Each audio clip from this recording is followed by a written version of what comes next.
Strange Stories by Erckmann-Chatrian. The Mysterious Sketch. 1. Opposite St. Sebald Chapel in Nuremberg, at the corner of Trabas Street, there is a little tavern. It is narrow and high. The windows, if now as then, are covered with a heavy coat of dust, and the sharp gable end is surmounted by the Virgin in plaster. It was there that I passed the most joyless days of my life. I had gone to Nuremberg to study the German masters, but being poorly supplied with money, I was compelled to paint portraits. And what portraits! Fat old women with their cats on their laps, big-wigged aldermen, portly burgomasters in their three-cornered hats, the whole illuminated with ochre and vermilion by the handful. From portraits I descended to sketches, and from sketches to silhouettes.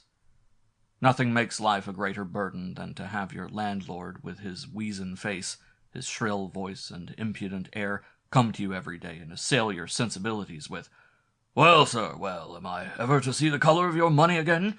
Do you know how much your little bill amounts to now? No idea, probably, don't want to have. My fine gentleman eats, drinks, and sleeps calmly, as if all the world were his own. Your bill amounts to 200 florins, sir. A mere bagatelle, I know, sir, but I could make good use of it just now, if I had it." He who had not been forced to listen to the chanting of a gamut of this construction can have no idea of its effect on the human mind. Love of art, imagination, enthusiasm for the beautiful, everything poetic and ennobling in the realms of thought, is scattered to the winds by a harangue of the sort. You become awkward, timid, limp. You lose all your feeling of personal dignity, and seek to escape the gaze of your fellows. One night, being, as was often the case, without a kreutzer and menaced with imprisonment by the worthy Rapp, I resolved to bankrupt him by cutting my throat. While I sat opposite the window occupied with this agreeable thought, my mind wandered off into innumerable philosophic reflections, more or less edifying. What is man? I asked myself. An omnivorous animal, his jaws provided with canines, incisors, and molars, sufficiently prove it. The canines are made to tear, the incisors to cut, and the molars to crush such animal and vegetable substances as constitute his food. But when he has nothing to masticate, the creature man is a veritable superplenitude in nature, a fifth wheel to the coach. Such were my reflections. I did not dare to touch my razor for fear that the force of my logic would inspire me with the courage to make an end of it. After having argued for some time in this manner, I blew out my candle and postponed the continuation till the next day. This abominable Rapp had completely brutalized me. In my art nothing but silhouettes, and yet my uppermost desire was to have the money necessary to rid myself of his odious importunities. But that night a singular change came over my mental condition. I awoke about 1 o'clock, lighted my lamp, and, enveloping myself in my well-worn dressing-gown, I rapidly threw upon paper a sketch à la Flamande, something strange and weird that was totally unlike my ordinary conceptions. Imagine a somber courtyard, enclosed by high, dilapidated walls, which are provided with hooks 7 or 8 feet from the ground. One readily sees that it represents a butcher's yard. At the left there is a sort of lattice partition, through which you see the carcass of an ox suspended by pulleys on a heavy framework. Sluggish streams of blood flow over the flagstones toward a gutter already well filled with all sorts of debris. At the farther side of the enclosure there is a shed. Under the shed, a pile of wood. On the wood, a ladder, a few bundles of straw, some coils of rope, a chicken coop, and an old unused rabbit cage. How came these details to present themselves to my imagination? I know not. I had no analogous reminiscence, and nevertheless every stroke of the pencil had the appearance of contributing its share toward the representing of a reality. Nothing was wanting to give the sketch the semblance of truth. But at the right there was a corner that remained unfilled. I was at a loss to know what to put there. At that point it seemed to me that something moved. All at once I saw a foot, or rather the sole of a foot. Despite this improbable position, I followed the inspiration without pausing to consider. This foot was attached to a leg, and on the leg, the muscles of which seemed to be vigorously contracted, there soon floated the tattered skirt of a dress. In short, an old woman, wan and disheveled, appeared, stretched out beside an old well, struggling to free herself from the grasp of a hand that held fast to her throat. It was a murder scene that I was sketching. Horror-stricken, I let the pencil fall from my hand. The woman in this perilous situation, her features distorted with terror, her hands grasping the arm of the murderer, made me tremble with fear. I could not look at her. But the man, he to whom the arm belonged, I could not see him. It was impossible for me to finish the sketch. "I am tired," said I to myself, my forehead dripping with perspiration. "I have only this figure to finish, and I will do it tomorrow. Then it will be easy enough." With this I returned to bed. In a little while I was sound asleep. The next morning I rose at an unusually early hour. I had barely got ready to resume work on my nocturnal sketch when there came a gentle rap at my door. "Come in." The door opened. An elderly man, tall and lean and neatly dressed in black, appeared on my threshold. His mien, with his small, deep-set eyes and his big hooked nose, surmounted by a high, bony forehead, was dignified and stern. He saluted me with ceremonious gravity. "Monsieur Christian Venus, the painter," said he. "At your service, sir." He bowed again, saying, "The Baron Frederick von Sprechtel." The appearance of the rich dilettante von Sprechtel, judge of the criminal court, in my garret, very nearly robbed me of my self-possession. I involuntarily cast a furtive glance at my old worm-eaten furniture, my torn wallpaper and soiled floor. I felt humiliated by the dilapidated condition of the surroundings in which my distinguished visitor found me. But the Baron seemed to take notice of these details. He seated himself before my table and resumed. "Master Venus," said he, "I come—" But at this moment his eyes fell upon the unfinished sketch. He stopped in the middle of the sentence. I was seated on the side of my bed. The sudden attention this august personage gave to one of my productions made my heart beat with an indefinable apprehension. He looked at it intently for a minute or two. Then, turning toward me, he asked in a very earnest tone, "Are you the author of this sketch, sir?" "I am." "The price of it?" "I never sell my sketches. It is the first step toward a painting." "Ah," said he, as he picked up the paper with the ends of his long yellow fingers. He took a lens out of his waistcoat pocket and set to studying the sketch in detail. The sun at this hour shone obliquely into my garret. Von Sprechtel was silent. The aquilinity of his big thin nose seemed to me to have suddenly increased. His heavy brows contracted, and his long pointed chin had taken a turn upward, making 1,000 little wrinkles in his thin colorless cheeks. The silence was so profound that I could distinctly hear the buzzing of an unfortunate fly that struggled to escape from the toils of a spider's web. "The dimensions of the picture you propose to paint, Master Venus?" said he, without looking up. 3 feet by 4. "The price?" 50 ducats. The Baron von Sprechtel laid the sketch down on the table and drew from his pocket a long green silk purse. 50 ducats, said he, slipping the rings of his purse. 50 ducats. There they are. I could hardly believe my eyes. The Baron rose, bade me good morning, and descended the stairs, making his heavy ivory-headed cane heard on each step as he went down. Then, recovering from my stupor, it occurred to me that I had not thanked him, whereupon I plunged down my 5 flights almost as fast as gravitation would take me. But arrived at the lower door, I looked for my generous patron in vain. He was nowhere to be seen. "Huh," said I to myself, "this is very strange." And I hastened back to my garret. 2. The unexpected visit from the munificent von Sprechtel quite bewildered me. I was ecstatic. "Yesterday," said I to myself as I contemplated the pile of ducats shining in the sun, "yesterday I sinfully considered the advisability of cutting my throat, and all for the want of a few miserable florins. How fortunate that I did not open my razor! If ever I am again tempted to end this existence, I will profit by experience and put it off till tomorrow. After making these wholesome reflections, I sat down to finish my sketch.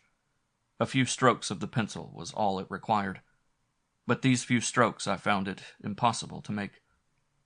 I had lost the thread of my inspiration. Cudgel my brain as I would, I could get nothing from it that harmonized any better with the rest of the sketch than a figure of Raphael would with the frequenters of one of Turnier's pothouses. While I was thus absorbed, I was suddenly interrupted by Rapp, who, as he was in the habit of doing, entered my room without rapping.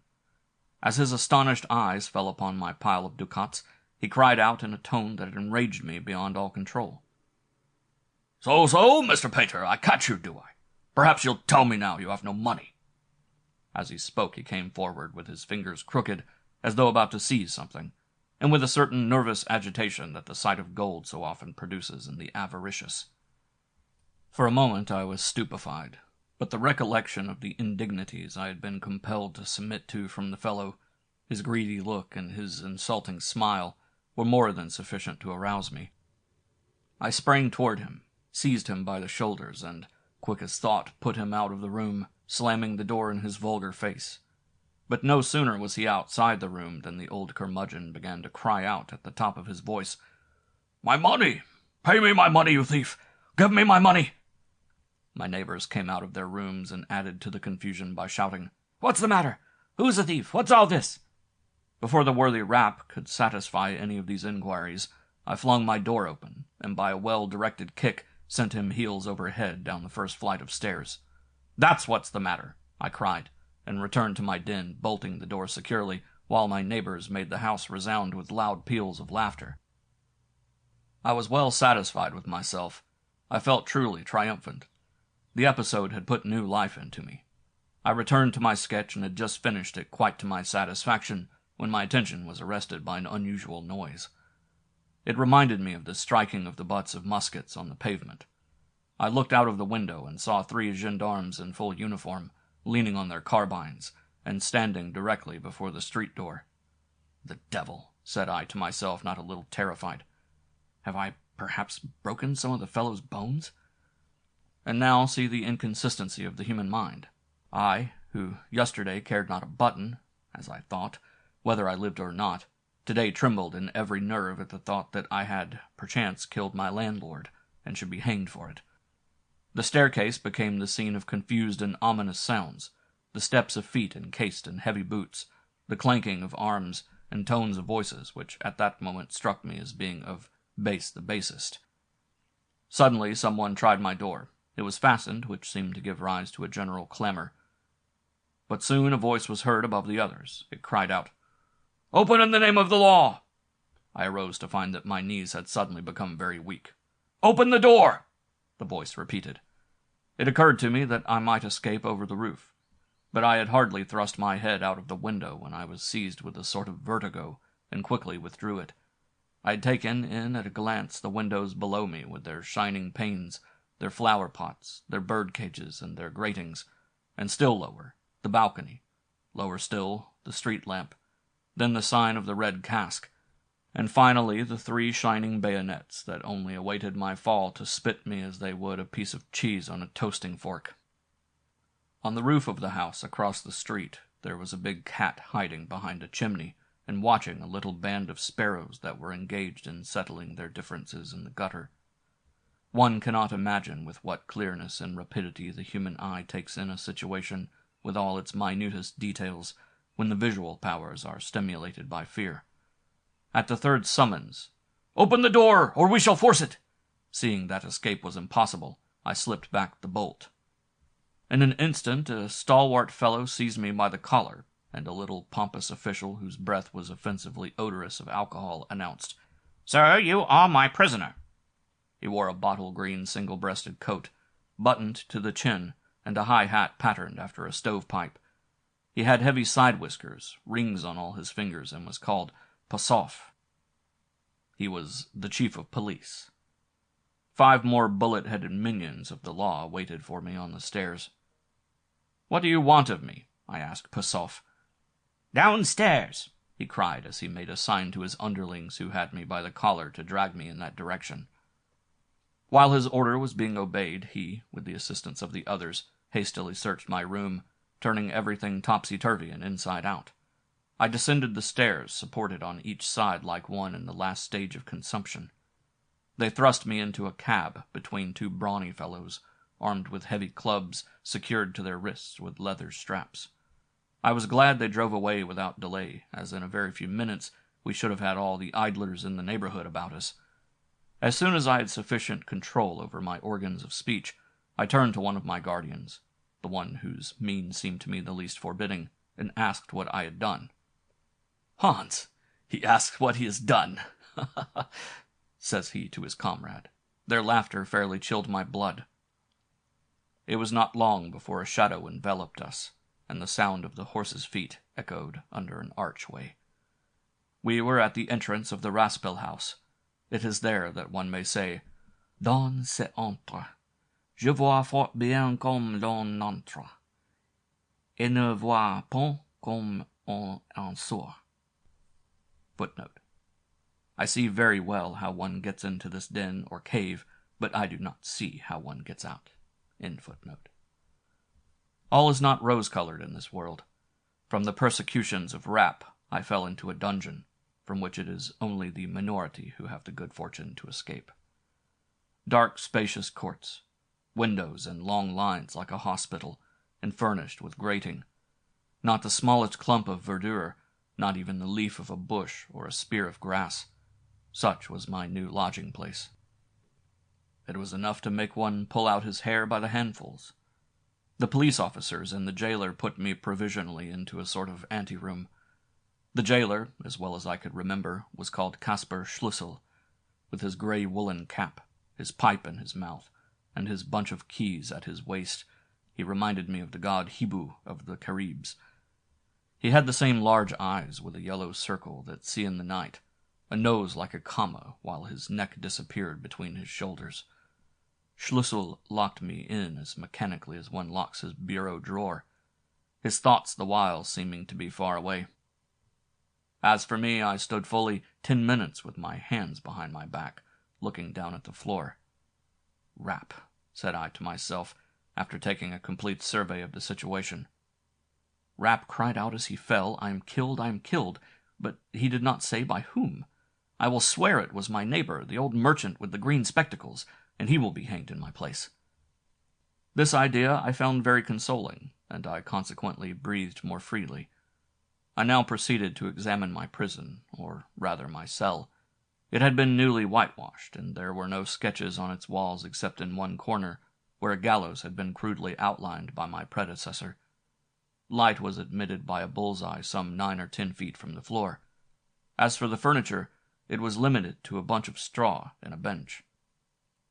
I sat down on the straw and clasped my hands around my knees in the most unenviable frame of mind imaginable.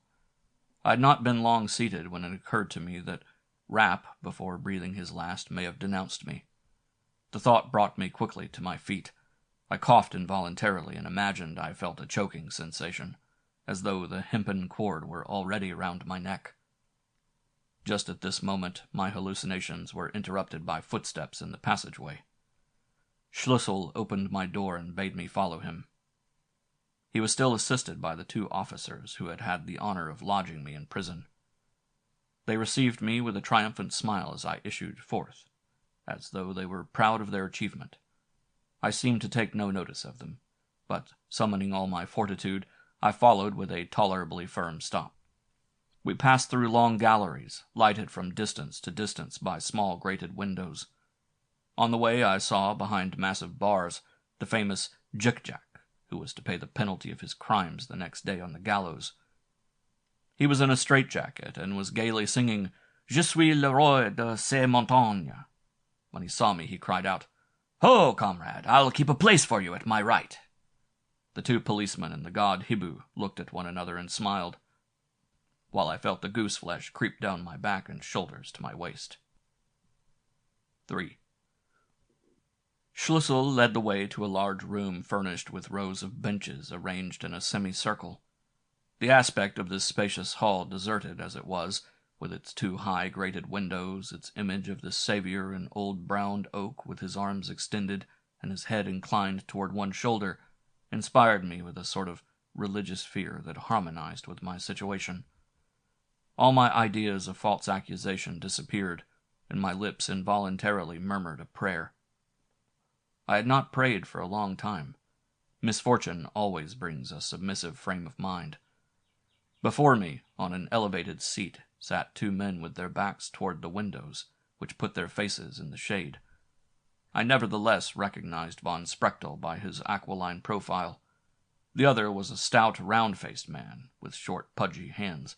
They were both in judicial robes. Below them sat the clerk of the court, Conrad. He was writing at a small table and stroking his cheek with the feather end of his pen. When I arrived, he leaned back in his chair and seemed to study my face with deep interest.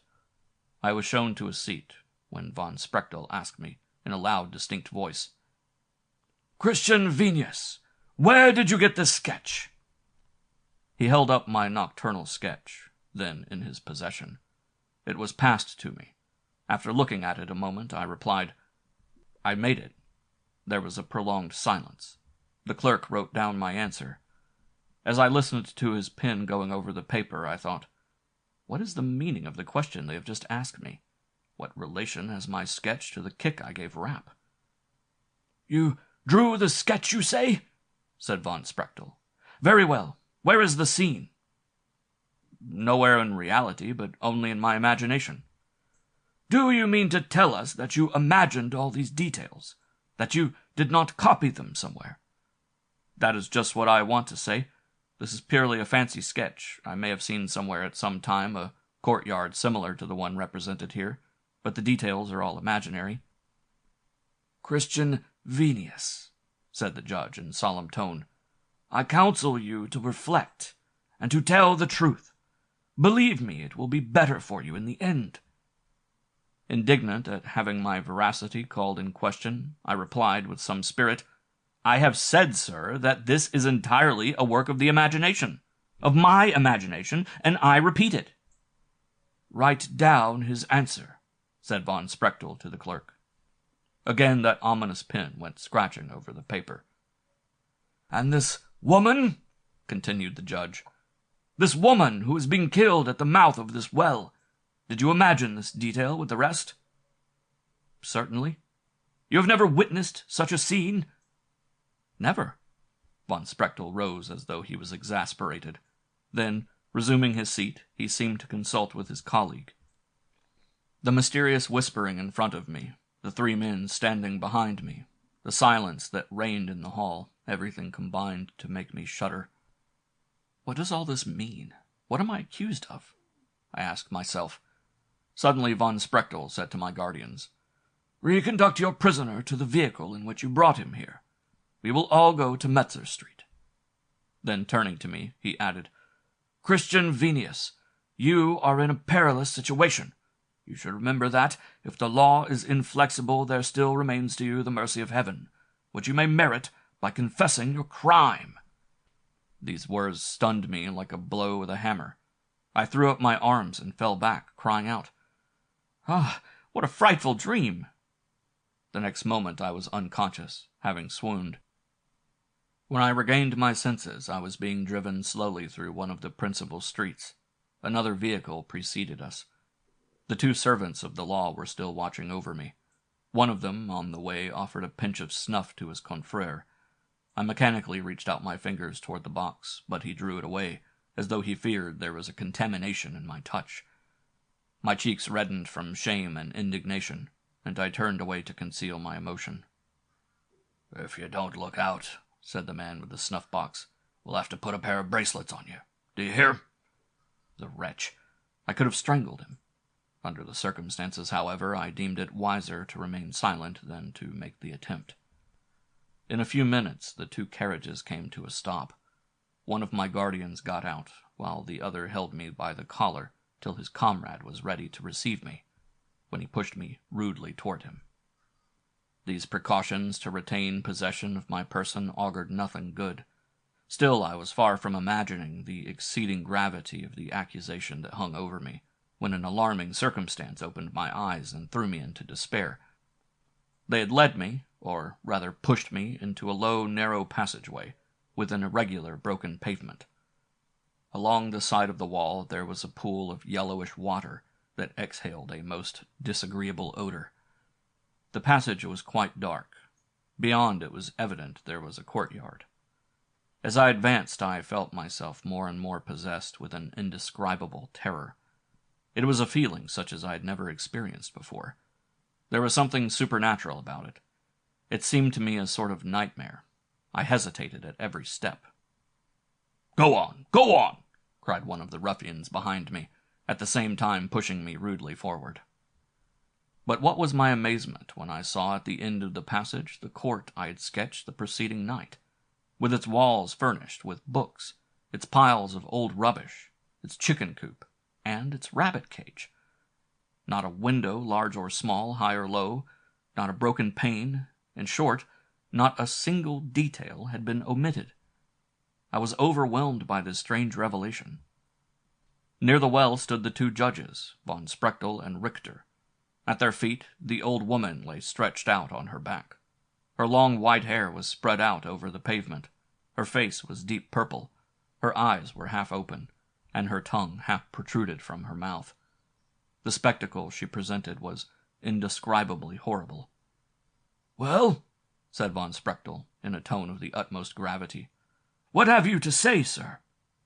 I made no response. "Do you confess to having thrown this woman, Teresa Becker, into this well after having strangled her in order to rob her of her money?" "I strangle this woman? I rob her of her money? Never! I never knew her, never saw her till now. Never, as heaven is my judge." "That is sufficient," said he, and without adding a word he left the yard with his confrere. My guardians now seemed to think they were justified in putting handcuffs on me. They took me back to the Raspel house. I was completely crushed. What to think I knew not. Even my conscience troubled me. I almost thought that I had murdered the old woman, but how? When? My brain was confused. Everything seemed to dance before my eyes. It was evident that the two policemen already saw me on the road to the gallows. I will not attempt to describe the agony of mind I suffered that night as I sat on my bunch of straw, the bull's-eye window before and above me, and the gallows in perspective, and heard from hour to hour the watchman cry out, "1 o'clock and all is well! 2 o'clock and all is well!" and so on the night through. Everyone will be able to form some idea of such a night. It is not true that it is better to suffer innocently than being guilty. For the soul, yes, but for the body there is no difference. On the contrary, it curses its lot, struggles and tries to escape, knowing that its role ends with the cord. Add to all this its regrets at not having sufficiently enjoyed life, and at having listened to the soul when it preached abstinence. "Ah, if I had only known," it cried, "you would not have led me about by the nose with your big words and fine phrases. You would not have allured me with your seductive promises. I would have had many a happy hour, lost to me now forever. Be temperate, govern your passions, said you. I was temperate, I did govern my passions. What have I gained by it? They are going to hang me and you. Afterward you will be apostrophized as the sublime and stoical soul that fell a martyr to the errors of the law and its ministers. Of me, not a word will be said."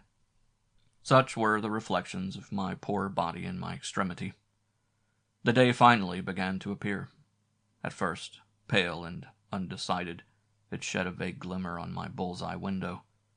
Then, little by little, the sun neared the horizon. Without, everything began to be astir. It chanced to be market day, Friday. I could hear the carts pass, loaded with vegetables, and sometimes catch a few words of the rustics who were driving them. I could hear them opening the market outside. Then came the arranging of the benches. Finally, it was broad day, and going and coming and murmur of voices told me that the crowd without must be quite large. With the light, my courage in some measure returned. Some of my gloomy forebodings disappeared, and something akin to hope usurped their place. I felt a desire to look out. Other prisoners before me had managed to get up to the bull's-eye. They had dug holes in the wall in order to accomplish the task more easily, or rather to make it possible.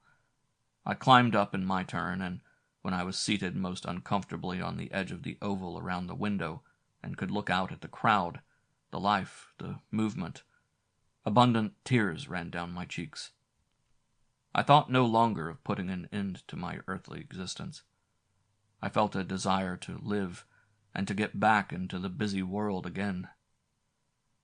"Ah," said I to myself, "to live is to be happy. Let them harness me to a wheelbarrow, or attach a ball and chain to my leg. Let them do no matter what to me, so that they only let me live." The old market, with its pointed roof supported by heavy pillars, offered a most interesting spectacle. Old women seated beside their piles of vegetables, their coops of poultry, and their baskets of eggs. Behind them were ranged the dealers in old clothes, Jews with complexions resembling the color of old boxwood. Then there were the butchers, with their bare arms, cutting and sawing their meats, countrymen with their broad-brimmed felt hats pushed back on their heads, calm and grave, their hands behind their backs, resting on their evergreen sticks and tranquilly smoking their pipes. Add to all this the noise and turmoil of the crowd, the various tones of the voices, and the expressive gestures which convey to the distant observer the nature of the discussion, and so perfectly reflect the character of the speaker. In short, the scene fascinated me, and despite my unenviable position, I felt happy in the thought that I still lived. While I was thus occupied looking out of my window, a man, a butcher, passed. He was bent forward and carried a large quarter of beef on his shoulders. His arms were bare and extended above his head. His hair was long, like that of the Sicambrian of Salvator, and so fell about his face that I could not distinguish his features. And yet, at the first glance, I involuntarily shuddered. "It is he!" I exclaimed aloud. All the blood in my body seemed suddenly to have taken leave of me. There was apparently none in my face or extremities. I hastened down from the window with all possible expedition, feeling chilled to the very ends of my fingers. "It is he! He is there!" I stammered. "And I am here to expiate his crime. Great heaven, what shall I do? What shall I do?" An idea, an inspiration from heaven flashed upon my mind. I reached for my crayon, which I providentially chanced to have in my coat pocket. Then I mounted to my seat again, and set to work to sketch the scene of the murder, with a nerve that seemed to me truly superhuman. There was no more uncertainty. Every stroke of the pencil told. I had my man. I saw him. He was there before me. At 10 o'clock the jailer entered my cell. His owl-like impassibility gave way to an exhibition of something akin to admiration. "Is it possible?" said he. "Up, and in such good spirits." "Go, bring me my judges," said I in a triumphant tone as I gave the last touches to my sketch. "I wish to see them here." "They are waiting for you," said Schlussel. "Waiting for me? Let them come here. I must see them here," I cried as I gave the last strokes to the mysterious personage. He lived. His figure, foreshortened on the wall, stood out on the white background with a lifelike vigor that was startling.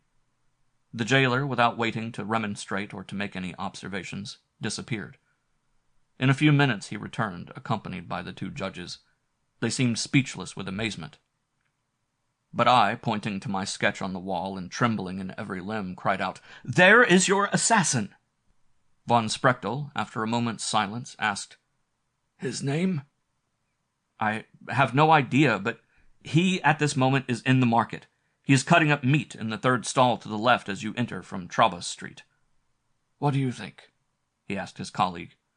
"Let the man be sent for," said Richter gravely. The order was obeyed by some officers who had remained without the cell. The judges remained standing to examine the sketch more minutely. Von Sprechtel especially seemed to take the deepest interest in it. I dropped down on my pile of straw and rested my head on my knees, quite exhausted. It was not long before we heard approaching steps in the archway. Those who have never awaited the hour of deliverance and counted the minutes, which then seemed of interminable length, those who have never experienced the harrowing emotions of doubt, hope, terror, and despair, such as they can have no conception of my feelings at this moment. I should have distinguished the step of the murderer, though surrounded by 1,000 others. They approached. The judges themselves could not conceal a certain nervous agitation. I looked up and fixed my eyes upon the door. It opened, and the man entered. His face was flushed, and his jaws were convulsively pressed together, while his little gray, restless eyes looked wildly about from under his heavy reddish brows. Von Sprechtel silently pointed to the sketch. This brawny man had looked at it but for a moment, when the color left his cheeks, and uttering a cry that sent a thrill of horror through us all, he extended his strong arms as though he would sweep aside every obstacle that hindered his escape, and sprang toward the door. A terrible struggle in the corridor ensued. You could hear nothing but the heavy breathing of the butcher, his muttered imprecations, an occasional cry of the guards, and the shuffling of their feet on the flagstones. It was brief, however, for scarcely more than a minute had elapsed when the assassin re-entered, his chin on his chest, his eyes bloodshot, and his hands secured behind his back. He looked up again at the sketch, seemed to reflect for a moment, and then, like one thinking aloud, he muttered, "Who could have seen me? At midnight!" I was saved. Many years have passed since this terrible adventure. Thank heaven, I make no more silhouettes, nor do I paint the portraits of burgomasters. By hard work and perseverance I have conquered a place, and I earn my living honorably by producing works of art, the only object, in my opinion, a veritable artist should ever have in view. But every circumstance connected with the nocturnal sketch has always remained fresh in my memory. Sometimes, in the midst of my work, my thoughts wander back to the days I spent in Rapp's garret, to the deprivations and humiliations I experienced there. Then I lay down my palette and dream often for hours. But how a crime committed by a man I had never known, at a place I had never seen, could be pictured by my pencil, even to the most unimportant details, is something I have never been able to comprehend. Was it accident? No. And then, what is accident? Is it anything else than an effect produced by a cause of which we are ignorant? May not Schiller be right when he says, "The soul is not affected by the decay of matter. When the body sleeps, it spreads its radiant wings and goes to heaven knows where." What it then does, no one can know, but inspiration sometimes betrays the secret of its nocturnal wanderings. Who knows? Nature is more audacious in her realities than man's imagination in its loftiest flights. End of section 1. The Dean's Watch. 1. The day before the Christmas of 1832, my friend Wilfred, his double bass slung over his shoulder, and I, with violin under my arm, were on our way from the Black Forest to Heidelberg. An extraordinary quantity of snow had fallen that season.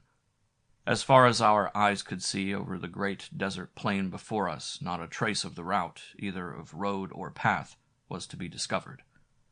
The north wind whistled its shrill aria about our ears with a monotonous persistence, and Wilfred, with wallet flattened against his thin back, his long heron legs stretched to the utmost, and the visor of his little flat cap pulled down over his nose, strode along before me, humming a gay air from Undine. Every now and then he turned his head with a grim smile and cried, "Comrade, play me the waltz from Robin, I wish to dance." A peal of laughter always followed, and then the brave fellow would push on again with fresh courage. I toiled on behind in his footsteps, with the snow up to my knees, and my spirits sinking lower and lower every moment. The heights about Heidelberg had begun to appear on the distant horizon, and we were hoping to reach the town before nightfall when we heard the gallop of a horse behind us. It was about 5 o'clock, and great flakes of snow were whirling about in the gray light. Soon the rider was within 20 steps. He slackened his pace, examining us out of one corner of his eye. We also examined him. Imagine a big man with red beard and hair wrapped in a brown cloak over which was loosely thrown a pelisse of fox-skins.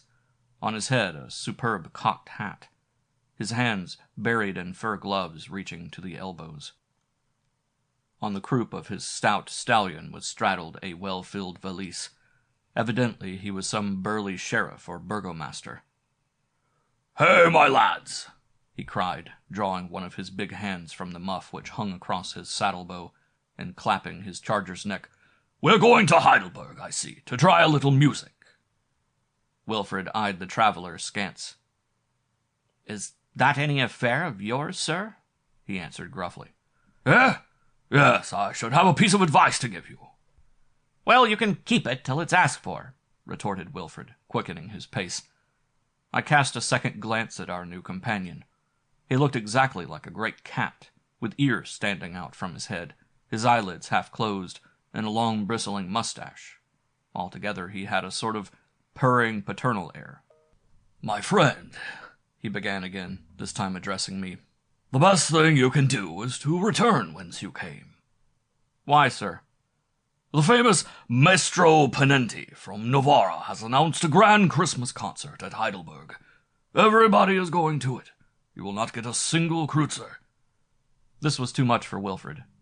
"A fig for your maestro and all the Ponentis in the world," he cried, snapping his fingers. "This lad here, with his long curls and blue eyes, and not a hair yet on his chin, is worth an army of your Italian charlatans. Though he never played outside the Black Forest, he can handle a bow with the first musician in Europe, and will draw melody from his violin such as was never heard before in Heidelberg." "Hear, hear!" cried the stranger. "It is just as I tell you," said Wilfred, blowing on his fingers, which were red with the cold. Then he set out to run, and I followed him as best I might, thinking he wished to make game of the traveller who kept up with us, however, at a little trot. In this way we went on in silence for more than half a league. Suddenly the stranger cried out in a harsh voice, "Whatever your talents may be, go back to the Black Forest. We have vagabonds enough in Heidelberg already without you. It is good advice I give you. You had best profit by it." Wilfred was about to make an angry retort, but the rider had started off at a gallop, and already reached the grand avenue of the Elector. At the same moment a great flock of crows rose from the plain and seemed to follow him, filling the air with their loud cries. About 7 o'clock in the evening we reached Heidelberg. There, in fact, we found posted on all the walls in Ponenti's flaming placards, "Grand Concert, Solo," etc., etc. We wandered about among the different ale-houses, in which we met several musicians from the Black Forest, all old comrades of ours, who immediately engaged us to play in their band. There were old Bremer, the violoncellist, his two sons, Ludwig and Karl, capital second violins, Heinrich Siebel, the clarinet player, and Big Bertha with her harp. Wilfred, with his bass viol, and myself as first violin, made up the troupe. It was agreed that we should all go together, make one purse, and divide after Christmas. Wilfred had already engaged a room for himself and me.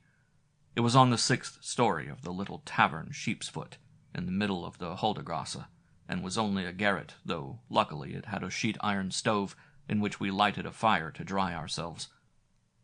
While we were sitting quietly over the fire, roasting chestnuts and discussing a pot of wine, who should come tripping up the stairs and knock at the door but little Annette, the maid of the inn, in scarlet petticoat and black velvet bodice, with cheeks like roses and lips as red as cherries. Next moment she had thrown herself into my arms with a cry of joy. We were old friends, the pretty Annette and I, for we were both from the same village, and to say truth, my heart had long been captive to her bright eyes and coquettish airs. "I saw you go up just now," she said, drawing a stool to my side, "and here I am, come for a minute's talk with you." With that she began such a string of questions about this one and that, in fact about everyone in our village, that I declare to you it was as much as I could do to answer the half of them. Every little while she would stop and look at me with such a tender air. We would have been there till this time had not suddenly Mother Gretel Dick screamed from the bottom of the stairs, "Annette! Annette! Are you ever coming?" "This minute, madam, this minute," cried the poor child, jumping up in a fright. She gave me a little pat on the cheek and flew to the door. But just as she was going out, she stopped. "Ah," she cried, turning back, "I forgot to tell you. Have you heard?" "What?" "The death of our prorector Zahn." "Well, what is that to us?" "Ah, yes, but take care, sir, take care. If your papers are not all right. Tomorrow morning at 8 o'clock they will come to ask for them. They have arrested, so many people during the last 2 weeks. The prorector was assassinated yesterday evening in the library at the cloister of St. Christopher. Last week the old priest, Ulmet Elias, who lived in the Jews' quarter, was killed in the same way. Only a few days before that they murdered the nurse, Christina Haas, and Seligmann, the agate merchant of the Durlachstrasse. So, my poor Caspar," she added with a tender glance, "take good care of yourself, and be sure that your papers are all right." All the while she was speaking, the cries below continued. "Annette! Oh, Annette, will you come? Oh, the miserable creature to leave me here all alone!" And now, too, we could hear the shouts of the guests in the saloon calling for wine, beer, ham, sausages. Annette saw that she must go, and ran down the stairs as quickly as she had come up. Mon Dieu, mon Dieu," I heard her soft voice answering her mistress. "What can be the matter, madam, that you should make such an outcry? One would think that the house was on fire." Wilfred closed the door after her and came back to his seat. We looked at each other with some uneasiness. "This is strange news," said he at last. "At any rate, your papers are all in order?" "Certainly," I replied, and showed him my pass. "Good. There is mine. I had it viséed before we left. But still, all these murders bode no good to us. I'm afraid we shall make but a poor business here. Many families must be in mourning, and then, besides all these annoyances, the trouble which the police will give us." "Bah!" cried I. "You take too dismal a view of everything." We continued to talk about these strange events until long past midnight. The fire in our little stove lighted up the angles of the roof. The square dormer window with its 3 cracked panes of glass, the mattress spread upon the bare boards, the blackened beams overhead, the little fur table which cast an unsteady shadow on the worm-eaten floor. A mouse, attracted by the heat, darted back and forth like an arrow along the wall. We could hear the wind without, whistling and bellowing around the high chimney stacks, sweeping the snow from the gutters beneath the caves in misty swirls. I was dreaming of Annette. Silence had fallen upon us. Suddenly, Wilfred, throwing off his coat, cried, "It is time to sleep. Put another stick of wood in the stove and let us go to bed." "Yes, that is the best thing we can do," said I, and began to pull off my boots. 2 minutes afterward we were stretched on the mattress, the coverings drawn up to our chins, and a great log under our heads for a pillow. Wilfred was asleep in a moment. The light from the little stove blazed up and died away. The wind redoubled its violence without, and, in the midst of dreams of Annette, I too, in my turn, slept the sleep of the just. About 2 o'clock in the morning I was awakened by a strange noise. At first I thought it was a cat running along the gutters, but, my ear being close to the rafters, I could not remain long in doubt. Someone was walking over the roof. I touched Wilfred with my elbow to awaken him. "Hist!" whispered he, pressing my hand. He also had heard the noise. The fire was just dying out. The last feeble flame flickered on the crumbling walls. I was on the point of springing from the bed when, at a single blow, the little window, kept closed by a fragment of brick, was pushed open. A pale face with red hair, eyes gleaming with phosphorescent light, and quivering cheeks, appeared in the opening, and looked about the room. Our fright was so great that we could not utter a sound. The man passed first one leg, then the other through the window, and descended into the garret so carefully that not a board creaked under his footsteps. This man, with heavy round shoulders, short and thick-set, his face wrinkled and set like a tiger crouched to spring, was none other than the rider who had overtaken us on the road to Heidelberg. But what a change in his appearance since then! In spite of the excessive cold, he was in his shirt-sleeves, a pair of breeches belted about his waist, woolen stockings, and shoes with silver buckles. A long knife, flecked with blood, glittered in his hand. Wilfred and I gave ourselves up for lost, but he did not seem to see us under the shadow of the sloping roof, although the fire was fanned again into a blaze by the current of cold air from the open window. The intruder seated himself on a stool, cowering and shivering in a strange way. Suddenly his greenish-yellow eyes fixed themselves on me, his nostrils dilated. For more than a minute, which seemed to me an age, he stared at me. The blood stood still in my veins. Then at last, turning toward the fire, he coughed with a husky, hoarse sound, like that which a cat makes, without moving a muscle of his face.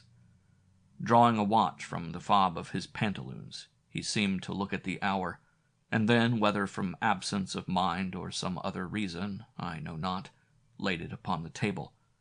At length, rising from his seat with an air of uncertainty, he looked toward the window, appeared for a moment to hesitate, and then passed out of the door, leaving it wide open behind him. I jumped up to shove the bolt, but already the man's steps were creaking on the staircase 2 stories below. An irresistible curiosity overcame my terror. I heard a window open which looked upon the court, and, in a moment, I was at the dormer and the landing of the stairs on the same side. The court, seen from this height, was like a deep well. A wall 50 or 60 feet high divided it into 2 parts. On the right was the court of a pork butcher, on the left that of the sheep's foot. The wall was covered with moss and the rank vegetation which flourishes in the shade. Its summit reached from the window which the marauder had just opened in a straight line to the roof of a great gloomy building in the rear of the Bergstrasse. All this I took in at a glance, as the moon shone out from among the heavy snow-laden clouds, and I trembled as I saw the man come out through the window and fly along the top of this wall, his head bent forward, the long knife in his hand, while the wind whistled and wailed a dismal chorus. He gained the roof in front and disappeared through a window. I believed I must be dreaming. For several moments I remained with open mouth, my breast bare and my hair blown about the wind and wet by the sleet which fell from the eaves. At last, waking from my stupor, I returned to our garret, and found Wilfred with face blanched and haggard with fright, and muttering a prayer under his breath. I hastened to bolt the door, throw some wood into the stove, and slip on my clothes.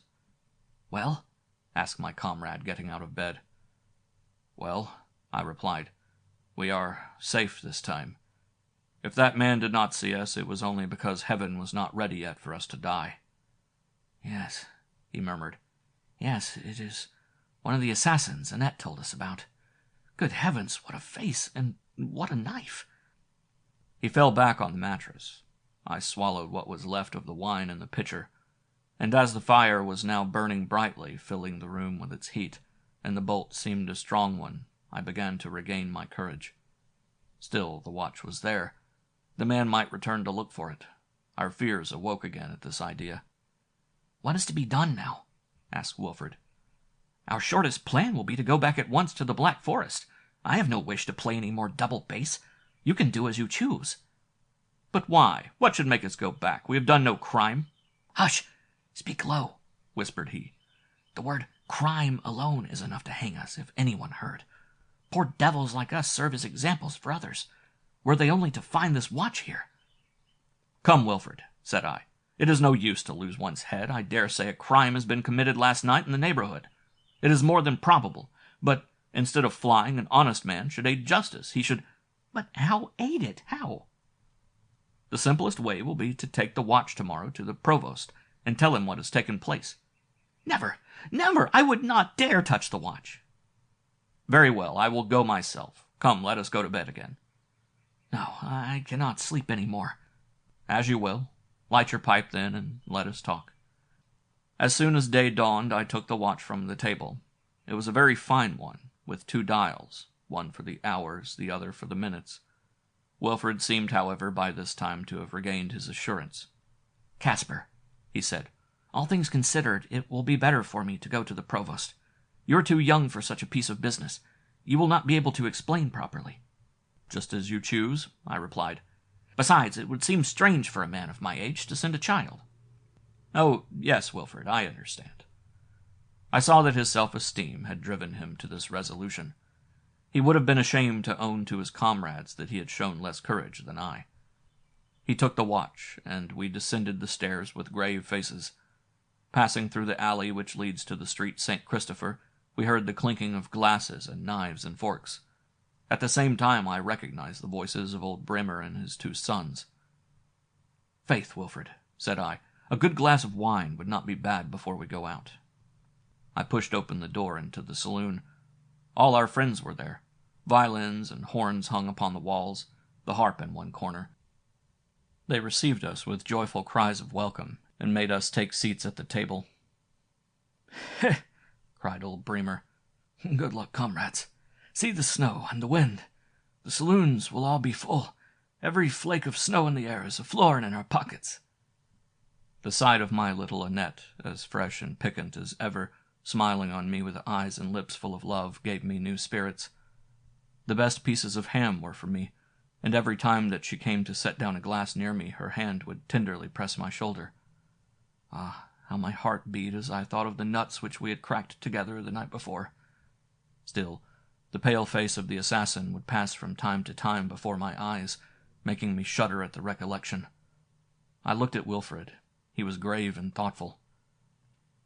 As 8 o'clock struck, we all rose to go, when suddenly the door opened, and 3 mean-looking fellows with leaden faces and eyes sharp as rats, followed by several more of the same sort, presented themselves on the threshold. One of them, with a long nose which seemed to be on the scent for some mischief, a great cudgel in his fist, advanced with the demand, "Your papers, gentlemen." Everyone hastened to satisfy him.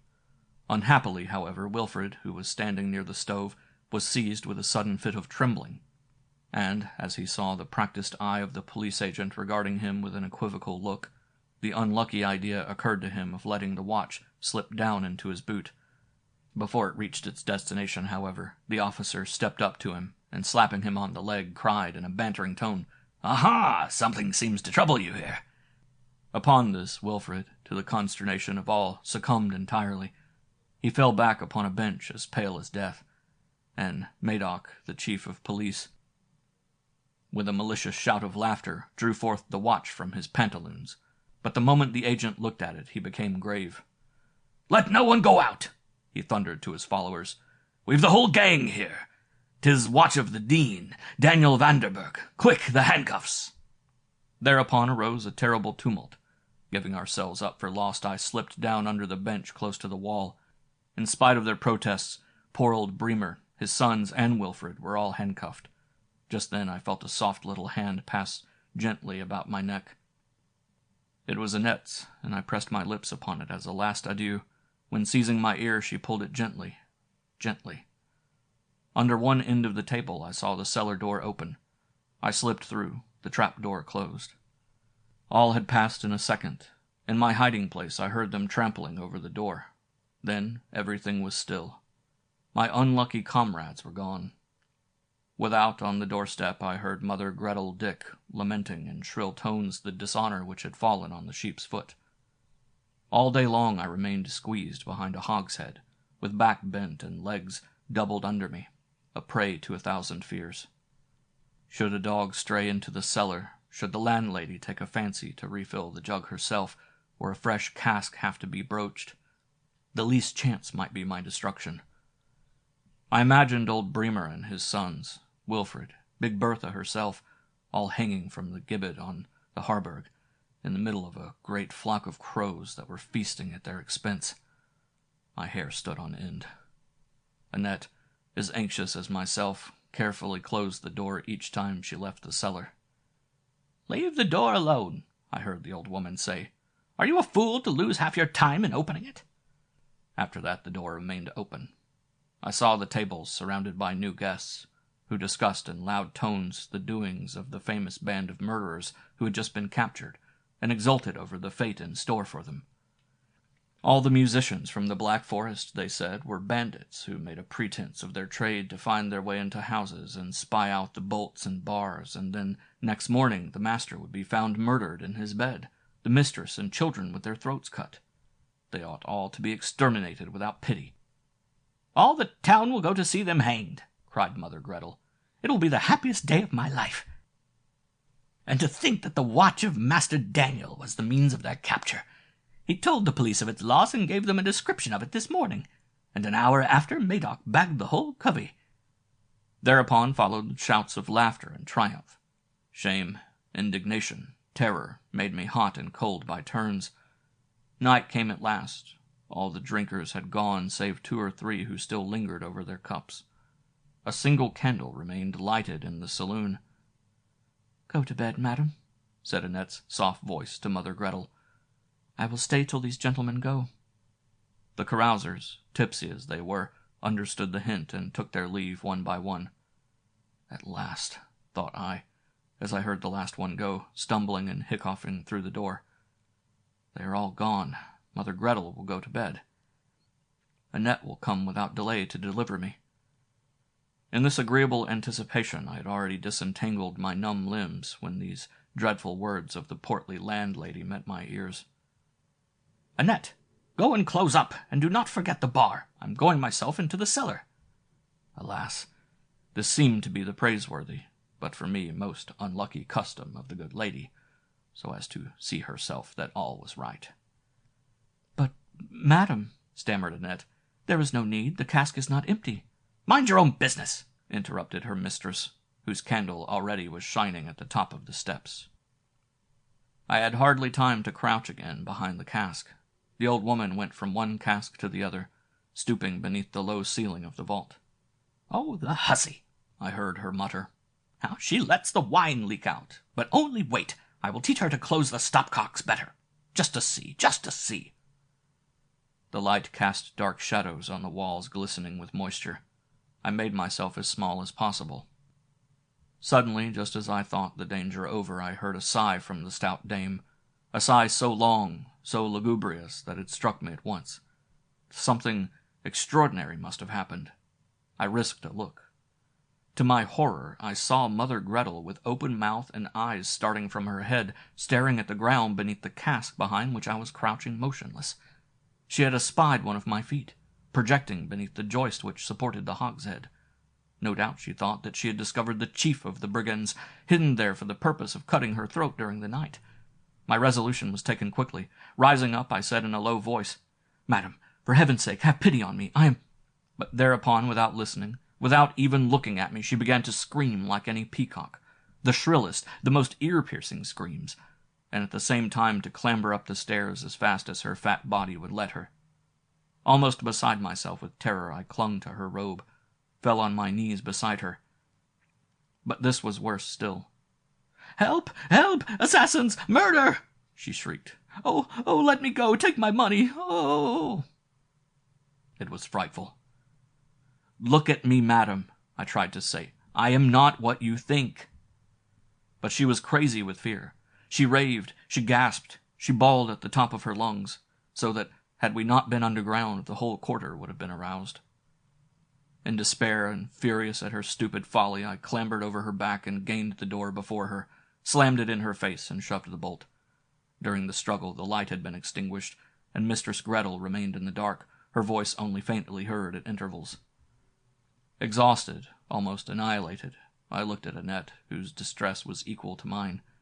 We stood listening in silence to the faint cries. Gradually they died away and ceased. The poor woman must have fainted. "Oh, Caspar," cried Annette, clasping her hands, "what is to be done?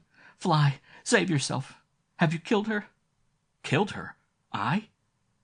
"No matter. Fly! Here, quick!" And she drew the bar from before the street door. I rushed into the street without even thanking her. Ungrateful wretch that I was. The night was black as ink, not a star to be seen, not a lamp lighted, snow driving before the wind. I ran on for half an hour at least before I stopped to take a breath. I looked up. Imagine my despair. There I was, right in front of the Sheep's Foot again. In my terror I had made the tour of the quarter, perhaps 2 or 3 times for aught I knew. My legs were like lead. My knees trembled. The inn, but just before deserted, was buzzing like a beehive. Lights went on from window to window. It was full, no doubt, of police agents. Exhausted with hunger and fatigue, desperate, not knowing where to find refuge, I took the most singular of all my resolutions. "Faith," said I to myself, "one death as well as another. It is no worse to be hung than to leave one's bones on the road to the Black Forest. Here goes." And I entered the inn to deliver myself up to justice. Besides the shabby men with crushed hats and big sticks whom I had already seen in the morning, who were going and coming and prying everywhere, before a table were seated the Grand Provost Zimmer, dressed all in black, solemn, keen-eyed, and the Secretary Roth with his red wig, imposing smile, and great flat ears like oyster shells. They paid hardly any attention at all to me, a circumstance which at once modified my resolution. I took a seat in one corner of the hall behind the great stove, in company with 2 or 3 of the neighbors who had run in to see what was going on, and called calmly for a pint of wine and a plate of sauerkraut. Annette came near, betraying me. "Ah, good heavens!" she exclaimed. "Is it possible that you are here?" But luckily no one noticed her exclamation, and I ate my meal with better appetite and listened to the examination of the good Lady Gretel, who sat propped up in a big armchair with hair dishevelled and eyes still dilated by her fright. "Of what age did this man seem to be?" asked the provost. 40 or 50, sir. It was an immense man, with black whiskers, or brown, I don't know exactly which, and a long nose and green eyes." "Had he no marks of any kind? Scars, for instance?" "No, I can't remember. Luckily I screamed so loud he was frightened, and then I defended myself with my nails. He had a great hammer and pistols. He seized me by the throat. You know, sir, when one tries to murder you, you have to defend yourself." "Nothing more natural, more legitimate, my dear madam. Right, Monsieur Roth. The courage and presence of mind of this excellent lady were truly admirable." Then came Annette's turn, who simply declared that she had been so frightened she could remember nothing. "This will do," said the provost. "If further inquiry is necessary, we will return tomorrow." The examination being thus ended, everyone departed, and I asked Madame Gretel to give me a room for the night. She did not in the least recollect ever having seen me before. "Annette," she gasped, "take the gentleman to the little green room in the 3rd story. As for myself, sir, you see I cannot even stand on my legs. Oh, good Lord, what does not one have to go through in this world?" With this she fell to sobbing, which seemed to relieve her. "Oh, Casper, Casper," cried Annette, when she had taken me to my room and we were alone, "who would have believed that you were one of the band? I can never, never forgive myself for having loved a brigand." "How? Annette, you too?" I exclaimed. "This is too much." "No, no," she cried, throwing her arms around my neck. "You are not one of them. You are too good for that. Still, you are a brave man just the same, to have come back." I explained to her that I should have died of cold outside, and that this alone had decided me. After a few minutes, however, we parted so as not to arouse Mother Gretel's suspicions, and having made certain that none of the windows opened on a wall, and that the bolt on the door was a good one, I went to bed, and soon was fast asleep. 2. When I drew the curtain of my bed next morning, I saw that the window panes were white with snow, which was heaped up also on the sill without. I thought mournfully of my poor comrades' fate. How they must have suffered from cold. Old Bremer and Big Bertha especially. My heart ached for them. While I was absorbed in these sad reflections, a strange noise arose outside. It drew near the inn, and not without fear and trembling I jumped out of bed and rushed to the window to see what new danger threatened. They were bringing the terrible band to confront it with Madame Gretel Dick. My poor companions came down the street between 2 files of policemen, and followed by a perfect avalanche of ragamuffins, yelling and hissing like true savages. There was poor Bremer, handcuffed to his son Ludwig, then Karl and Wilfred, and last of all stout Bertha, who walked by herself, lamenting her fate all the while in heart-rending tones. "For heaven's sake, gentlemen, for heaven's sake, have pity on a poor innocent harpist. I kill, I rob? Oh, good Lord, can it be possible?" And she wrung her hands. The others looked doleful enough as they walked with heads bent and dishevelled hair hanging over their faces. The procession, rabble and all, turned into the dark alley which led to the inn. Presently the guards drove out the eager crowd, who remained outside in the mud, with their noses flattened against the window panes. I dressed myself quickly and opened my door to see if there were not some chance of escape. But I could hear voices and footsteps going to and fro downstairs, and made up my mind that the passages were well guarded. My door opened on the landing, just opposite the window which our midnight visitor of the night before must have used in his flight. At first I paid no attention to this window, but while I remained listening, on a sudden I perceived that it was open, that there was but little snow on the sill, and drawing near I perceived that there were fresh tracks along the wall. I shuddered at this discovery. The man had been there again. Perhaps he came every night. The cat, the weasel, the ferret, all such beasts of prey have their accustomed paths in this way. In a moment everything was clear in my mind. Ah, thought I, if chance has thus put the assassin's fate in my hands, my poor comrades may be saved. Just at this moment the door of the saloon was opened, and I could hear some words of the examination going on. "Do you admit having participated, on the 20th of this month, in the assassination of the priest Olmet Elias?" Then followed some words which I could not make out, and the door was closed again. I leaned my head on the baluster, debating in my mind a heroic resolution. Heaven has put the fate of my companions in my hands. I can save them. If I recoil from such a duty, I shall be their murderer. My peace of mind, my honor, will be gone forever. I shall feel myself the most contemptible of men. For a long time I hesitated, but all at once my resolution was taken. I descended the stairs and made my way into the hall.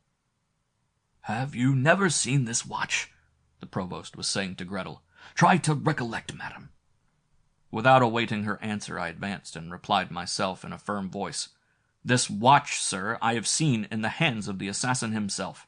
I recognize it, and I can deliver the assassin into your hands this very night, if you will but listen to me." Profound silence for a moment followed my address. The astounded officials looked at each other. My comrades seemed to revive a little. "Who are you, sir?" demanded the provost, recovering himself. "I am the comrade of these unfortunate men, and I am not ashamed to own it," I cried. "For all of them, though poor, are honest. Not one of them is capable of committing the crime they are accused of." Once more there was silence. The great Bertha began to sob under her breath.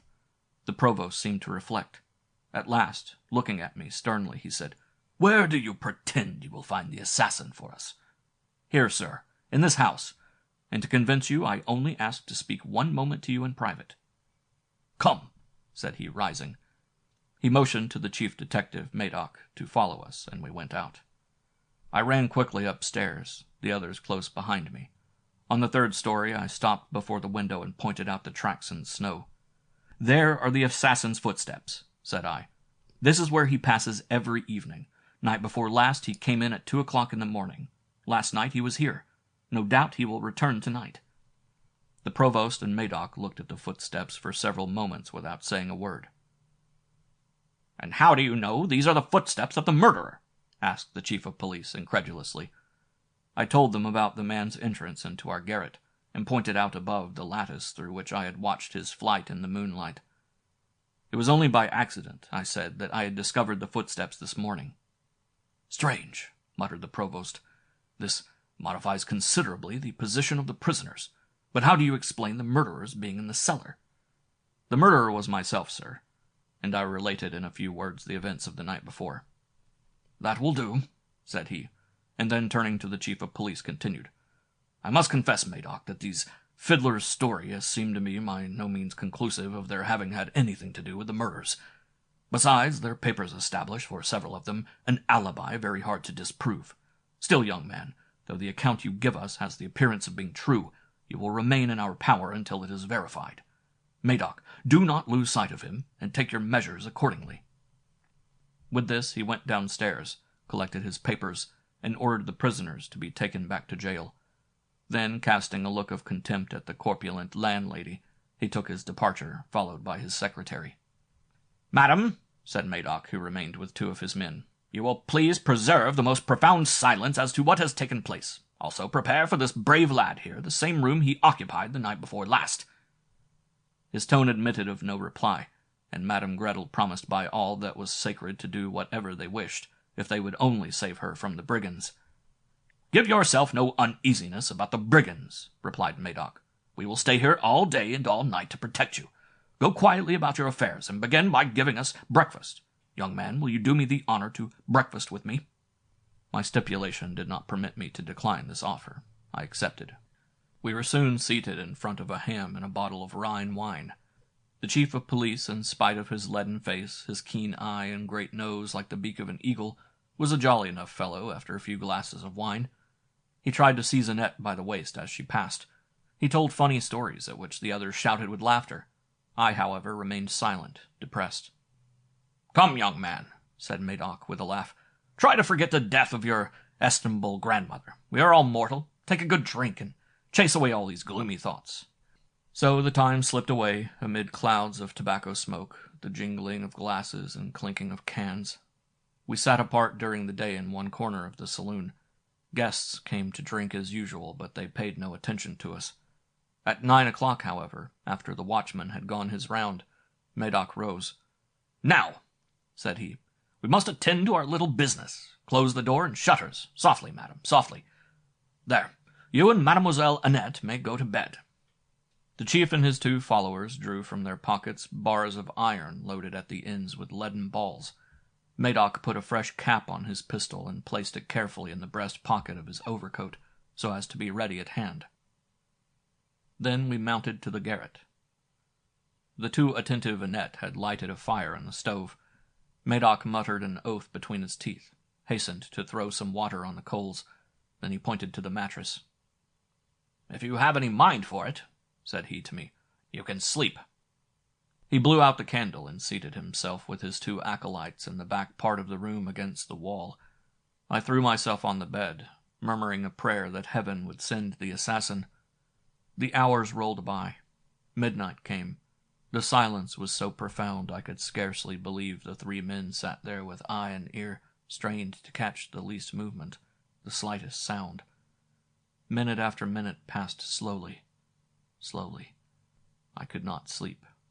1,000 terrible images chased each other through my brain.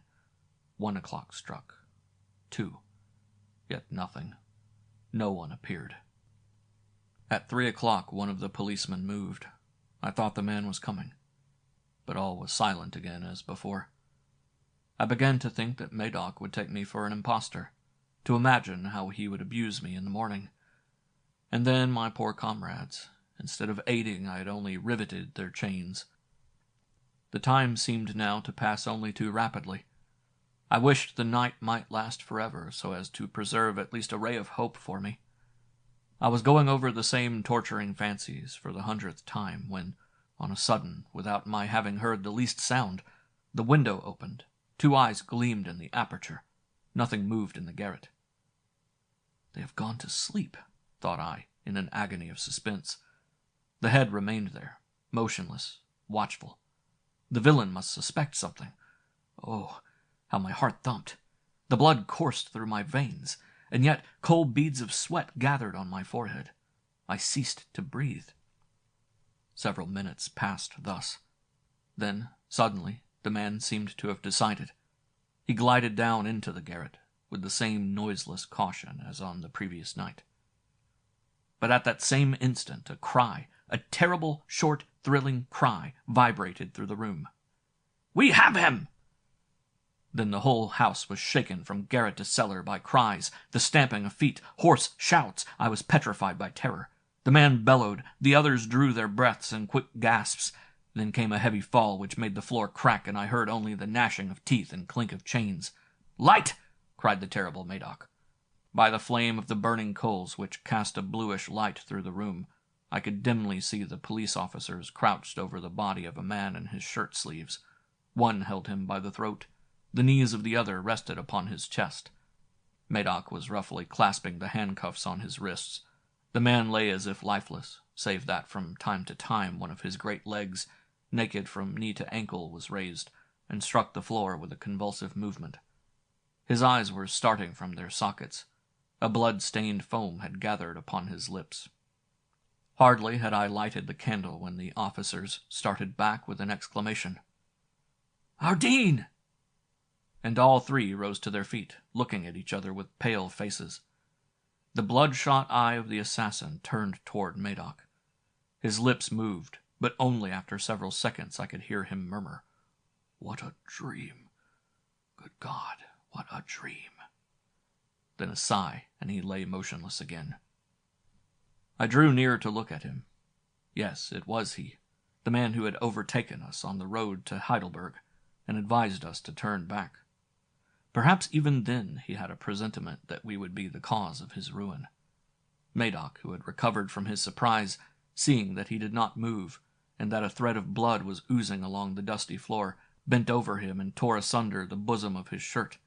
He had stabbed himself to the heart with his huge knife. "Eh?" said Madoc with a sinister smile. "Monsieur the Dean has cheated the gallows. He knew where to strike, and has not missed his mark. Do you stay here," he continued to us. "I will go and inform the provost." I remained with the 2 police agents watching the corpse. By 8 o'clock next morning, all Heidelberg was electrified with the news. Daniel Vanderberg, dean of the woolen drapers, possessed of wealth and position such as few enjoyed.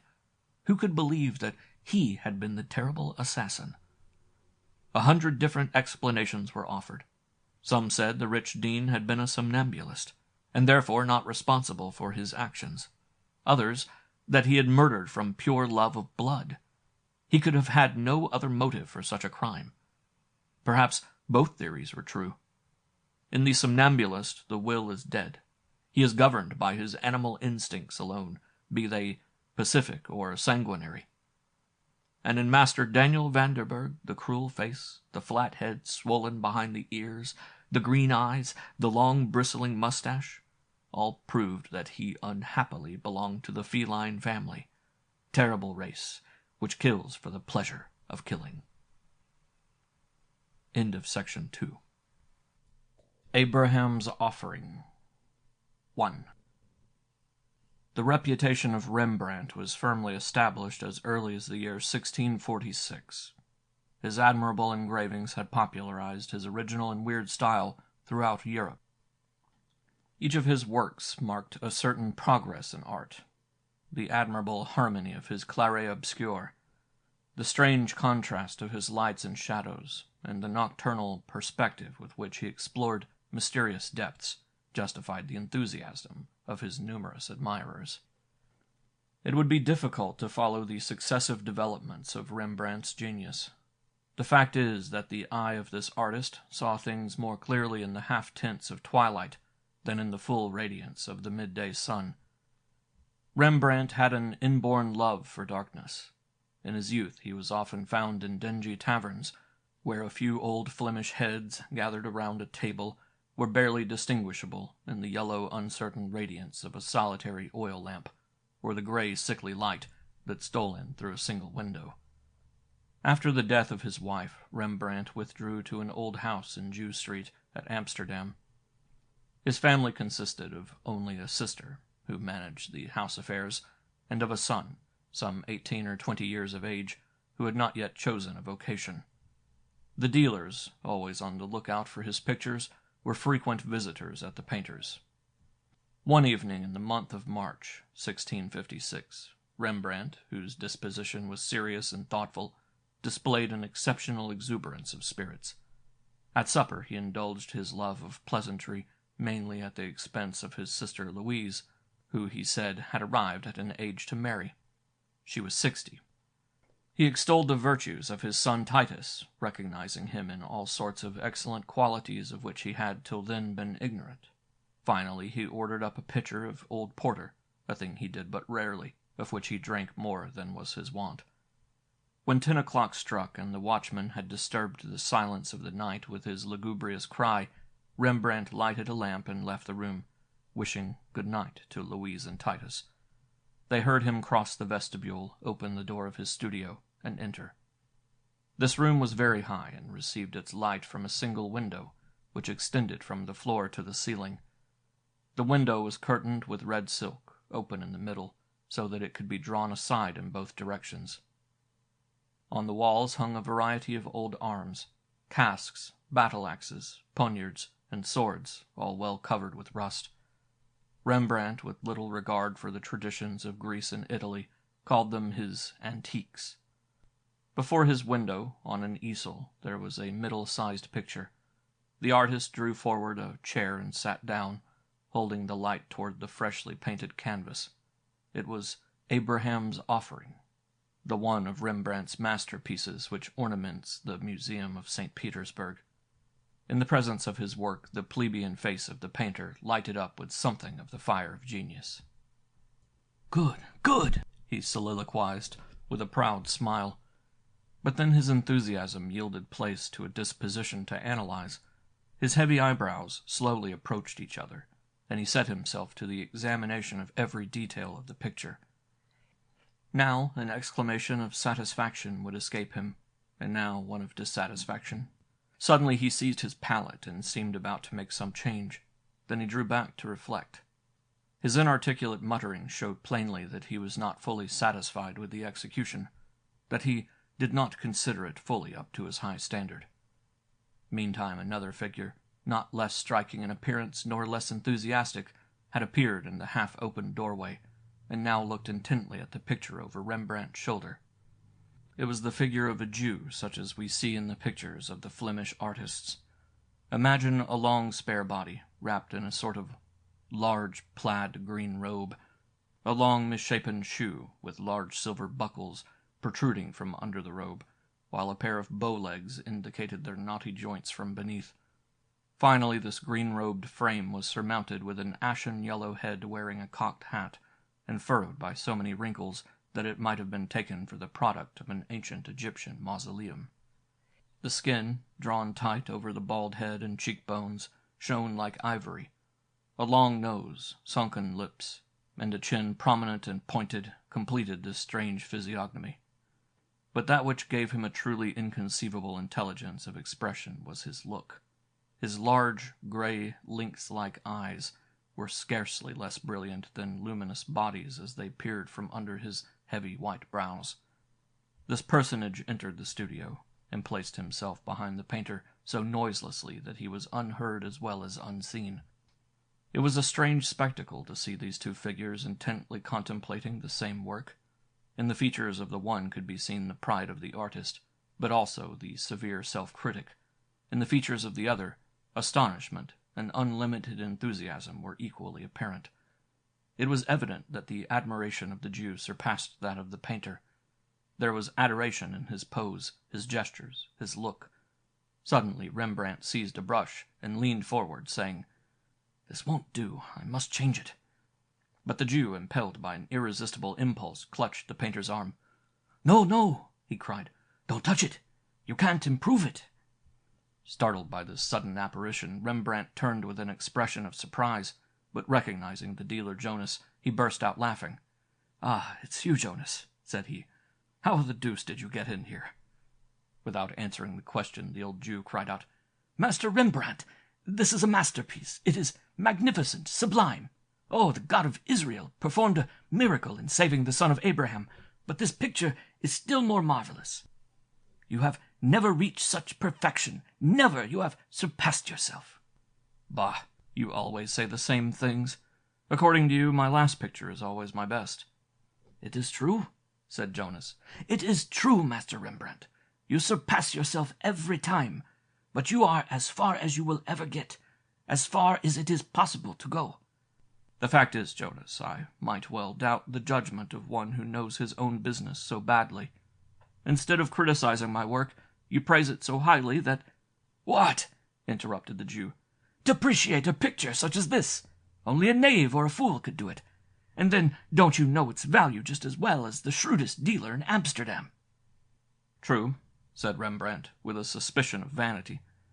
"I think I may be very well satisfied with my work. And if the picture were not sold—" "Eh? What? Sold?" cried the Jew. "Sold? Impossible. Sold to whom?"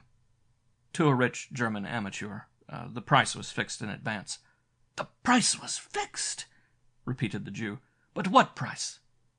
1,000 ducats. "Are you mad? What is 1,000 ducats for a masterpiece like that? You will never paint better. Perhaps never again as well." returned the painter with a smile. 1,000 ducats. I'll give you 1,500 for it," continued Jonas. Impossible, impossible." 2,000. "I tell you the picture is sold, and that I can't let you have it at any price," said Rembrandt, in a tremulous tone, for he loved money. 2,500 ducats! Cried Jonas, sinking into a chair as though he was terrified at his exorbitant offer. Rembrandt looked at him as though he would assure himself that what he heard was not a dream. "It is too much, Jonas," said he. "You would lose." Aye, the price is ruinous. I know it is, groaned the Jew. I know it is, but how can I ever allow such a work to go into the hands of another? After a moment's silence, the old enthusiast added, Master Rembrandt, I have promised to purchase for a rich amateur the next picture that comes from your studio. My word is pledged. I too have pledged my word, said Rembrandt, rising, and I am as desirous to keep it as you are to keep yours. Besides, the contract is signed. The Jew rose, and approaching the artist, took his hand. Neighbor, said he, in a tone that was more significant than his words, I cannot offer you more. I have a daughter. You know my little Rebecca. If I were alone in the world, I would offer you more, but I must think of my child. 2,500 ducats is a large sum of money, an enormous sum for a single picture. But a masterpiece such as this is priceless. Come, tell me how much you want. Is not 2,500 ducats enough? If not, tell me how much will be. But, Jonas, said Rembrandt, pointing to a faint outline of a coat of arms on the canvas, the picture, I tell you, is sold. The contract was long ago executed in duplicate. Then the Lord's will be done, groaned the Jew. I will return tomorrow in the hope of seeing the purchaser, and if he will let me have the picture, I will give him the difference in our prices. Your offer will be rejected, said Rembrandt, for the purchaser of this picture is the Prince of Hesse-Cassel. Another time I hope we shall both be more fortunate, Jonas. I am as sorry as you are that things are as they are. I lose 1,500 ducats, a large sum for a poor artist and the father of a family. They both instinctively turned toward the door, and as they left the studio it would have been difficult to tell which one seemed more chagrined. Apropos, said Rembrandt as they reached the vestibule, how did you get in here? I did not hear you.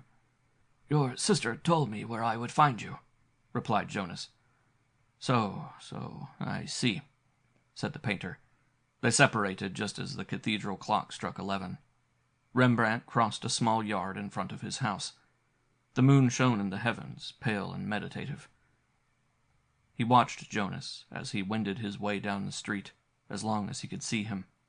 Then he closed the street gate, adjusted the bar, loosened 2 enormous dogs, and re-entered the house, sad and thoughtful. Rembrandt the miser, Rembrandt the usurer, had lost 1,500 ducats. 2. The city of Amsterdam could boast at this time of having a remarkable establishment of its kind, the Tavern of the Free Soldiers. It was there that the scions of the better families completed their educations. It was there that they learned to drink ale and porter, to play at cards, to throw dice, and to formulate an oath after the most approved fashion. But what a magnificent tavern! It was not one of those miserable public resorts where the voices of the convives are lost in the angles of the walls or are deadened by low ceilings. There were no chairs, tables, nor chandeliers, fragile things that offer little resistance to the joyous demonstrations of a gathering of merrymakers. No, the Tavern of the Free Soldiers was an immense cellar, whose vaulted ceiling, 30 feet high, supplied the chorus to the bacchanalian songs of its frequenters, and never failed to repeat the refrain. By a judicious provision of Dame Catherine, the mistress of the establishment, the jugs did service for chairs and the wine casks for tables, and their solid construction resisted every manner of attack. The night on which Rembrandt closed his doors with so much care and loosened his dogs in the courtyard, Titus, the exemplary young man whom he eulogized so eloquently at the supper table, was among the habitués of the famous cellar of the Free Soldiers. The hour was far advanced, and the tavern was well nigh deserted. A single group of drinkers still remained, gathered around an enormous wine cask. A single lamp placed in the center of the group struggled with the darkness, All the faces around it evinced the liveliest interest in the business of the moment. The son of Rembrandt, seated in the first circle, seemed to be deeply agitated. In front of him sat a big, ill-looking man with a rapier lying across his lap, a leather mug in one hand, and a plumed hat in the other. It seemed that they were antagonists. They were playing a heavy game, and Titus was losing.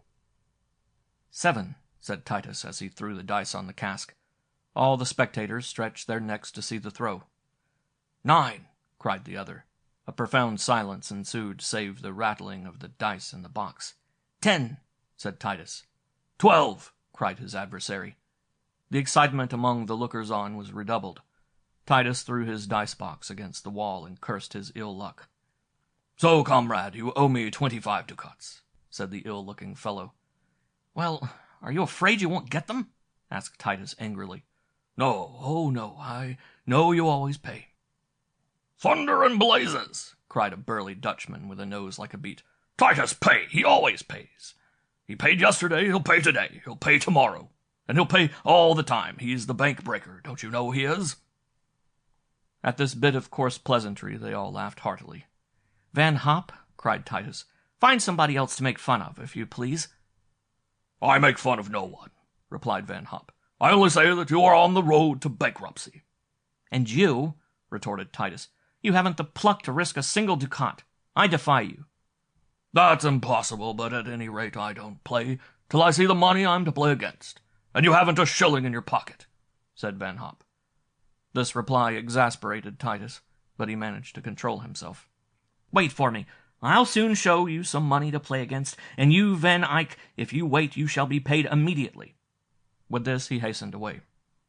All the convives seated themselves around the wine cask, relighted their pipes, and awaited the return of young Rembrandt. "Ho, Dame Catherine," cried Titus's adversary. "Some wine." The host hastened to place a well-filled pitcher on the cask. The cups were refilled. Van Eyck threw his arm around the rotund figure of Catherine and imprinted a kiss on her neck. She submitted with little ado. She had her money. Clouds of smoke rose above the heads of the drinkers. All their coarse, ruddy faces expressed that content which results from the having of one's material wants supplied. Not a word, not a look was exchanged. The silence lasted a full quarter of an hour.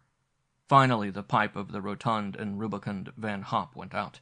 He mechanically emptied the bowl and broke the silence by remarking, "Do you know, I can't understand Master Rembrandt. It can't be denied that he is a great painter and a man of good sense in most things. But he allows his son to do strange things. I can't understand it." Another pause. After a few seconds, Van Hop emphasized his remark by adding, "It is simply inconceivable." "Titus has lost over 300 ducats this week," observed a third. "Master Rembrandt must be blind not to see that his son is a fool." "Bah!" said Van Eyck, with a sardonic smile. "Master Titus is taking his first lessons in the way of the world. When I have given him a few more lessons, you will see him quite presentable. His father understands that, and—" "His father!" interrupted Van Hop. "His father is a miser, and I am sure he does not give him a ducat." At this moment the door opened, and Titus appeared with a triumphant air, holding in his hand a well-filled sack of ducats. "Well, here I am again," said he. "Are you ready?" He approached Van Eyck and laid a handful of gold down before him. "Now I owe you nothing, and you, Van Hop, since you want to see the money, here it is. How much will you stake?" "All I have about me," was the reply. Herewith they proceeded to lay their wagers.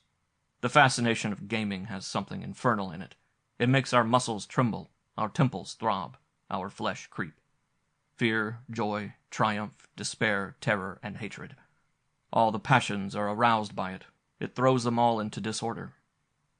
Contemplate these faces, which a moment since were immobile, apathetic, these features which but now were expressionless. They are not the players, they are only spectators. And yet they are a prey to the satanic fascination of the game. It holds them spellbound in its magic grasp.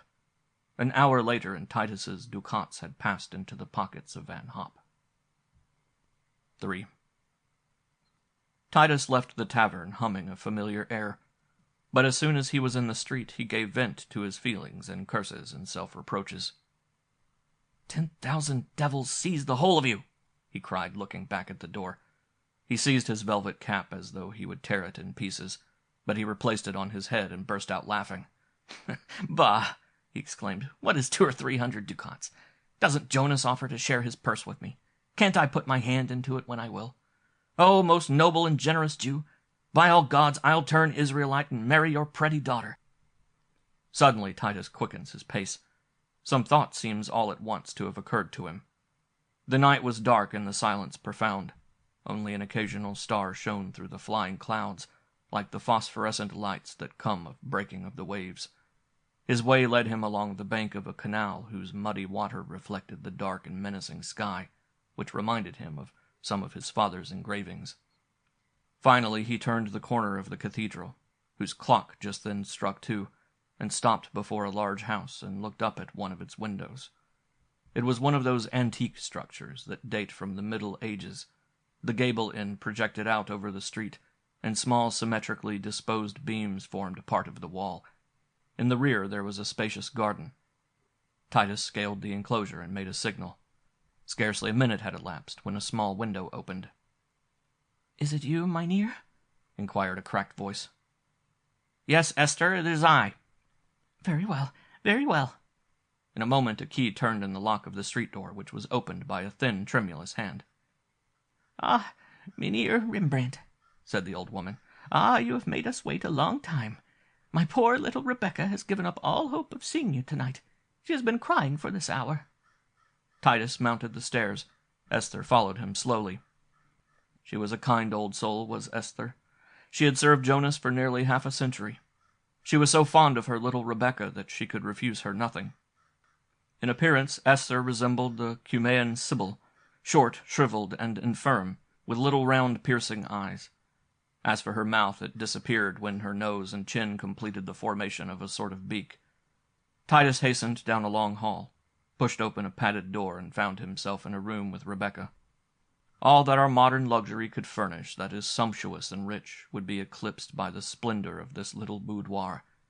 Imagine an apartment, high, small, and arched en ogive. The angles are decorated with beautiful paintings. From the center of the arch, a bronze chandelier is suspended by a silver chain.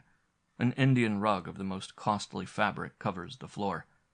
2 high Gothic windows, with their brass sashes and colored panes, admit a light that dazzles by the brilliancy of its colors. Finally, on a luxurious divan, reposes la petite Rebecca. Oh, Titus, fortunate young man! The daughter of Jonas, a veritable oriental pearl of ideal purity, sighs and waits for the son of Rembrandt. Her elbow resting on the end of the sofa, her head in her hand, her hair hanging loosely about her white shoulders, the poor child has a sad and dejected mien. A tear glistens on her long lashes. The ingrate does not come. When he suddenly burst into the room, she could not suppress a cry of joy. "Oh, thank heaven, at last, but I have waited so long." The young man, on his knees beside her, winds his arm around her supple form. Their eyes meet, their breath and their hair intermingle. "How beautiful, how lovely you are tonight!" he exclaims. An hour passes. The lovers take no note of time. They speak in a tone so low that not even the silence is disturbed. Suddenly the clock of the old cathedral strikes, and its solemn reverberations seem to travel far into the stillness of the night. At the same moment a door opens at the extremity of the passage. Titus trembles with fear and listens. Slow shuffling steps approach the little boudoir. Titus springs toward the chandelier and extinguishes the lights. Someone stops before the door. The light of a candle shines through the keyhole and forms a star on the opposite wall. Titus hardly dares to breathe. Finally, the nocturnal wanderer continues his way along the passage. The luminous point describes a circle on the wall and disappears as the steps grow fainter without. "Who is it?" whispers Titus. "My father," says Rebecca. "He often goes about the house at night." Impelled by an irresistible curiosity, Titus opened the door sufficiently to look out. There was Jonas at the end of the hall, enveloped in a long gown. In one hand he held a lamp, while with the other he unlocked and opened a heavy oaken door and disappeared, closing the door behind him. There was something so strange and weird in the old Jew's movements that Titus turned to Rebecca and asked, "What is he doing at this hour?" "I do not know," she replied. "I was quite small when I heard him the first time going about at night. At first I felt afraid, but I have long since become accustomed to hearing him. He always stops for a moment before my door. Then he goes on down the passage just as he did tonight." "It is very strange," said Titus. "He never comes in?" "No, never." "What is there behind this big oaken door?" "I do not know. He always keeps the key. No one ever enters there but himself." "It is strange, very strange," half soliloquized Titus. "Very true," said Rebecca. "But why concern yourself about what you cannot fathom? Come back and tell me again how much you love me." "It is better I should go. Your father might discover—" "No danger. We shall hear nothing more of him for an hour." She exerted herself to make him prolong his stay, but Titus could not be persuaded. He donned his cap, took a hasty leave of the gentle Rebecca, and found his way to the street as quickly and noiselessly as possible. 4. The next day the Prince of Hesse-Cassel, in order to do honor to the painter, deigned to present himself personally at Rembrandt's. This prince was un homme superbe. It was only necessary to see his mustache with its corkscrew curl, his white-plumed hat, his embroidered velvet coat, his gold-hilted sword, his silver spurs, his imposing gait, his lordly mien, to be convinced that he was one of those superior beings predestined by their ancient nobility and by the purity of their blood to rule over men. And nature, whose ways are ever just as well as beneficent, had placed him at the head of a principality. Rembrandt came forward to receive him on the very threshold of his modest abode, wearing a suit of coarse blue cloth, a felt hat of the Flemish fashion, while a triumphant smile lighted up his vulgar features. The prince's coach had stopped at a little distance from Rembrandt's house. An attendant, dressed in black, thin as a spindle, his cheeks pale and hollow and his nose pointed, bowing low and smiling obsequiously, followed the prince.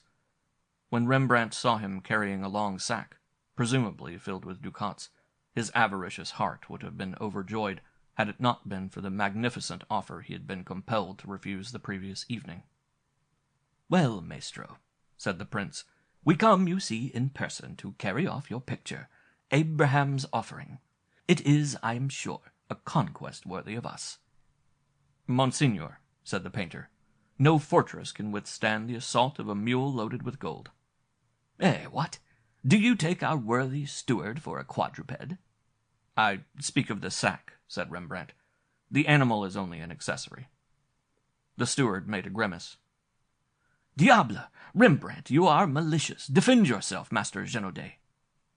"Monseigneur," replied the steward, "I would never presume to speak in the presence of your highness." I believe him, thought the painter. He would rather steal his ducats in silence. They entered the studio. To show his picture to the best advantage, Rembrandt had hung it against the wall, where it would have the most favorable light, and then he had covered it with a green linen cloth, thinking that its effect on the prince would be heightened when he unveiled it. "Be so good as to stand here, monseigneur," said he. "The picture is there. I will uncover it." The royal visitor took the position indicated. Then Rembrandt, full of ardor, removed the cloth. But, amazement, the picture had disappeared. The prince thought he had been hoaxed, and Rembrandt for a moment or two seemed to question his own sanity. He could hardly believe his eyes. He was utterly confounded.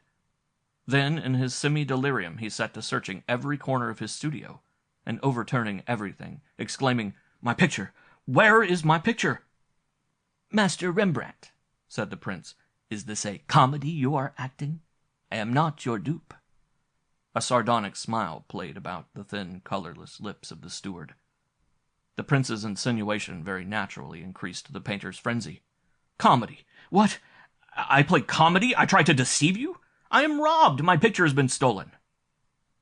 His cries were such that his sister and Titus hastened to the studio.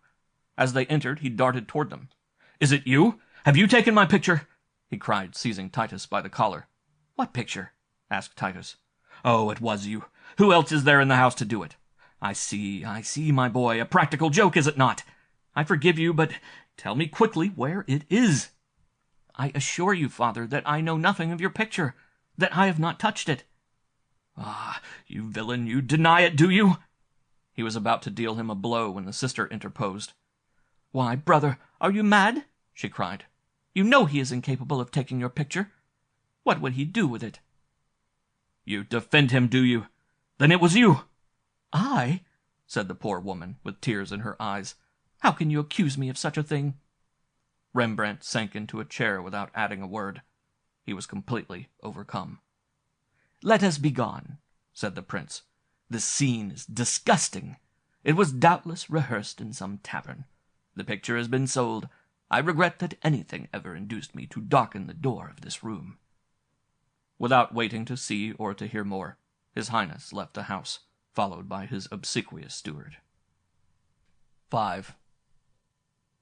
The sudden and incomprehensible disappearance of his picture threw Rembrandt into a most unhappy frame of mind. For a long time he found it impossible to work. At table with Louise and Titus he would glance first at one and then at the other with a look full of defiance, and never opened his mouth but to complain of traitors and ingrates. "Aye, aye," said he, "one thinks he has an affectionate and devoted sister and son. One gives them his confidence. And what do they prove to be? His greatest enemies. Great heaven, whom can we trust? The honest man is the prey of villains and thieves. His own family to rob him." Poor Louise kept silent. What could be said in reply to one in his mental condition? Sometimes Rembrandt, impelled by an indescribable feeling between doubt and fear, would search over and again every nook and corner of his house, like a veritable madman. Often also he was seen in the courtyard, walking slowly and gravely to and fro, with his arms folded over his chest, his head inclined forward, and muttering unintelligibly to himself. When his dogs would come toward him, wagging their tails with pleasure, he would cry out to them, "Out with you! You two are a couple of traitors. The thief and you are good friends, I have no doubt, and you would lick his hand as soon as mine." At 8 o'clock each evening Rembrandt closed the portal of his house, adjusted the bar, sent Louise and Titus away, and then, with a long rapier in his hand, remained in ambuscade in the yard until he could keep his eyes open no longer, when he would retire, cursing the weakness of his will because he could not conquer nature. Nevertheless, despite his fears, his doubts, and suspicions, which amounted to little less than insanity, Rembrandt, after a few weeks, returned to his work, and completed one of his most famous pictures, The Meditative Philosopher, which is characterized by a melancholy so profound and a sadness so true. One evening several energetic raps were heard at the portal of the court. The painter went out and asked who it was there. "It is I, Master Rembrandt," replied the voice of Jonas. "What the devil do you close your doors for at such an early hour? I have something to say to you." Rembrandt opened the wicket in the portal and inquired in anything but an encouraging tone, "Well, what is it?" The face of the old Jew presented itself, with its innumerable wrinkles and leather complexion. "I came to inquire," said he, "if you have not a picture to sell. I have a buyer, if I can find anything that will please him." "Bring him to me tomorrow," said the painter. "I have just completed a work of imagination." "The gentleman came to me," said Jonas, "and you understand—" "Oh, I see, you want a commission. In future I shall sell my pictures myself." He closed the wicket and went into the house. It was thus that Jonas was dismissed, for the humor of the painter, not the most agreeable at the best, had of late been materially soured. Although he could not work by lamplight, Rembrandt rarely left his studio in the evening. The neighbors saw a light in this room every night, and often a shadow was outlined on the red silk curtain. What was the painter doing at these late hours when the whole town was supposed to be asleep, when a profound stillness reigned in the streets far and near, when the eyes of the cat shine as though she carried a flambeau in her head? At these unwonted hours Rembrandt was still awake. He raises a heavy trap-door in the center of his studio, and descends a few steps. A feverish agitation makes his muscles twitch. His eyes glisten with a supernatural expression. He thrusts his hand into a deep cavity, and with an effort draws forth an iron casket. His coarse features redden with delight. He raises the cover and fixes his eyes with a satanic smile on the contents.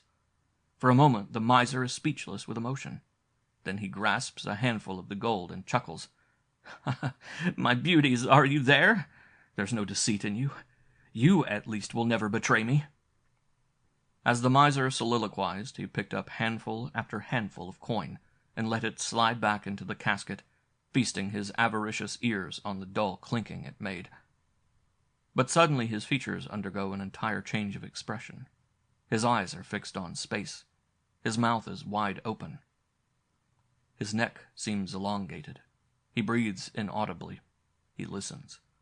A slight noise is heard in the vestibule. Then the steps of the stairs creak beneath a rapid step. Softly and hastily, the miser slips the casket back into its resting place, regains the floor of his studio, and closes the trap behind him. Without giving a moment to reflection, he seizes a poniard that hangs on the wall, and, like a tiger that springs from his cage, he darts into the vestibule, crying, "Ah, villain, I have you!" At this moment a shadow disappears from the head of the stairs as if by enchantment.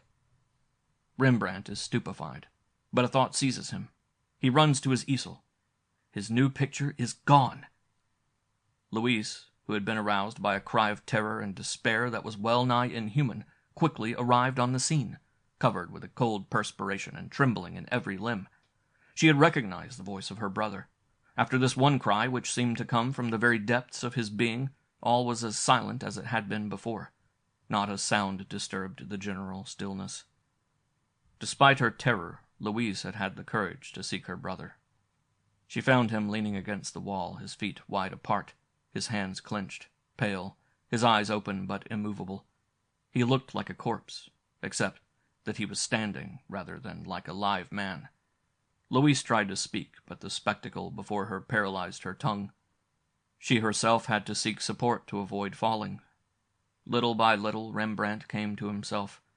First a movement, then a heavy sigh. With animation came rage. "I am robbed again! Robbed!" he cried.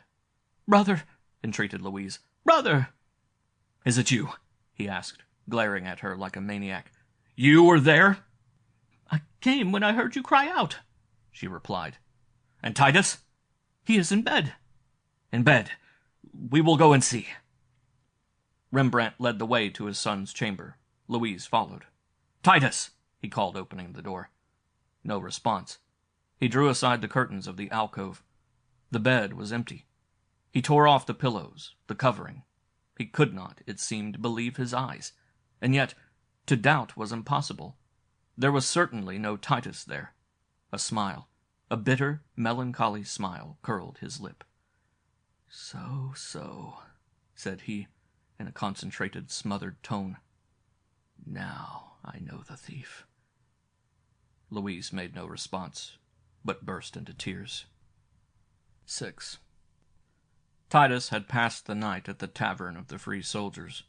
Toward 4 o'clock in the morning, just as the first faint rays of light began to whiten the tops of the chimneys, our youth, slightly over the bay, wended his way quietly through Jew Street on his way home.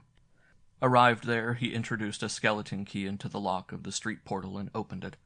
He expected to be greeted as usual by the 2 dogs, his accomplices. What, therefore, was his astonishment when a heavy, muscular hand seized him by the collar, and the voice of his father cried out, "Ah, villain, I have you!" He was dragged into the house with such rapidity that he had no time to acknowledge his wrongdoing, or to beg for mercy. Rembrandt and his son, in the center of the studio, looked at each other face to face, each seemingly marshalling his powers for the contest. Titus was red and shook with terror. Rembrandt was pale and trembled with rage. For a few seconds they were both silent. The young man felt a sort of chill creep down his back. I know, sir," stammered Titus, finally breaking silence, "that I am much in the wrong, that I deserve your reproaches." "My picture!" screamed the father. "My picture! Where is my picture?" As Titus did not answer immediately, Rembrandt continued. "My 2 pictures! Speak, thief! Where are they? What have you done with them?" "I don't know, sir, where your pictures are. I have not touched them," said Titus. "Where have you been? Where have you spent the night?" I have been at the tavern." You have been at the tavern? At the tavern, eh? Cried Rembrandt. And you eat, you drink, you play at the tavern, do you not? No response. Have you nothing to say for yourself? You eat, you drink, you play at the tavern? Of course you do, or you would not go there. Where do you get your money? Titus hesitated. Where and how do you get your money? Howled Rembrandt. Speak, you rascal, or I'll break every bone in your body. He raised a big cudgel he had in his hand, and poor Titus felt his flesh creep, so great was his fear. But Rembrandt lowered his arm and continued. I know where you get your money. You steal my pictures, and sell them. No, sir, I do not steal. I borrow. You borrow? Cried Rembrandt with renewed fury. You borrow? Of whom? Of Jonas, said Titus. What? Jonas? A Jew? A usurer? He lends you money? How much? How much? 500 ducats. Titus was so terrified that he did not dare to confess but half the sum he had already received from the Jew. The words were hardly out of his mouth when Rembrandt dealt him such a blow with the cudgel that he fell on the floor, exclaiming, Oh, I am killed! But Rembrandt was merciless. He seized him and dragged him into an adjoining room that had but one window and that was grated. You young gallows bird, said he, tell me where my pictures are, or you shall die of hunger. He left the room, locking the door securely behind him. Titus, his back aching from the effects of the blow with the cudgel, remained alone in the little dark room, with no other prospect before him than starvation. What a contrast between now and an hour ago at the tavern of the Free Soldiers! When Rembrandt returned to the vestibule, he met Louise. The poor woman's eyes were red from weeping, and she seemed to be in a state of nervous bewilderment, well calculated to excite commiseration. Well, what do you want? He asked. Brother, I cannot believe that— See here, interrupted Rembrandt. I forbid you to criticize my acts, and if you presume to do it, I'll turn you out of doors. But, brother, I don't presume to criticize. I only say— You have nothing to say in the matter, he cried furiously. You attend to your house affairs, and let what doesn't concern you alone. Louise saw that in his present mood remonstrance was useless, and withdrew. When she had the breakfast prepared, she called her brother. I want no breakfast, said he. And Titus? He wants none either.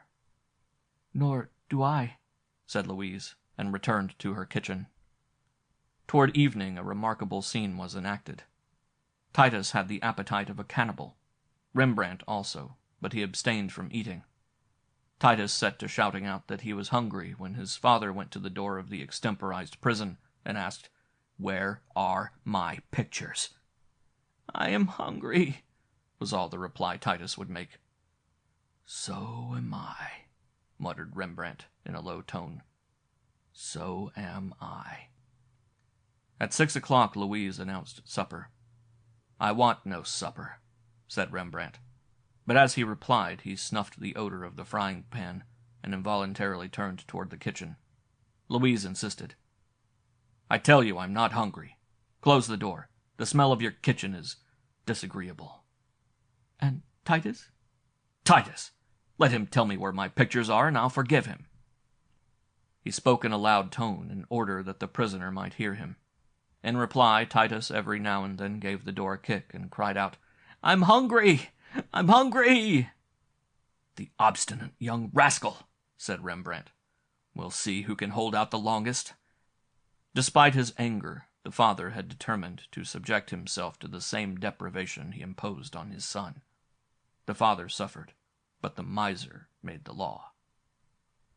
7. The house of Jonas was the scene of an unusual commotion. Rebecca had waited for Titus till it was very late, and in consequence of her disappointment she had gone to bed in tears. For several days she had complained of a loss of appetite, of headaches and dizziness, and had been a prey to an indescribable unrest akin to real indisposition. The presence of Titus alone made her forget, for the moment, that she was not in her usual state of buoyant health. Her symptoms were such that they would have justified the fear that she was threatened with a disorder of some gravity. On the day of which we speak, Titus having neglected to make his little visit on the previous evening, the symptoms had assumed an alarming aspect. When old Esther in the morning entered the chamber of her young mistress, she found her pale and feverish. Her temples burned, and her general aspect was that of one who is on the eve of being seriously ill. Oh dear, she moaned. I'm going to die. I know I am. Die? Remonstrated Esther. Die? Don't talk that way, my child. Yes, I'm sick. I'm very sick. I have a pain here. And she put her hand on the pit of her stomach. I can hardly breathe. Esther was frightened and hastened to notify Jonas, who was at his daughter's bedside with all possible dispatch. His daughter's appearance, her moans, and, above all, the tears in her large dark eyes, filled him with terror. He invoked the aid of the God of Abraham, Isaac, and Jacob with a fervor that no other circumstance could have inspired. "Oh, my child, my treasure!" he cried. "What can be the matter with you? Where do you feel pain? Tell me." Instead of replying, Rebecca only agitated her arms and dropped her pretty head, while tears glistened beneath her long lashes. In despair, Jonah hastened out of the house while Esther prepared a calming potion, which she had been in the habit of administering for full 2 generations, as a remedy for every human ailment that had come under her ministration. But a few moments had elapsed when Jonas reappeared, accompanied by the distinguished Dr. Gerosonimus. Imagine a man between 70 and 80 years of age, thin and hard and dry as a post. He wears a long green silk toga. The 12 signs of the zodiac are pictured on the wide red border, and all the constellations embroidered in silver are seen on a sort of mantle he wears. Further, a high pointed hat rises above the head of the doctor. A long white beard, equally pointed, reaches nearly to his waist, and spectacles of colossal dimensions are adjusted on his thin pointed nose. Gerosonimus looks over his spectacles, and his little black eyes seem to pierce the very recesses of your heart. Under his arm he carries an ebony box ornamented with gold, a veritable miniature pharmacy. Finally, the stride of this remarkable personage is majestic, his gesture imposing, and his speech sententious. He placed his box on a marble-topped table and opened it, displaying innumerable little cases and vials containing elixirs, opiates, and electuaries of every imaginable color. It was very beautiful, and at sight of this arsenal directed against the long list of maladies, no one could fail to be convinced that Dr. Gerosonimus was a well, a cistern, an abyss of science. "Here is hellebore," he said to Jonas, showing him a little package. "It is one of our surest antidotes for insanity. I myself gathered it on the summit of Mount Himalaya. Here is some of the manna that sustained our ancestors for 40 years in the desert. It has every imaginable taste. I received it as a present from a priest of Jerusalem, whose son I cured of the pest. Since the escape from Egypt, it has been transmitted in a sealed bottle from father to son, and from male to male, by order of primogeniture. Here is an elixir of long life, that I myself compounded of the marrow of an antelope, the gall of a giraffe, and the brain of a sphinx. Here is a water that will cause hair to grow on the soles of the feet, and here—" "Oh, Dr. Gerosonimus," interrupted Jonas, "you are a wonderful, a sublime genius. You alone are able to save my Rebecca. Deign to look at the poor child, who lies here suffering from as many pains as you have remedies in your little box." This reminded Dr. Gerosonimus of the object of his visit. He turned toward the couch on which Rebecca lay, and with a grave mien and measured step he approached her. "Nature," said he, "engenders innumerable ills, but science dominates nature, and lays bare her secrets. My child, give me your hand." Rebecca obeyed. The doctor put the ends of his fingers on her pulse, counted the number of beats, half-closed his little black eyes, and seemed to reflect. Then, turning toward his patient, he said, "Your tongue." She opened her mouth. Gerosonimus adjusted his ponderous spectacles, glanced at the oral cavity she displayed, and then, with an oracular shake of the head, he said, "Serious. Very." Meanwhile, Esther and Jonas had exchanged innumerable significant glances. When the doctor said, "Serious, very," the Jew raised his hands toward heaven in mute despair. "Very serious," repeated Gerasonimus.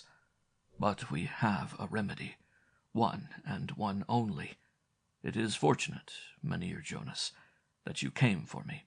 I alone am able to penetrate the mystery of this malady." "Oh, doctor," cried Jonas, "save my child, and my gratitude shall be testified to the utmost limit of my poor fortune." The doctor ran his eyes over the rich furniture of the room and smiled. Then he said, "My child, tell me how you feel." At this question, Rebecca burst into tears. "I feel," said she in a childlike tone, "I feel dizzy. All the time I want to gape. Sometimes I can hardly breathe, and when I eat, I feel a kind of nausea." Gerasonimus's features assumed a peculiar expression. He turned to Jonas and said, "I should be glad to be alone with your daughter for a few moments." As the father hesitated, he pointed to the few locks of white hair that still remained on his now well-nigh sterile scalp. Jonas and old Esther withdrew, but they remained as near as possible to the door. As soon as the doctor was alone with his patient, he leaned forward, and in a confidential tone asked, "When did you see him last?" "See him? Who?" "The young man you are in love with." "Titus," said she, astonished. "Do you know Titus? He didn't come yesterday." "That's sufficient," said the doctor. He turned toward the door and opened it. "Come in, Jonas. I have some good news for you. Your daughter is out of danger." "Ah, heaven be praised!" cried Jonas. "Aye, aye, you may rejoice. The Lord said to our father Abraham, 'I will multiply thy seed as the stars of the heaven, and as the sand which is upon the seashore.'" At the same time he whispered a few words in his ear, which caused the aged Hebrew to start as though he had been pricked by 1,000 needles. He raised his fist to the doctor and cried, "'Tis false! 'Tis false! How dare you? My daughter is incapable of—" "She herself just told me so," said Gerasonimus calmly. "She told you so? Impossible!" Jonas darted toward his daughter, saying, "Tell me, my child, tell me! What he says is not true." "What?" she asked naively. "What does Dr. Gerasonimus say?" He says that you have confessed." "I have confessed? I have confessed nothing." "Ah, I was sure of it," cried Jonas triumphantly. "She has confessed nothing." "What?" said the doctor. "Did you not tell me that a certain young man, one Titus, was the cause?" "The cause of what?" "Of your disorder." "Good heavens!" exclaimed Rebecca, with the utmost simplicity. "How could Titus be the cause of my loss of appetite? It is true that I am very unhappy when he neglects to come see me." "When he does not come to see you!" howled Jonas. "He comes to see you? He comes here?" "Why, yes, quite often." "Oh, hussy, hussy!" cried Jonas, tearing his robe. "And you, yon old traitress! Why did you not tell me? Why did you allow this?" In his fury, he seized Esther by the throat as though he would choke her to death. "But," cried the old sibyl, struggling to free herself from his grasp, "have you not always said that the son of Master Rembrandt was an excellent young man?" "The son of Rembrandt!" cried Jonas. "The son of Rembrandt! I see in this the hand of heaven." Without uttering another word, he left the room and the house. The doctor, Esther, and Rebecca thought the poor old man was bereft of his senses. Jonas, with all possible speed, directed his steps toward Jew Street. At sight of him, everybody stopped and wondered. His long legs were taking strides that made them look more like stilts than jointed members of the human body. His thin, sharp nose never varied the direction in which it pointed. His sugar-loaf hat was pushed back on the nape of his neck, while his ample dressing-gown fluttered in the wind. He might have reminded one of a stork that was making a futile attempt to rise into the air. His whole appearance, in fact, even to the flowing sleeves of his gown, distended by his long bony arms, lent him something of the look of this singular bird. Jonas did not slacken his pace till he reached the domicile of the Rembrandts. 8. Rembrandt had said to his son, "If you do not tell where my pictures are, you shall die of hunger." This terrible threat bade fair to be executed. For 48 hours Titus had not a mouthful. Stretched out on the floor, pale and haggard, the poor fellow had long since stopped kicking the door. He could now scarcely stand on his feet. Rembrandt, seated near the door of the little room, well nigh as pale and not more vigorous than his prisoner, but as determined as at first, continued to call out from time to time, "Tell where my pictures are, and you shall have something to eat." As the only reply he got was the hollow echo of his voice in the vestibule, he rose, listened at the door, and then, looking through the keyhole, muttered, "He doesn't reply. Perhaps he's dead." Involuntarily he put his hand to the pocket in which he had the key. Then he resumed his seat, saying, "No, I fasted as long as he has. He can't be dead yet. There is no danger, he's only obstinate." He leaned back against the wall, closed his eyes, and bit his lips. In a few minutes he continued, "The rascal! If he'd only confess, if he'd only tell me where my pictures are, we'd have something to eat. The young brigand! Oh, he has them, or he has sold them. Borrow 500 ducats. 500 ducats! The rascal! The rascal! Let him starve. I wish it were all over. This hunger is something terrible." Meantime other thoughts came to take possession of the miser. What he suffered enabled him to appreciate the suffering of his son. What he loved next to his gold was Titus. As we see, his paternal affection forbade his imposing a great deprivation on him, without subjecting himself to it at the same time. At those moments when the father was in the ascendancy, he would cry out, "Titus! Titus, my boy! Confess, and I'll pardon you! Confess, and we'll have something to eat and support her!" But, receiving no response, the rage of the miser would be rekindled. Toward noon a paroxysm of ravenousness seized him. He suddenly sprang to his feet, exclaiming, "I can stand it no longer!" Just then the door opened, and Jonas, the exasperated Jonas, stood on the threshold. At sight of the Jew, to whom he attributed his son's shortcomings, Rembrandt's plebeian physiognomy assumed an expression menacing beyond description. If he had not felt so feeble, he would have made an effort to strangle the old Jew then and there. Jonas, on his part, was not less furious. His long yellow furrowed face was a picture of indignation and despair. What had just come to his knowledge with regard to his daughter had put him in a frame of mind which the jeers of the people he had passed in the streets had very naturally aggravated. To see these two men, as they stood for a moment face to face, breathing defiance at each other, the one tall and cadaverous, the other short and stout, one would have been reminded of a battle between a heron and a hawk. "Master Rembrandt," cried Jonas, "your son is a villain! He has disgraced my daughter, my little Rebecca, an angel of innocence and purity." "And you," Rembrandt replied, "you old scoundrel, you have been doing what you could to ruin my son. You have been lending him money. The devil take you and your Rebecca, and the sooner the better." "I don't come for my money. I don't care for my money," said Jonas, "although I've lent him 1,000 ducats. 1,000 ducats? Howled Rembrandt. "It's false. You have lent him only 500. "Some other time I will prove what I say, but now I come for something else." Rembrandt was livid with rage.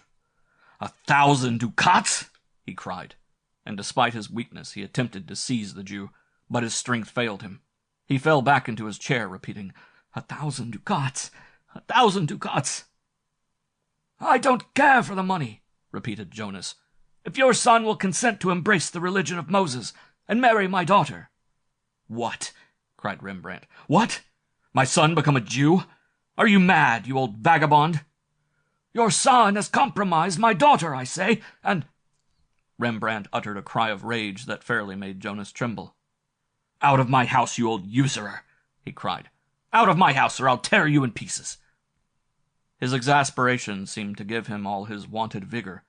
He sprang toward the Jew to put his threat into execution. Jonas, in defending himself, retreated to the door. They both cried out and heaped imprecations on each other's head till they were breathless. Meanwhile, the old Jew, though attacked in front, had managed to open the door. And now, standing on the threshold, he raised his long arms, and in a tone full of solemnity he cried, "Master Rembrandt!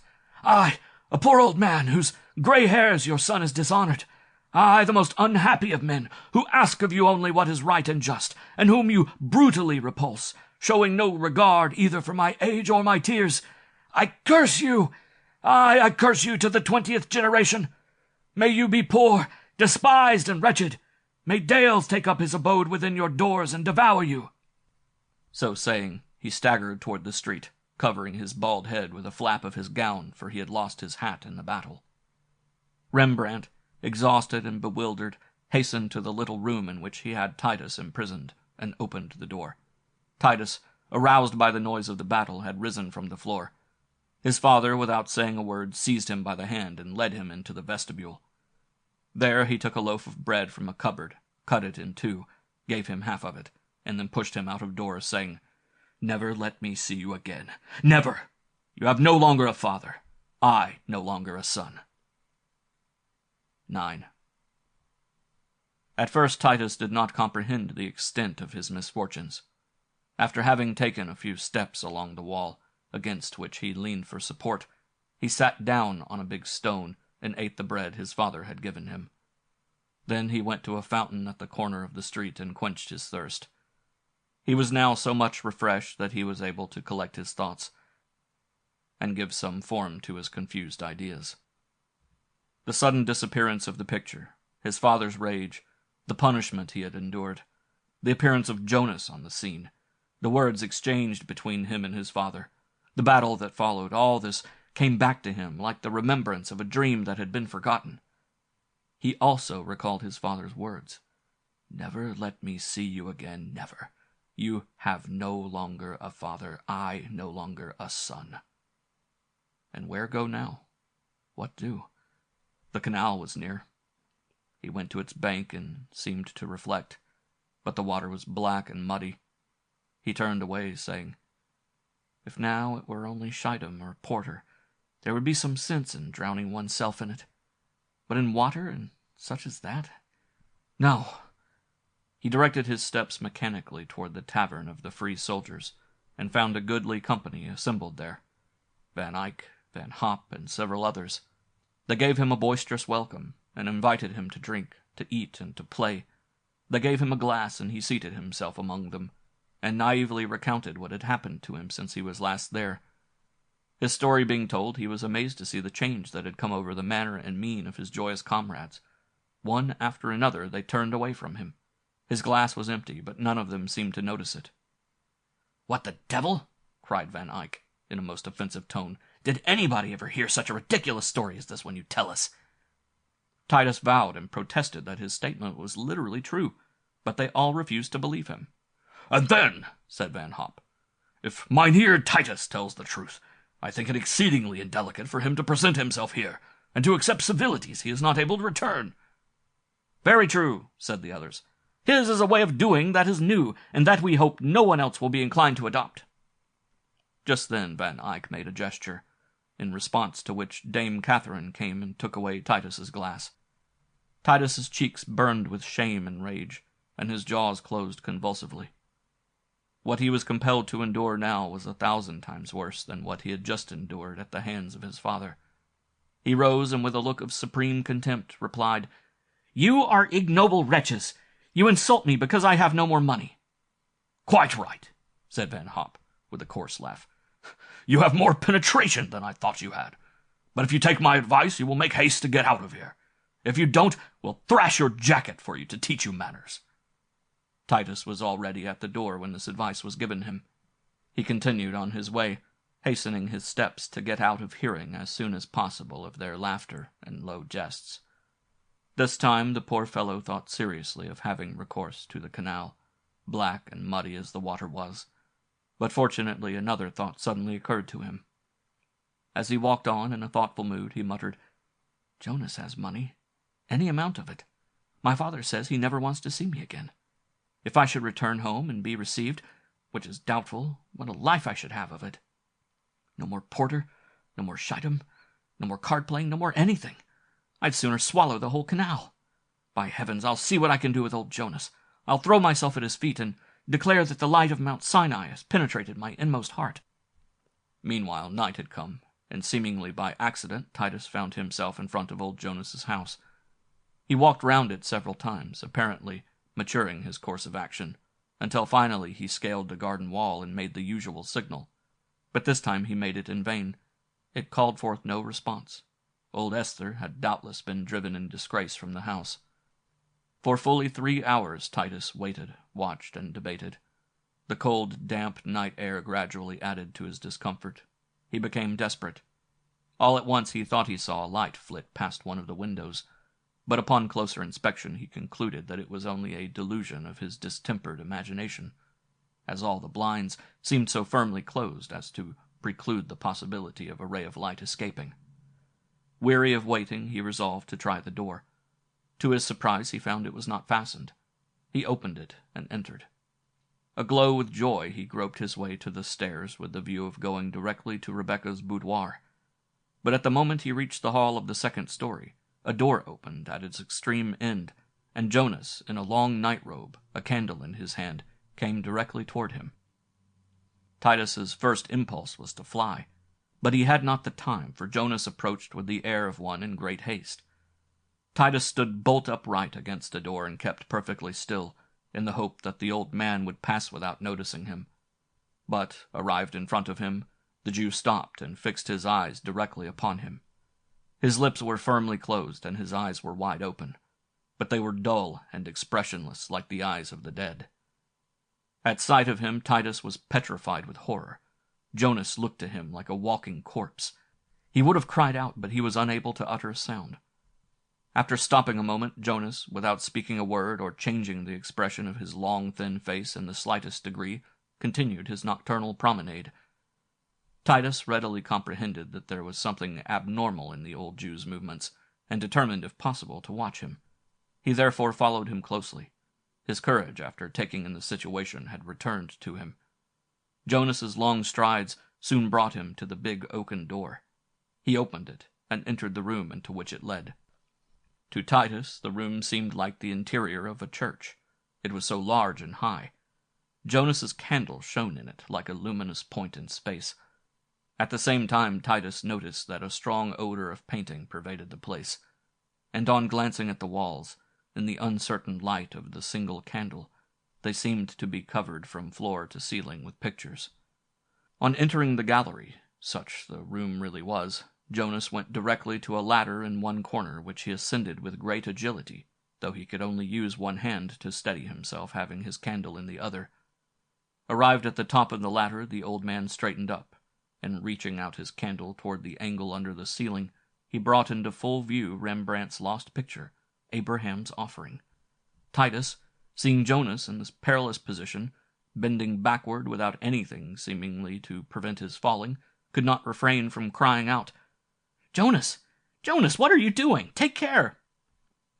This cry seemed to thrill the old Jew like an electric shock.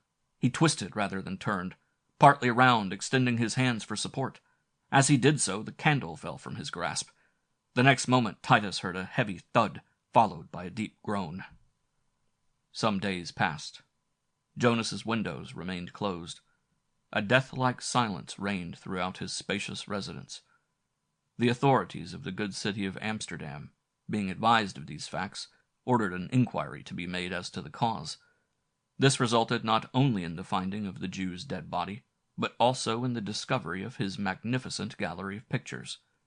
But the feature of this discovery that caused the greatest sensation was the fact that a considerable number of the most remarkable pictures in Jonas's collection were recognized by the artists who painted them, or by dilettanti to whom they had belonged. They all stated that these paintings had gone out of their possession, some at one time, some at another, in a manner they could never account for. Among the claimants was Rembrandt, who rejoiced in the recovery of his meditating philosopher and his Abraham's Offering. Titus and Rebecca had flown to Bruges, where they ended their days. Titus became as great a miser as his father. The reception his comrades Van Eyck and Van Hop gave him at the tavern of the Free Soldiers the last time he was there taught him the value of money. End of section 3. The Three Souls.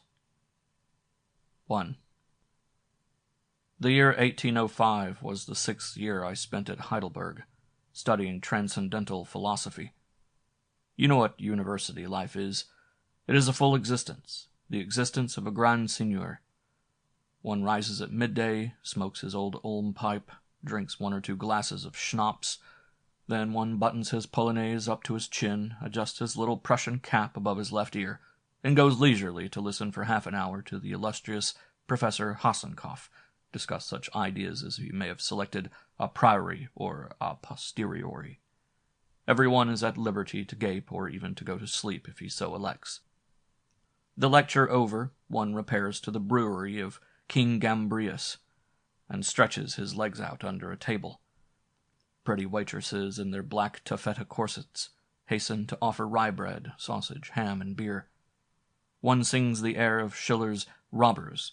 One drinks, one eats, and is oblivious to the care incident to this mundane existence.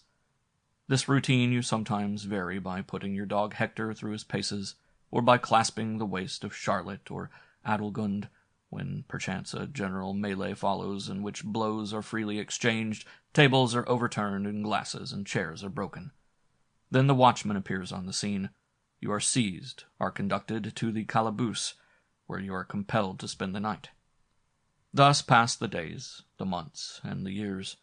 At Heidelberg one finds unfledged princes, dukes, and barons of high and low degree, and the sons of cobblers, pedagogues, and tradesmen. The young nobles band together, but all the others fraternize on an equal footing. In 1805 I was 32 years old, and my hair and beard already began to be streaked with gray. My liking for beer, tobacco, and sauerkraut began to lessen. I felt the necessity of change. As for Hasenkopf, with his discourses on the discursive and the intuitive, the apodeictic and predictive, he had succeeded in filling my head with a veritable potpourri. Not unfrequently I would stretch out my arms and cry, Kasperzahn, Kasperzahn, it is not good to know too much. Nature no longer has any illusions for you. You may say with Solomon, vanity of vanities, all is vanity. Such was my frame of mind, when, toward the end of the spring of the year 1805, a terrible event occurred, which taught me that I did not know everything, and that the career of a philosopher is not always strewn with roses. Among my older comrades there was one Wolfgang Scharf, the most inflexible logician I have ever chanced to meet. Imagine a short, spare man with hollow sockets, white lashes, red hair cut short all over his head, a close-cropped beard that comes up high on his sunken cheeks, and broad muscular shoulders covered with the rags of what was once a handsome garment. To see him slip along the walls, a loaf of bread under his arm, his shoulders thrown forward and his eyes aglow with a strange light, was to see a picture that would not soon escape from the recollection. And yet my friend Wolfgang thought of nothing but metaphysics. For some 5 or 6 years he had lived on nothing but bread and water in a garret of the old shambles. Not once during all this time had he found a mug of beer or a glass of wine necessary to stimulate his ardor for science, or an ounce of animal food to give him strength for his sublime meditations. And yet, gaunt and half-starved as the poor devil was, I was afraid of him. I say afraid, for, despite his apparent marasmic condition, his osseous frame was endowed with almost superhuman strength.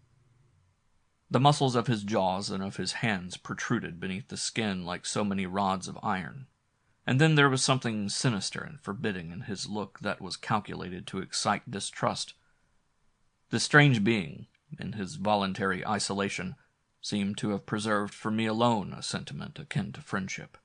He came to see me from time to time, when, gravely seated in my armchair, he would acquaint me more or less in detail with his metaphysical lucubrations. "Caspar," he asked in an abrupt tone, "what is the soul?" And I, glad to have an opportunity to dispel my erudition, replied with a doctoral air, "According to Thales, it is a sort of magnet. According to Plato, a substance which moves of itself. According to Asclepiades, an excitation of the senses. Anaximander says it is a compound of earth and water. Empedocles says it is the blood. Hippocrates, a spirit diffused through the body. Xenophon, the quintessence of the 4 elements. Xenocrates, Good, good, he interrupted. But you, what do you think the soul is? I say with Lactantius that I don't know. I am by nature an Epicurean. Now, as you know, according to the Epicureans, every conviction comes from the senses. The soul being something beyond the reach of the senses, I can consequently have no opinion with regard to it. Nevertheless, Caspar, we know that very many creatures in the animal kingdom, insects and fishes, for example, are deficient in one or more of these senses. Who knows if we possess all of them, if there are not others of which we have not even a suspicion? That is possible, but being in doubt, I will refrain from venturing an opinion. Do you believe, Caspar, that we can know anything we do not learn? Assuredly not. Every science is the product of study and experience. If that be true, how comes it that chickens no sooner leave the shell than they begin to run about and to search for food? How comes it that they discover the hawk, though high above them, and run for safety under the mother's wings? Do they learn to recognize their enemy while they are in the shell? That is instinct, Wolfgang. All the animals obey certain instincts. Then it seems that instinct consists in knowing what one has never learned. Come, come, I cried. You ask me too much. He smiled contemptuously, threw the corner of his well-worn mantle over his shoulder, and left me without adding a word. I looked upon him as being a lunatic, but a lunatic of the most innocent description. Who would think it possible that a mania for metaphysics could, by any chance, be dangerous? This gives a tolerable idea of Scharf's mental and physical condition, when the old vendor of Kucheln, Catherine Vogel, suddenly disappeared.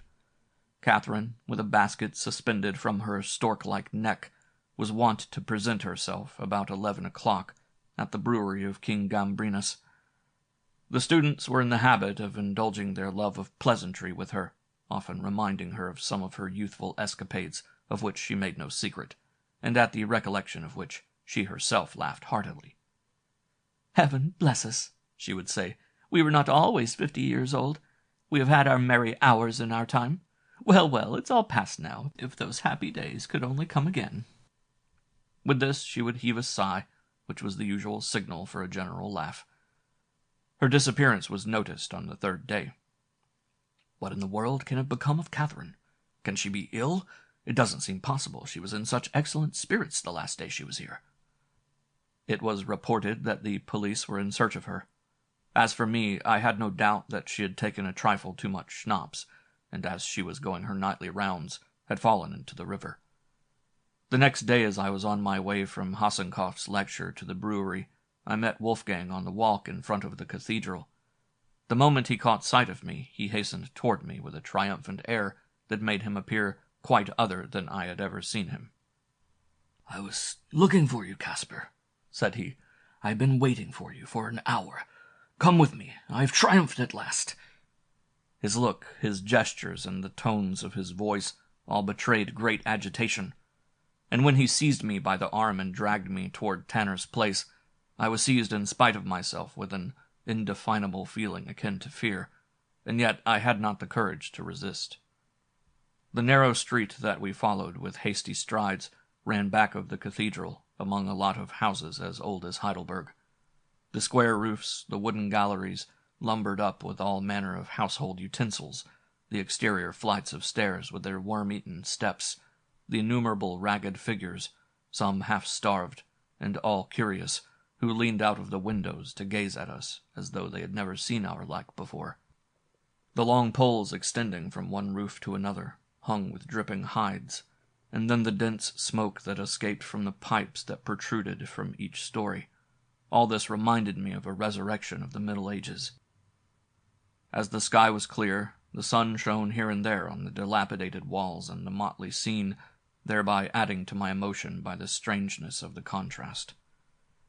There are moments when we all lose our presence of mind. It never once occurred to me that I should ask Wolfgang whither he was leading me.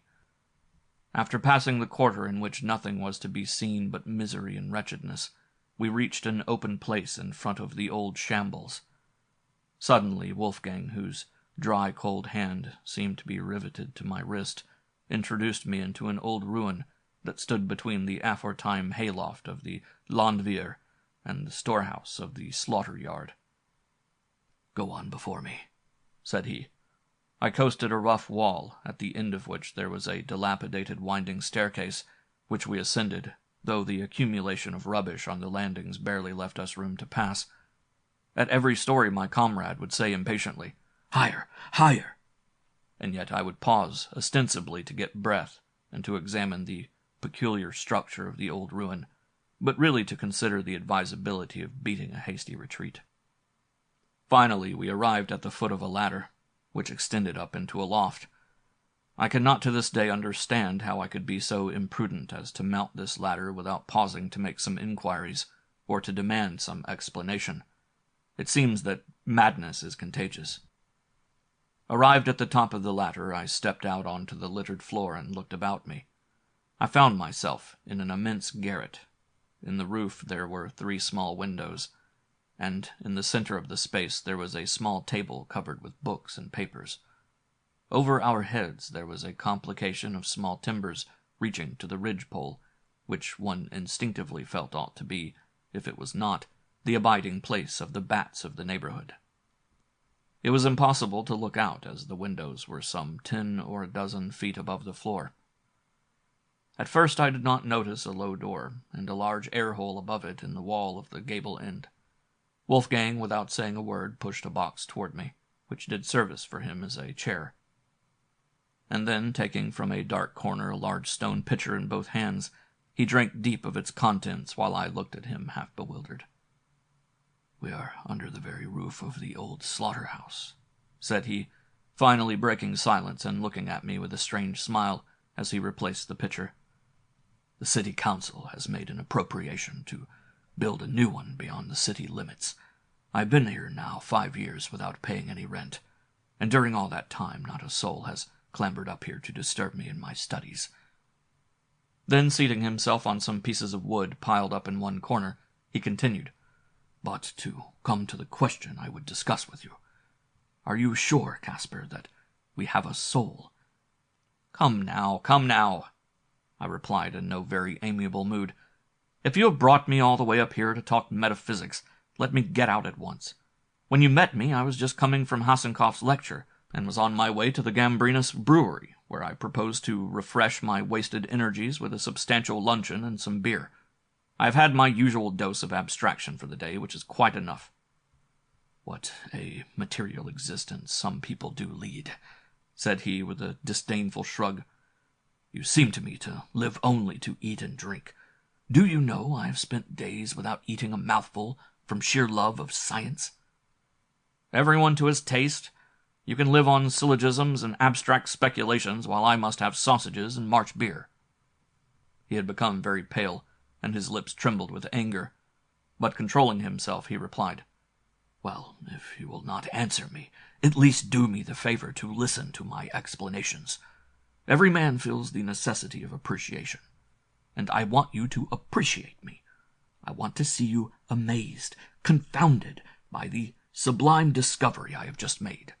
An hour's attention to what has cost me 10 years' conscientious study is not too much, I think." "Very well, go on. I'll listen, but hurry up." Again there was a nervous contraction of the muscles of his face that made me more thoughtful. I began seriously to regret my imprudence in clambering up where I was in such company, and put on a graver mien with the view of conciliating the maniac. My attentive air seemed to have the intended effect, for after a moment's silence he resumed. "You say you are hungry. Very well, here is my loaf of bread and my pitcher of water. Eat and drink, but listen." "My appetite can wait. Go on. I'm all attention." He smiled scornfully and continued. "That we have a soul has been admitted from the earliest historic times. From the plant to man, every being lives is animated. It, therefore, has a soul. Is it necessary to spend 5 or 6 years listening to Hasenkopf to reply to me, yes, every organized being has at least one soul? But the more perfect the organization, the more complicated it is, and the more numerous the souls. It is herein that animated beings are especially different the one from the other. The plant has but one soul, the vegetable soul. Its functions are simple. It obtains nutrition from the air by means of the leaves, from the earth by means of the roots. The animal has two souls. First, the vegetable soul, the functions of which are the same as those of the soul of the plant, providing nutrition by means of the lungs and intestines, which are veritable vegetables. Second, the animal soul, the special function of which is to supply sensibility, and whose organ is the heart. Finally, man, who till now has embodied terrestrial creation, has three souls: the vegetable soul, the animal soul, the functions of which are performed as in the brute, and the human soul, which supplies reason, intelligence. Its organ is the brain. The nearer an animal approaches man in the perfection of its cerebral organization, the more it participates in this third soul. The animals which approach nearest to man in this particular are probably the dog, the elephant, and the horse. Man alone possesses this soul in all its fullness. Here he paused and fixed his eyes full upon me. After a moment he asked, "Well, what have you to say to that?" It's a theory like any other. All it lacks is proof." At this reply, Wolfgang was seized with a sort of maniacal exaltation. He sprang to his feet, throwing his head back and his hands up. Aye, the proof was wanting. That is what for 10 years has tortured me. What for 10 years has been the cause of my vigils, my sufferings and privations. For it was on myself, Caspar, on myself, that I wanted to experiment at first. Abstinence pressed this sublime conviction more and more upon me, but without my being able to prove its correctness. But at last I have it. You yourself shall hear these three souls proclaim themselves. You shall be convinced." After this enthusiastic outburst, which nearly chilled my blood, he suddenly relapsed into his wonted mood, and seating himself at the table continued, "The proof is there behind that wall," said he, calmly, pointing to the gable end of the building. "You shall see it directly, but first I must acquaint you more fully with the details of my theory. You know the opinion of the ancients with regard to the nature of the souls. In man they recognized 4. Caro, the flesh, a compound of earth and water which death dissolved. Manes, the apparition that hovers about the tomb. The name comes from manere, to remain, to tarry. Umbra, the shadow, more material than the manes, and disappearing after having once returned to its former haunts. And finally, spiritus, the spirit, the immaterial part of us, which ascends to the gods.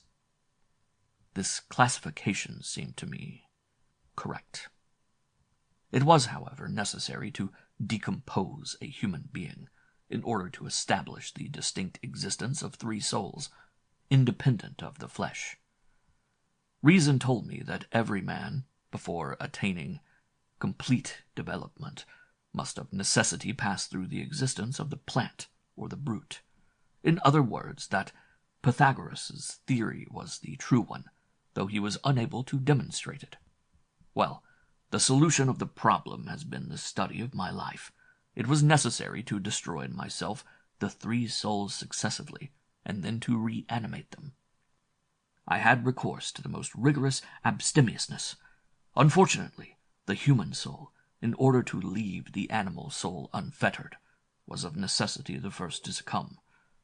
Hunger rendered me incapable of observing myself in the animal state. Physical weakness rendered me incapable of judging fairly. After a great number of fruitless trials on my organization, I became convinced that there was only one way of compassing my object, namely, to experiment on another. But who would be willing to sacrifice himself to this kind of research? Wolfgang paused. His whole face was aglow with an expression of maniacal enthusiasm.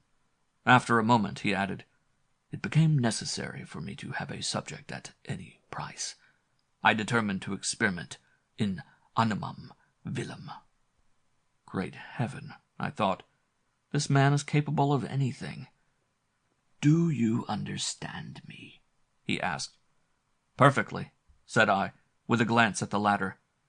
It became necessary for you to have a victim.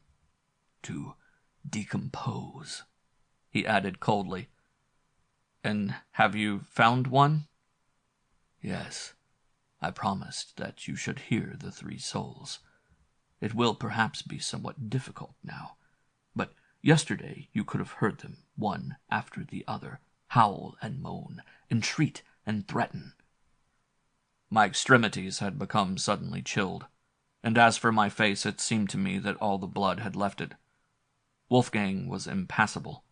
He proceeded to light a lamp, that usually served only to dimly illumine his nocturnal speculations, and going to the large air-hole in the wall to the left, said to me as he thrust the lamp into the dark space beyond, "Come here. Look in here, and listen."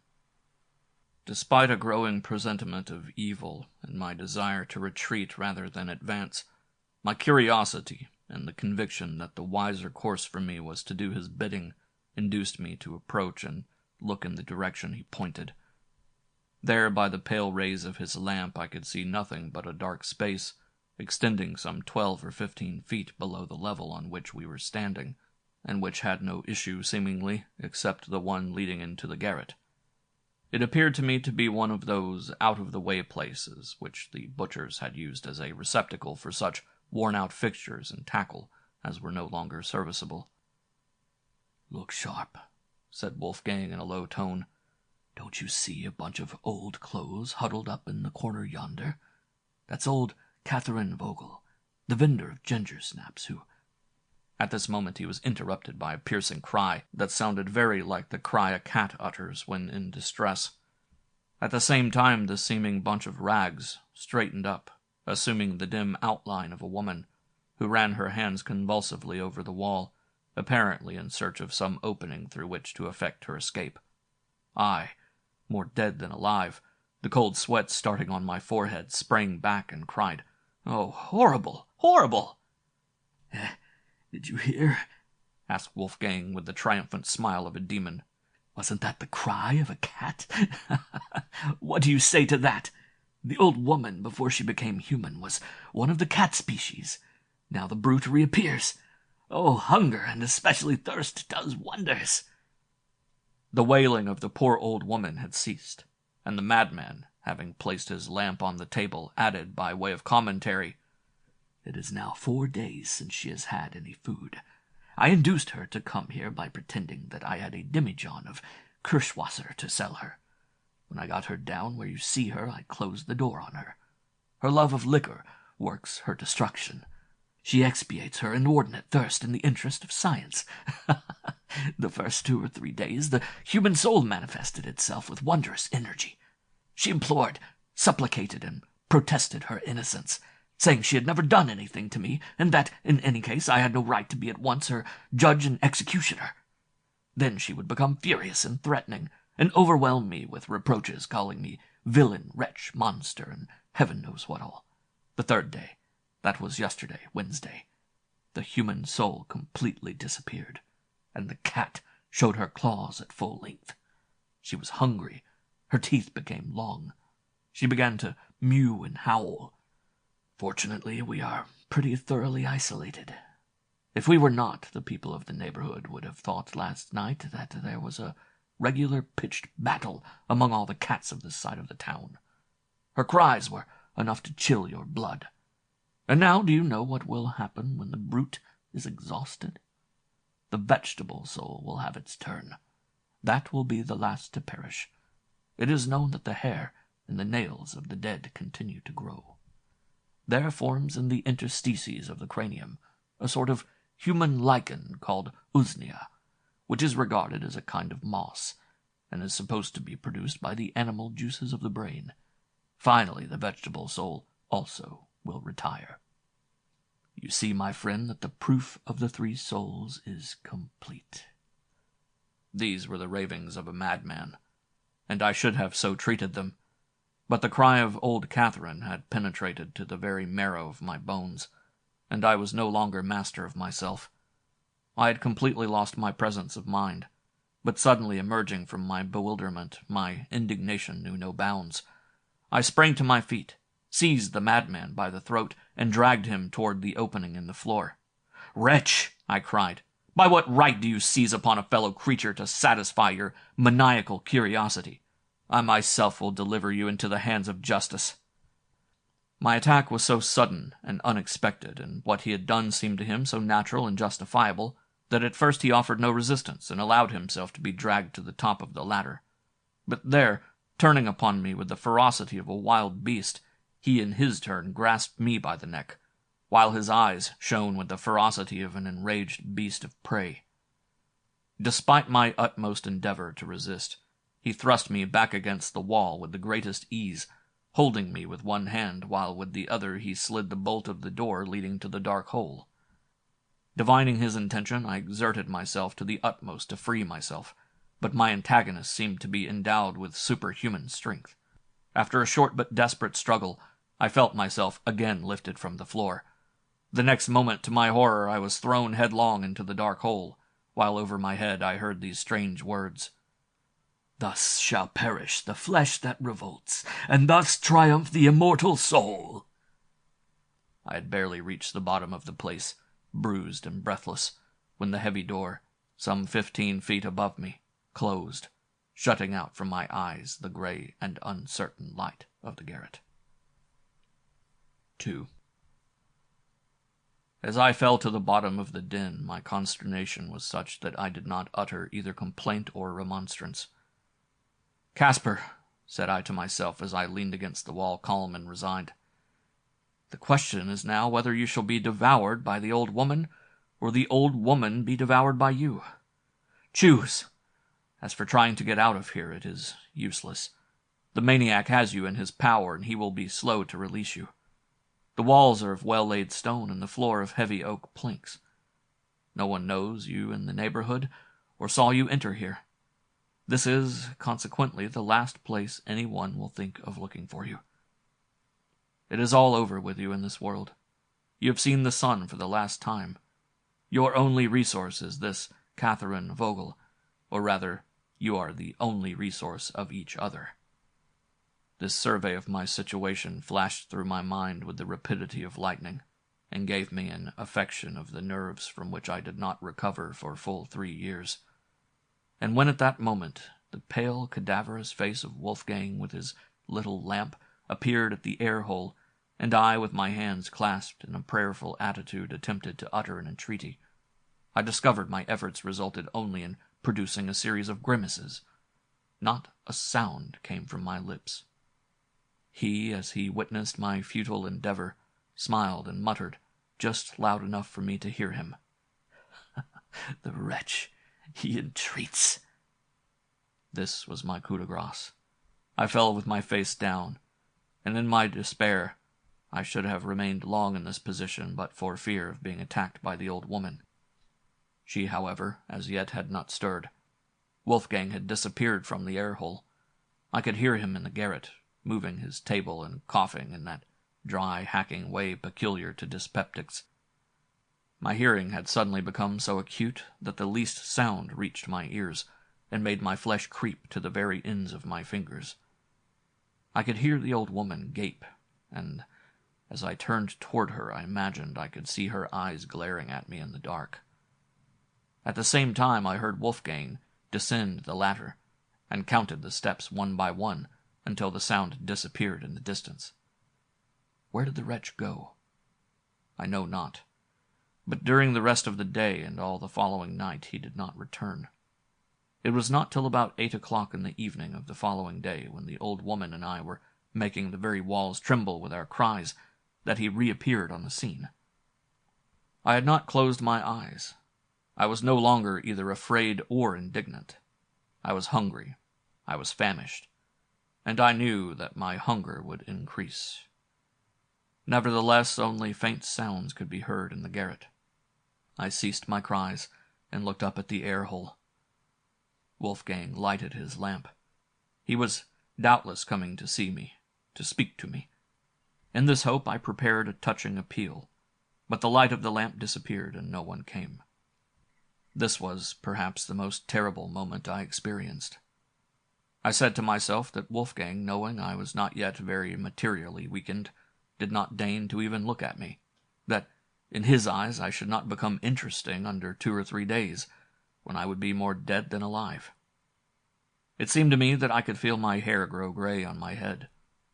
Finally, my terror and despair became such that I lost consciousness. Toward midnight I was awakened by a touch. I naturally shrank from it with disgust.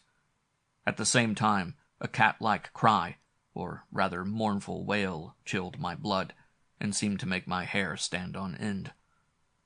I expected to have a struggle with my poor old fellow-sufferer, but her strength was gone.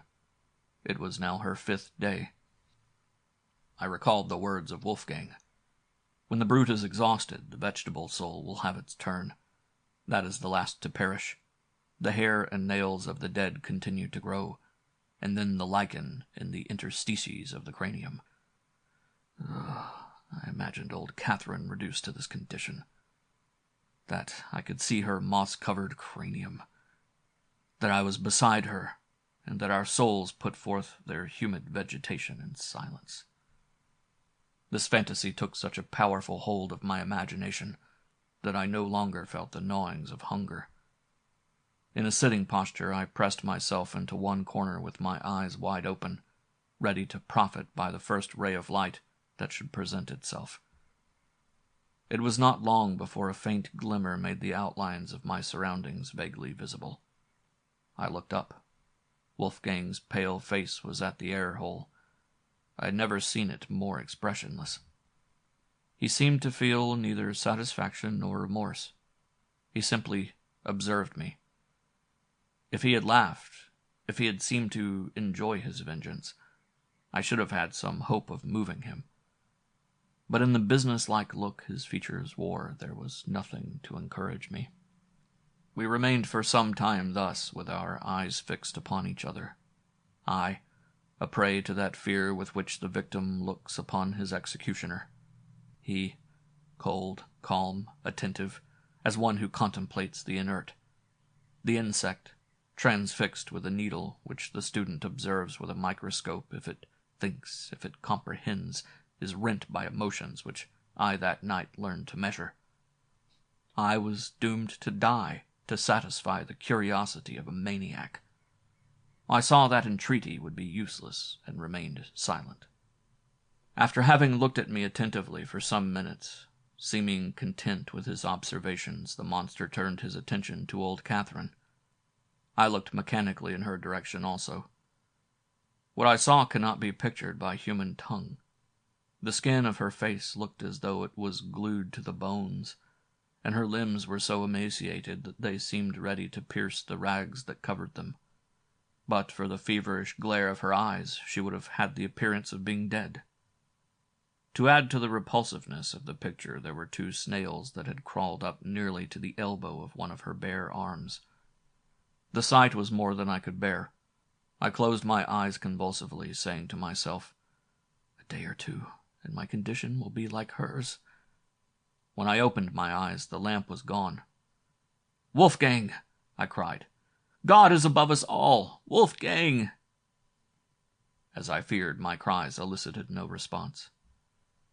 After again spending some hours in thinking as best I could in the condition I was in of my chances of escape, and again coming to the conclusion that I had none, I suddenly determined to die, and this resolution gave me a little calm.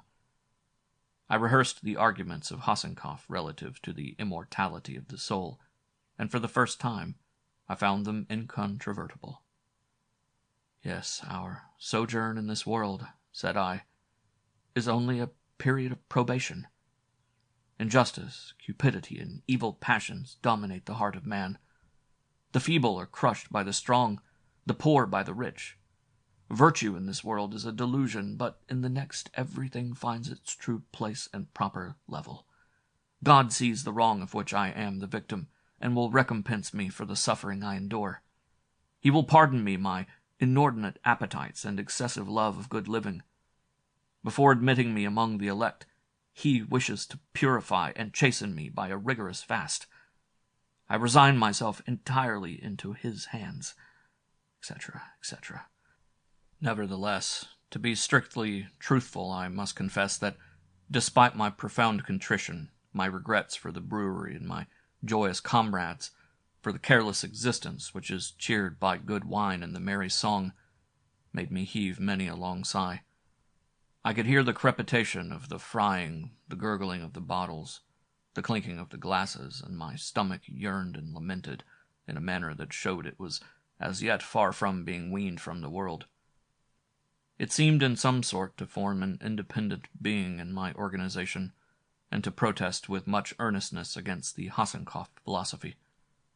The worst of my sufferings was my thirst.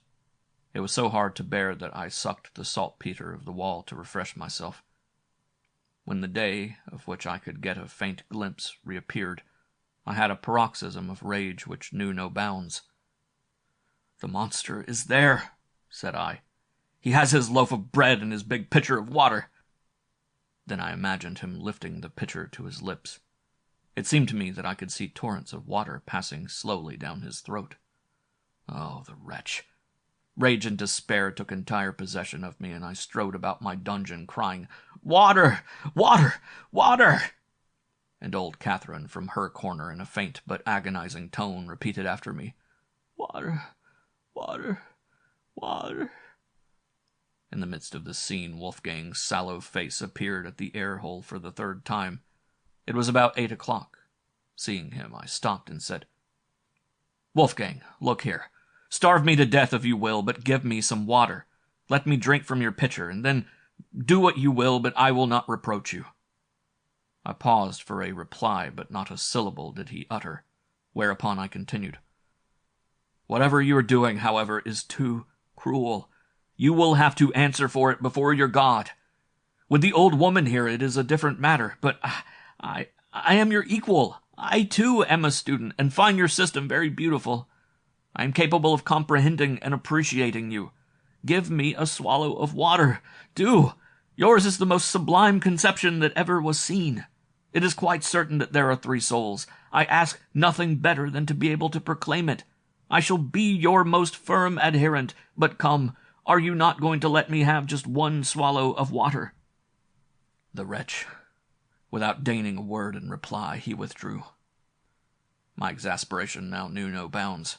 I threw myself against the wall with such violence that it is strange I did not break my bones. In the midst of my fury, I suddenly noticed that old Catherine had sunk down, seemingly more exhausted than ever, and the idea came upon me to drink her blood. Extreme necessity prompts men to do things the bare thought of which at other times brings a shudder. It develops in us the ferocity of the beast, and every sentiment of humanity and justice disappears before the instinct of self-preservation. Red flames flitted before my eyes.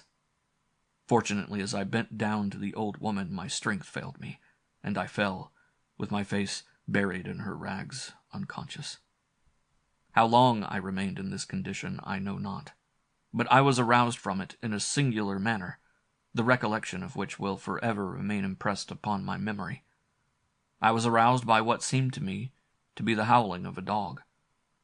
This howling was feeble, but so plaintive and touching that one could not hear it without being moved. I raised myself up, wondering whence came complaints so much in harmony with my own condition.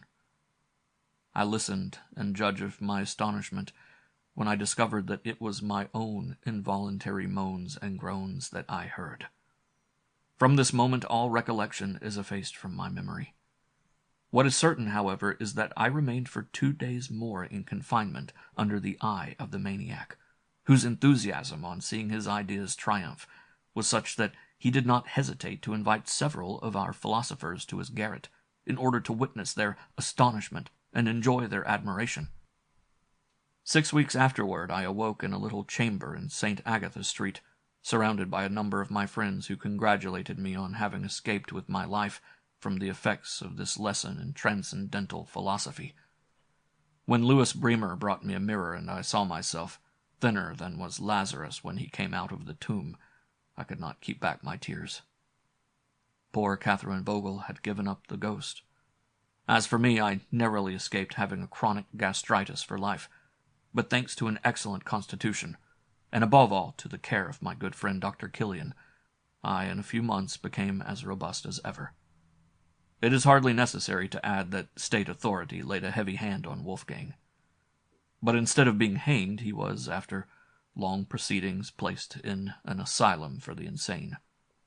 There he still discourses on his theory of the three souls, and rails at the ingratitude of mankind, insisting that if justice were done, monuments would be erected to commemorate his magnificent discovery. End of section 4. The Invisible Eye. 1. About this time, said Christian, poor as a church mouse, I took refuge in the roof of an old house in Minnesonger Street, Nuremberg, and made my nest in the corner of the garret. I was compelled to walk over my straw bed to reach the window, but this window was in the gable end, and the view from it was magnificent, both town and country being spread out before me.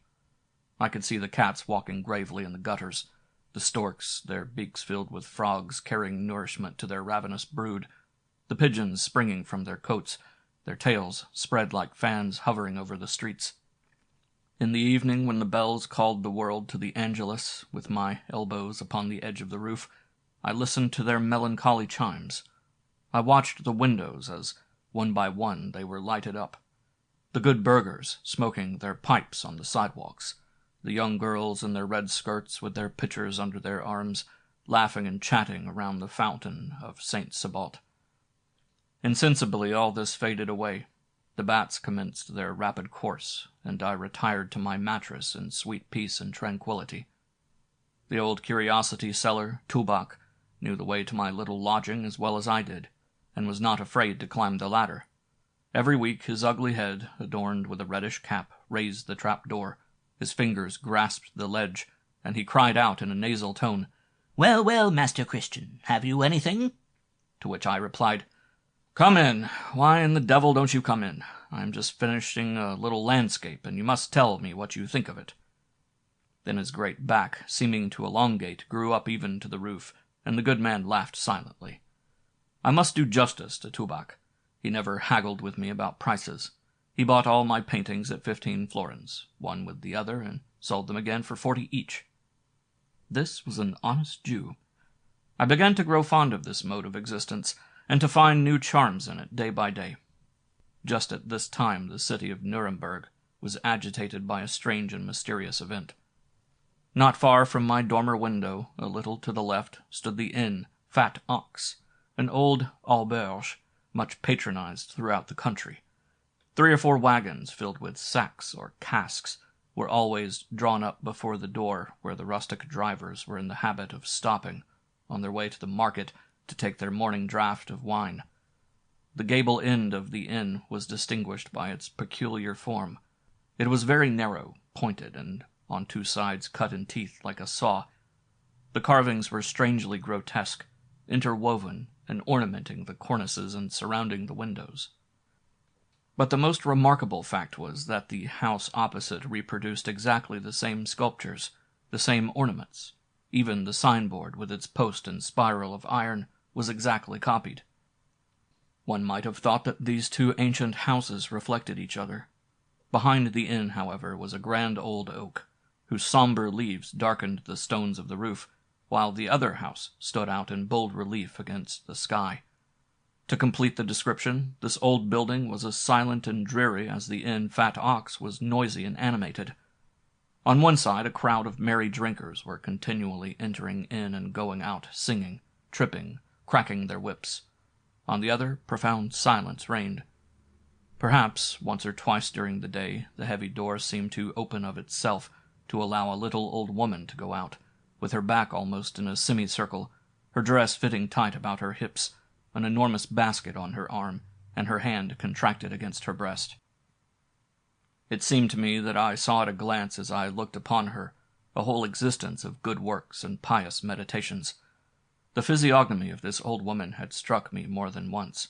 Her little green eyes, long thin nose, the immense bouquets of flowers on her shawl, which must have been at least 100 years old, the withered smile which puckered her cheeks in a cockade, the lace of her bonnet falling down to her eyebrows. All this was fantastic and interested me much. Why did this old woman live in this great deserted house? I wished to explore the mystery.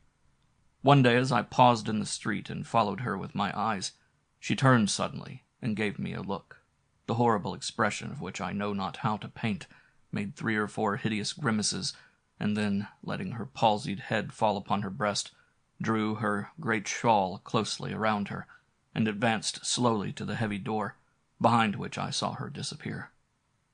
"She's an old fool," I said to myself in a sort of stupor. My faith, it was the height of folly in me to be interested in her. However, I would like to see her grimace again. Old Tubac would willingly give me 15 florins if I could paint it for him. I must confess that these pleasantries of mine did not entirely reassure me. The hideous glance which the old shrew had given me pursued me everywhere. More than once, while climbing the almost perpendicular ladder to my loft, feeling my clothing caught on some point, I trembled from head to foot, imagining that the old wretch was hanging to the tails of my coat in order to destroy me. Tubac, to whom I related this adventure, was far from laughing at it. Indeed, he assumed a grave and solemn air. "Master Christian," said he, "if the old woman wants you, take care. Her teeth are small, pointed, and of marvelous whiteness, and that is not natural at her age. She has an evil eye. Children flee from her, and the people of Nuremberg call her Fledermaus." I admired the clear, sagacious intellect of the Jew, and his words gave me cause for reflection. Several weeks passed away, during which I often encountered Fledermaus, or bat, without any alarming consequences. My fears were dissipated, and I thought of her no more. But an evening came during which, while sleeping very soundly, I was awakened by a strange harmony. It was a kind of vibration, so sweet, so melodious, that the whispering of the breeze among the leaves can give but a faint idea of its charm. For a long time I listened intently, with my eyes wide open, and holding my breath so as not to lose a note. At last I looked toward the window, and saw 2 wings fluttering against the glass. I thought at first that it was a bat, caught in my room. But the moon rising at that instant, I saw the wings of a magnificent butterfly of the night delineated upon her shining disk. Their vibrations were often so rapid that they could not be distinguished. Then they reposed, extended upon the glass, and their frail fibers were again brought to view. This misty apparition, coming in the midst of the universal silence, opened my heart to all sweet emotions. It seemed to me that an airy sylph, touched with a sense of my solitude, had come to visit me, and this idea melted me almost to tears. "Be tranquil, sweet captive, be tranquil," said I. "Your confidence shall not be abused. I will not keep you against your will. Return to heaven and to liberty." I then opened my little window. The night was calm, and millions of stars were glittering in the sky. For a moment I contemplated this sublime spectacle, and words of prayer and praise came naturally to my lips. But judge of my amazement when, lowering my eyes, I saw a man hanging from the crossbeam of the sign of the Fat Ox, his hair disheveled, his arms stiff, his legs elongated to a point and casting their gigantic shadows down to the street. The immobility of this figure under the moon's rays was terrible. I felt my tongue freezing, my teeth clenched. I was about to cry out in terror when, by some incomprehensible, mysterious attraction, my glance fell below, and I distinguished confusedly the old woman crouched at her window in the midst of dark shadows, and contemplating the dead man with an air of diabolic satisfaction. Then I had a vertigo of terror. All my strength abandoned me, and, retreating to the wall of my loft, I sank down and became insensible. I do not know how long this sleep of death continued. When restored to consciousness, I saw that it was broad day. The mists of the night had penetrated to my garret, and deposited their fresh dew upon my hair, and the confused murmurs of the street ascended to my little lodging. I looked without. The burgomaster and his secretary were stationed at the door of the inn, and remained there a long time. Crowds of people came and went, and paused to look in, then recommenced their course. The good women of the neighborhood who were sweeping before their doors looked on from afar, and talked gravely with each other. At last, a litter, and upon this litter a body covered with a linen cloth, issued from the inn, carried by 2 men. They descended to the street, and the children on their way to school ran behind them. All the people drew back as they advanced. The window opposite was still open. The end of a rope floated from a crossbeam. I had not dreamed. I had, indeed, seen the butterfly of the night. I had seen the man hanging, and I had seen Fledermaus. That day Tubok made me a visit, and as his great nose appeared on a level with the floor, he exclaimed, "Master Christian, have you nothing to sell?" I did not hear him. I was seated upon my one chair, my hands clasped upon my knees, and my eyes fixed before me. Tubok, surprised at my inattention, repeated in a louder voice, "Master Christian! Master Christian!"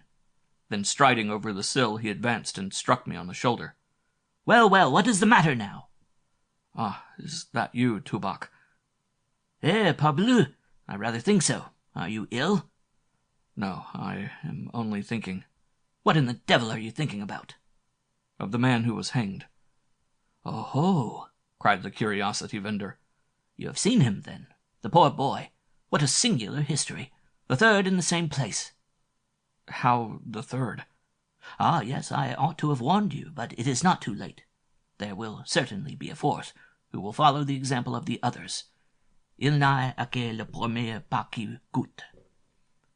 Saying this, Tubok took a seat on the corner of my trunk, struck his matchbox, lighted his pipe, and blew 3 or 4 powerful whiffs of smoke with a meditative air. "My faith," said he, "I am not fearful, but if I had full permission to pass the night in that chamber, I should much prefer to sleep elsewhere. Listen, Master Christian. 9 or 10 months ago, a good man of Tübingen, wholesale dealer in furs, dismounted at the inn Fat Ox. He called for supper. He ate well, he drank well, and was finally conducted to that room in the 3rd story. It is called the Green Room. Well, the next morning he was found hanging to the crossbeam of the signboard. Well, that might do for once. Nothing could be said. Every proper investigation was made, and the stranger was buried at the bottom of the garden. But look you, about 6 months afterward, a brave soldier from Neustadt arrived. He had received his final discharge, and was rejoicing in the thought of returning to his native village. During the whole evening, while emptying his wine cups, he spoke fondly of his little cousin who was waiting to marry him. At last this big fellow was conducted to his room, the Green Room, and the same night the watchman, passing down the street Minnesonger, perceived something hanging to the crossbeam. He raised his lantern, and lo, it was the soldier with his final discharge in a bow on his left hip, and his hands gathered up to the seam of his pantaloons as if on parade. "Truth to say, this is extraordinary," cried the burgomaster. "The devil's to pay." Well, the chamber was much visited, the walls were replastered, and the dead man was sent home to Neustadt. The registrar wrote this marginal note: "Died of apoplexy." All Nuremberg was enraged against the innkeeper. There were many, indeed, who wished to force him to take down his iron crossbeam, under the pretext that it inspired people with dangerous ideas. But you may well believe that the old Nickel Schmidt would not lend his ear to this proposition. "This crossbeam," said he, "was placed here by my great-grandfather. It has borne the sign of the Fat Ox 150 years, from father to son. It harms no one, not even the hay wagons which pass beneath, for it is 30 feet above them.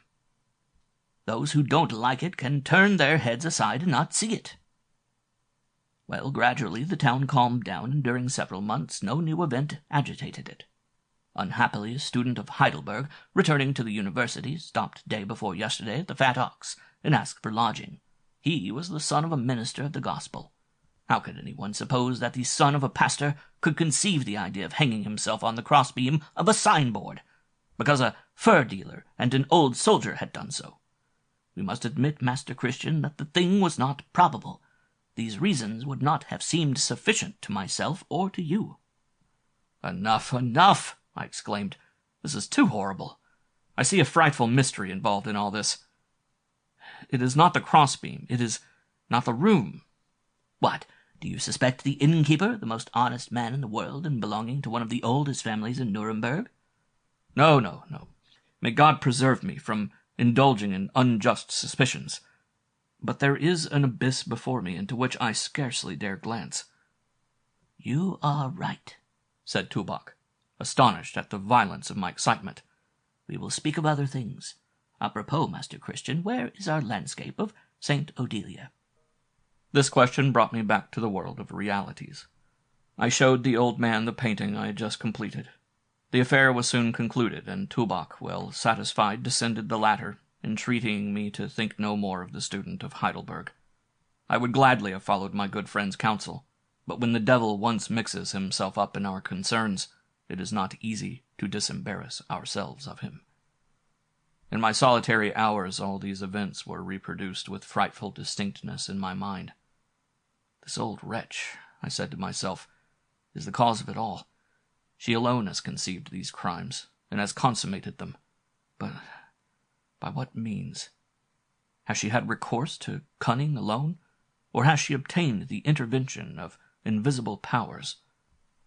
I walked to and fro in my retreat. An inward voice cried out, "It is not in vain that Providence permitted you to see Fledermaus contemplating the agonies of her victim.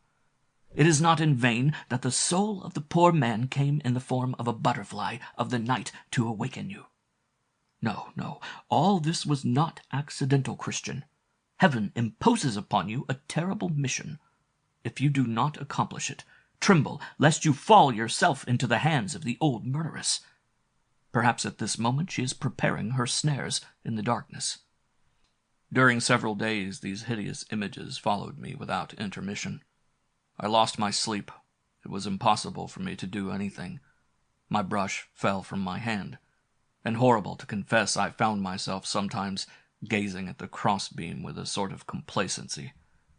At last I could endure it no longer, and one evening I descended the ladder and hid myself behind the door of Fledermaus, hoping to surprise her fatal secret.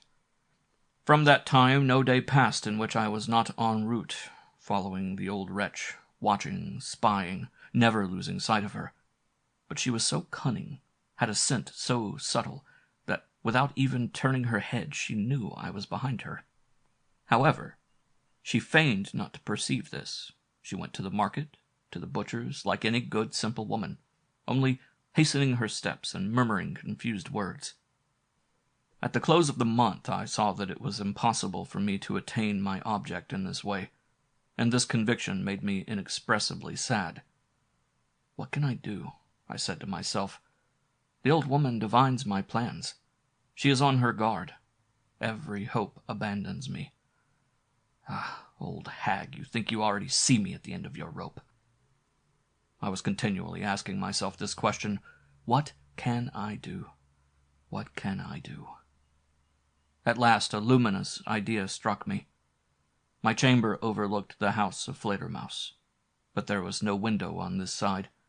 I adroitly raised a slate, and no pen could paint my joy when the whole ancient building was thus exposed to me. "At last I have you!" I exclaimed. "You cannot escape me now. From here I can see all that passes, your goings, your comings, your arts and snares. You will not suspect this invisible eye, this watchful eye which will surprise crime at the moment it blooms. Oh, justice, justice!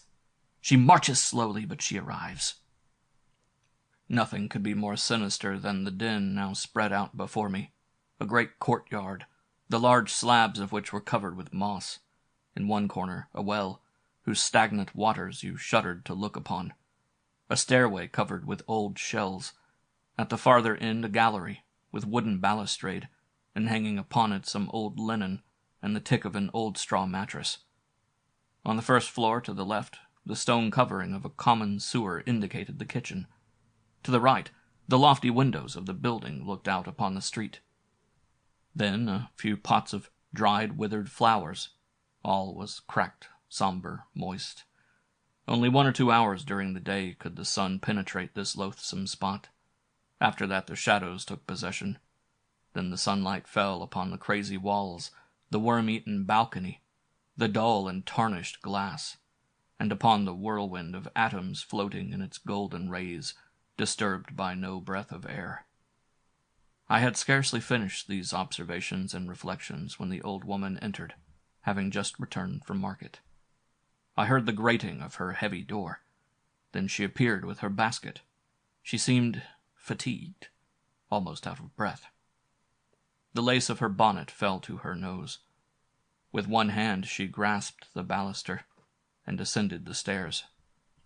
The heat was intolerable, suffocating.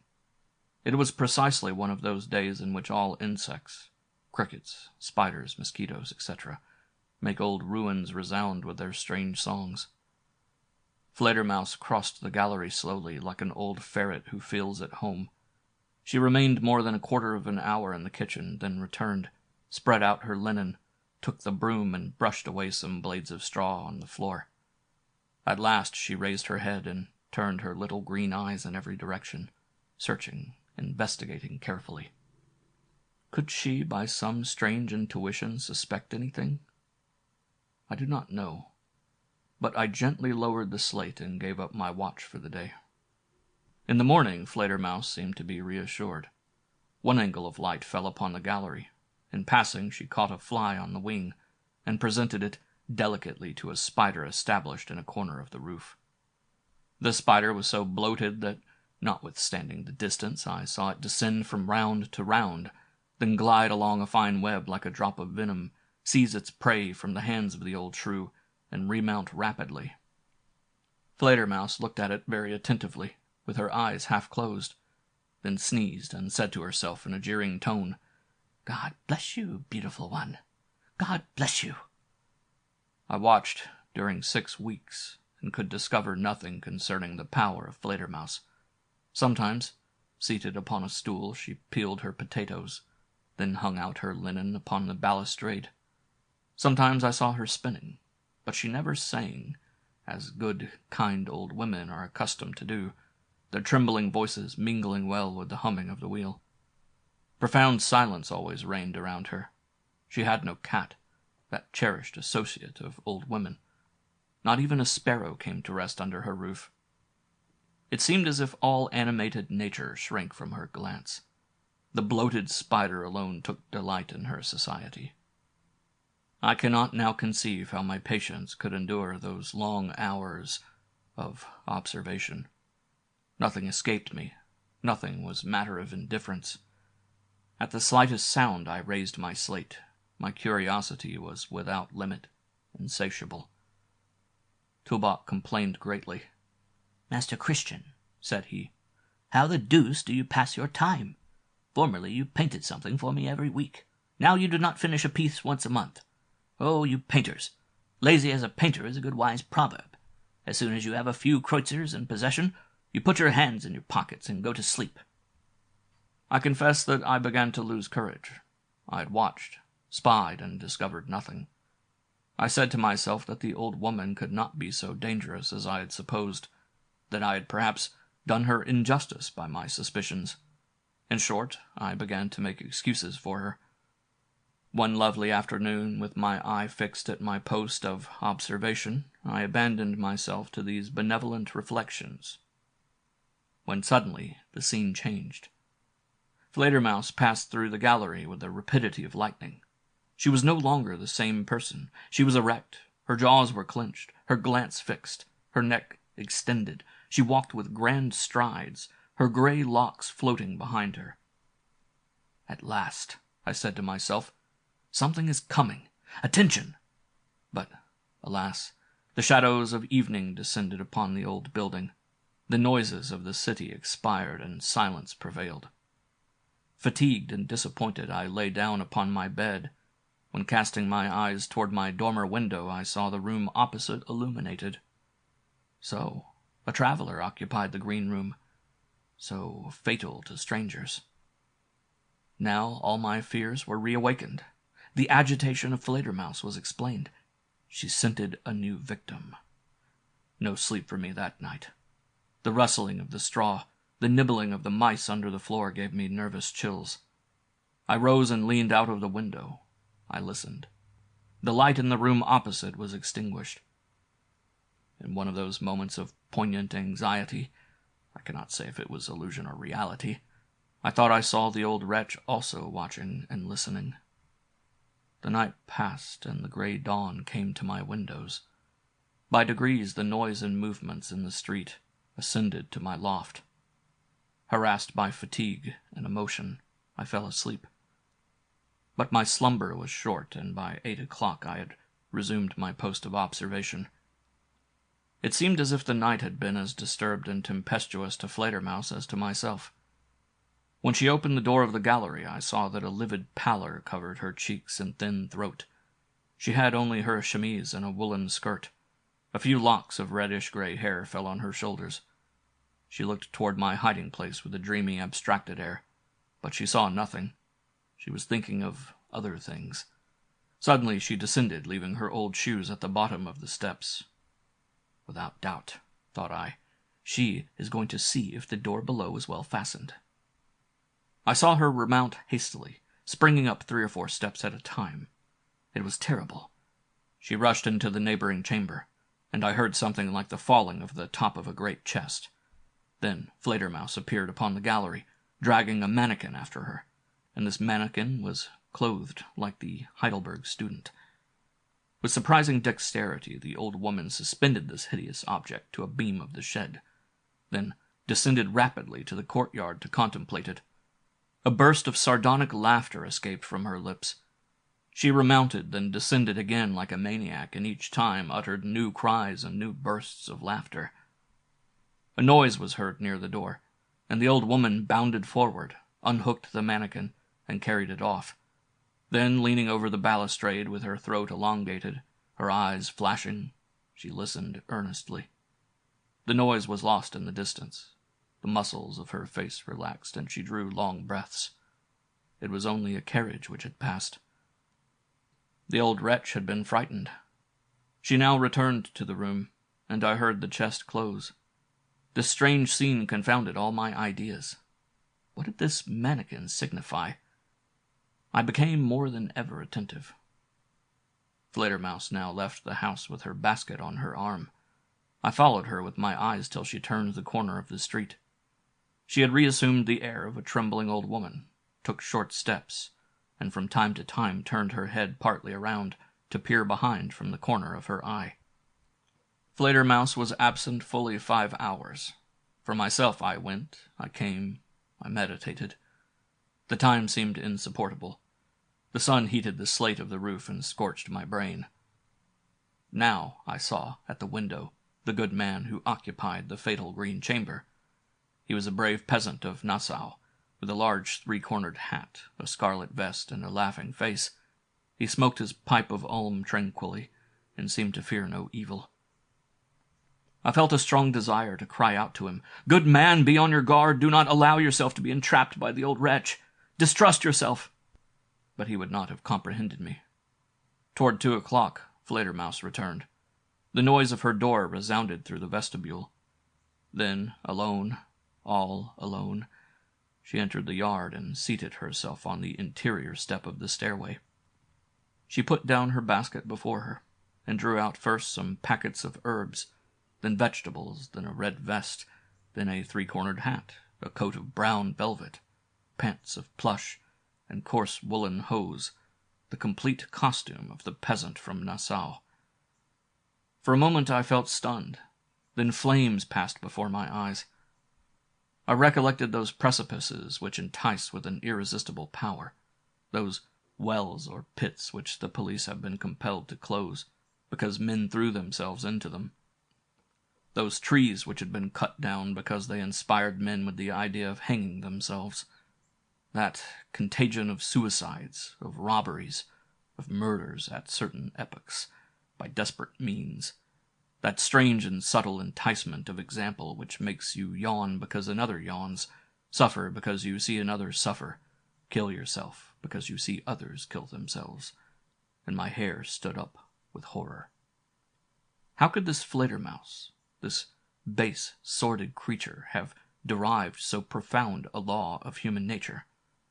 How had she found the means to use this law to the profit or indulgence of her sanguinary instincts? This I could not comprehend. It surpassed my wildest imaginations. But, reflecting longer upon this inexplicable mystery, I resolved to turn the fatal law against her, and to draw the old murderess into her own net. So many innocent victims called out for vengeance. I felt myself to be on the right path. I went to all the old clothes sellers in Nuremberg, and returned in the afternoon to the Fat Ox with an enormous packet under my arm. Nickel Schmidt had known me for a good long time. His wife was fat and good-looking. I had painted her portrait. "Ah, Master Christian," said he, squeezing my hand. "What happy circumstance brings you here? What procures me the pleasure of seeing you?" "My dear Herr Schmidt, I feel a vehement, an insatiable desire to sleep in the green room of your inn." We were standing on the threshold of the inn, and I pointed to the room. The good man looked at me distrustfully. "Fear nothing," I said. "I have no desire to hang myself." "All in good time, all in good time. For, frankly, that would give me pain, an artist of such merit. When do you wish the room, Master Christian?" "This evening." "Impossible. It is occupied." "The gentleman can enter immediately," said a voice just behind me. "I will not be in the way." We turned around in great surprise. The peasant of Nassau stood before us, with his three-cornered hat and his packet at the end of his walking-stick. He had just learned the history of his three predecessors in the green room, and was trembling with rage. "Rooms like yours," cried he, stuttering. "But it is murderous to put people there. It is assassination. You deserve to be sent to the galleys immediately." Go calm yourself," said the innkeeper. "That did not prevent you from sleeping well." "Happily, I said my prayers at night," said the peasant. "Without that, where would I be?" And he withdrew with his hands raised to heaven. "Well," said Nickel Schmidt, stupefied. "The room is vacant, but I entreat you do not serve me a bad trick." "It would be a worse trick for myself than for you, sir." I gave my packet to the servants, and installed myself for the time with the drinkers. For a long time I had not felt so calm and so happy. After so many doubts and disquietudes, I touched the goal. The horizon seemed to clear up, and it appeared that some invisible power gave me the hand.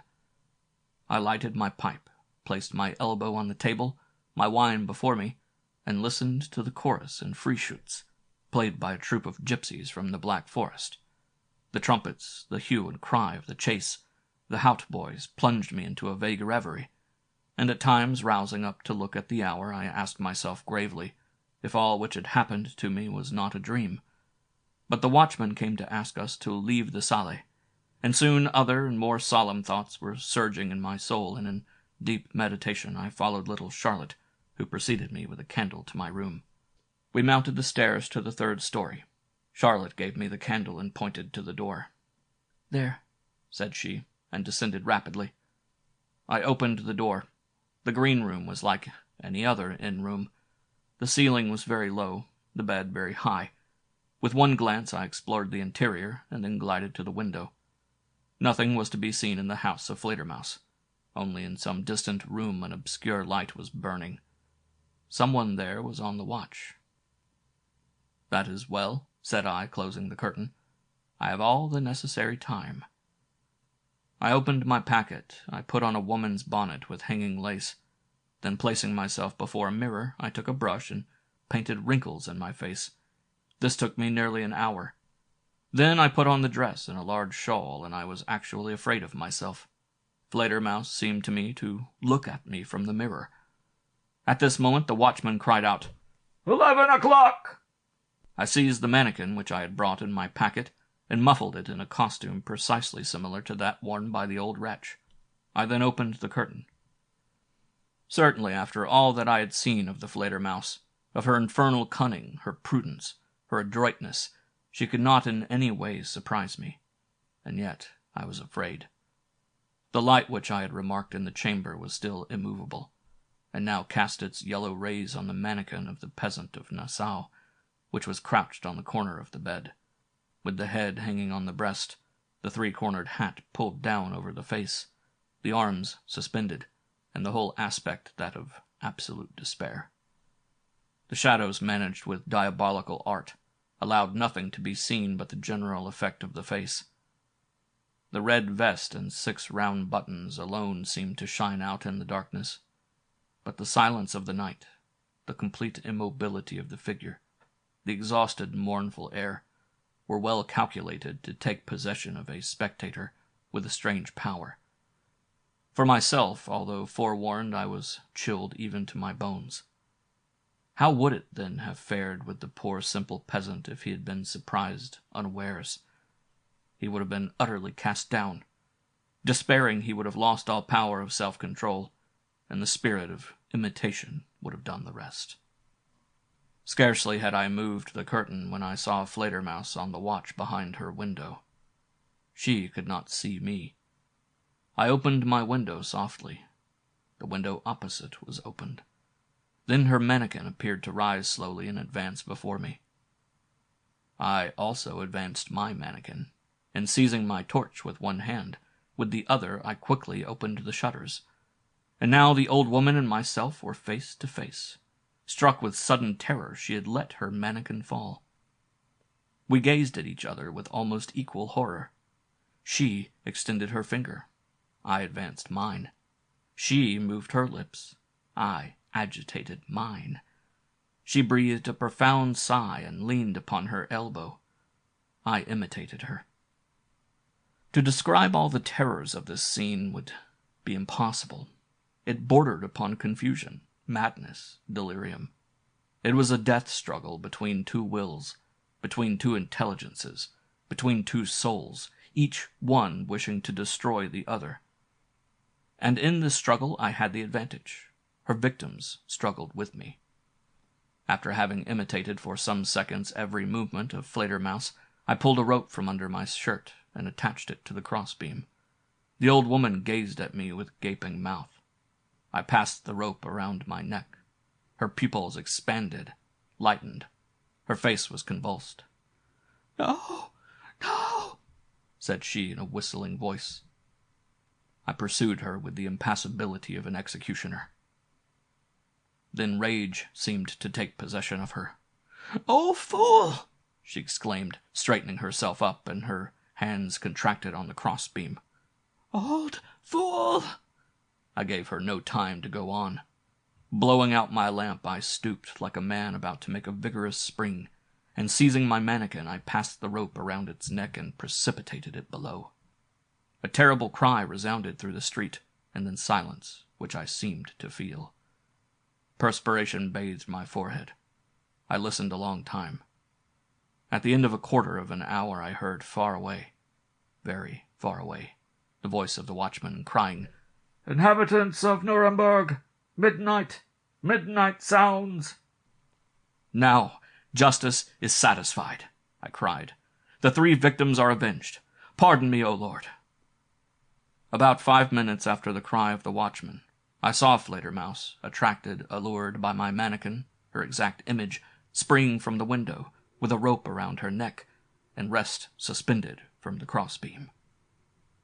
I saw the shudder of death undulating through her body, while the moon, calm, silent, majestic, inundated the summit of the roof, and her cold, pale rays reposed upon the old, disheveled, hideous head. Just as I had seen the poor young student of Heidelberg, just so did I now see Fledermaus. In the morning all Nuremberg learned that the old wretch had hung herself, and this was the last event of the kind in the street Minnesänger. End of section 5. The Wonderful Glass. Time passed. I knew a good-natured druggist at Mentz named Hans Schnaps. The door of his laboratory opened on the Thermarkt.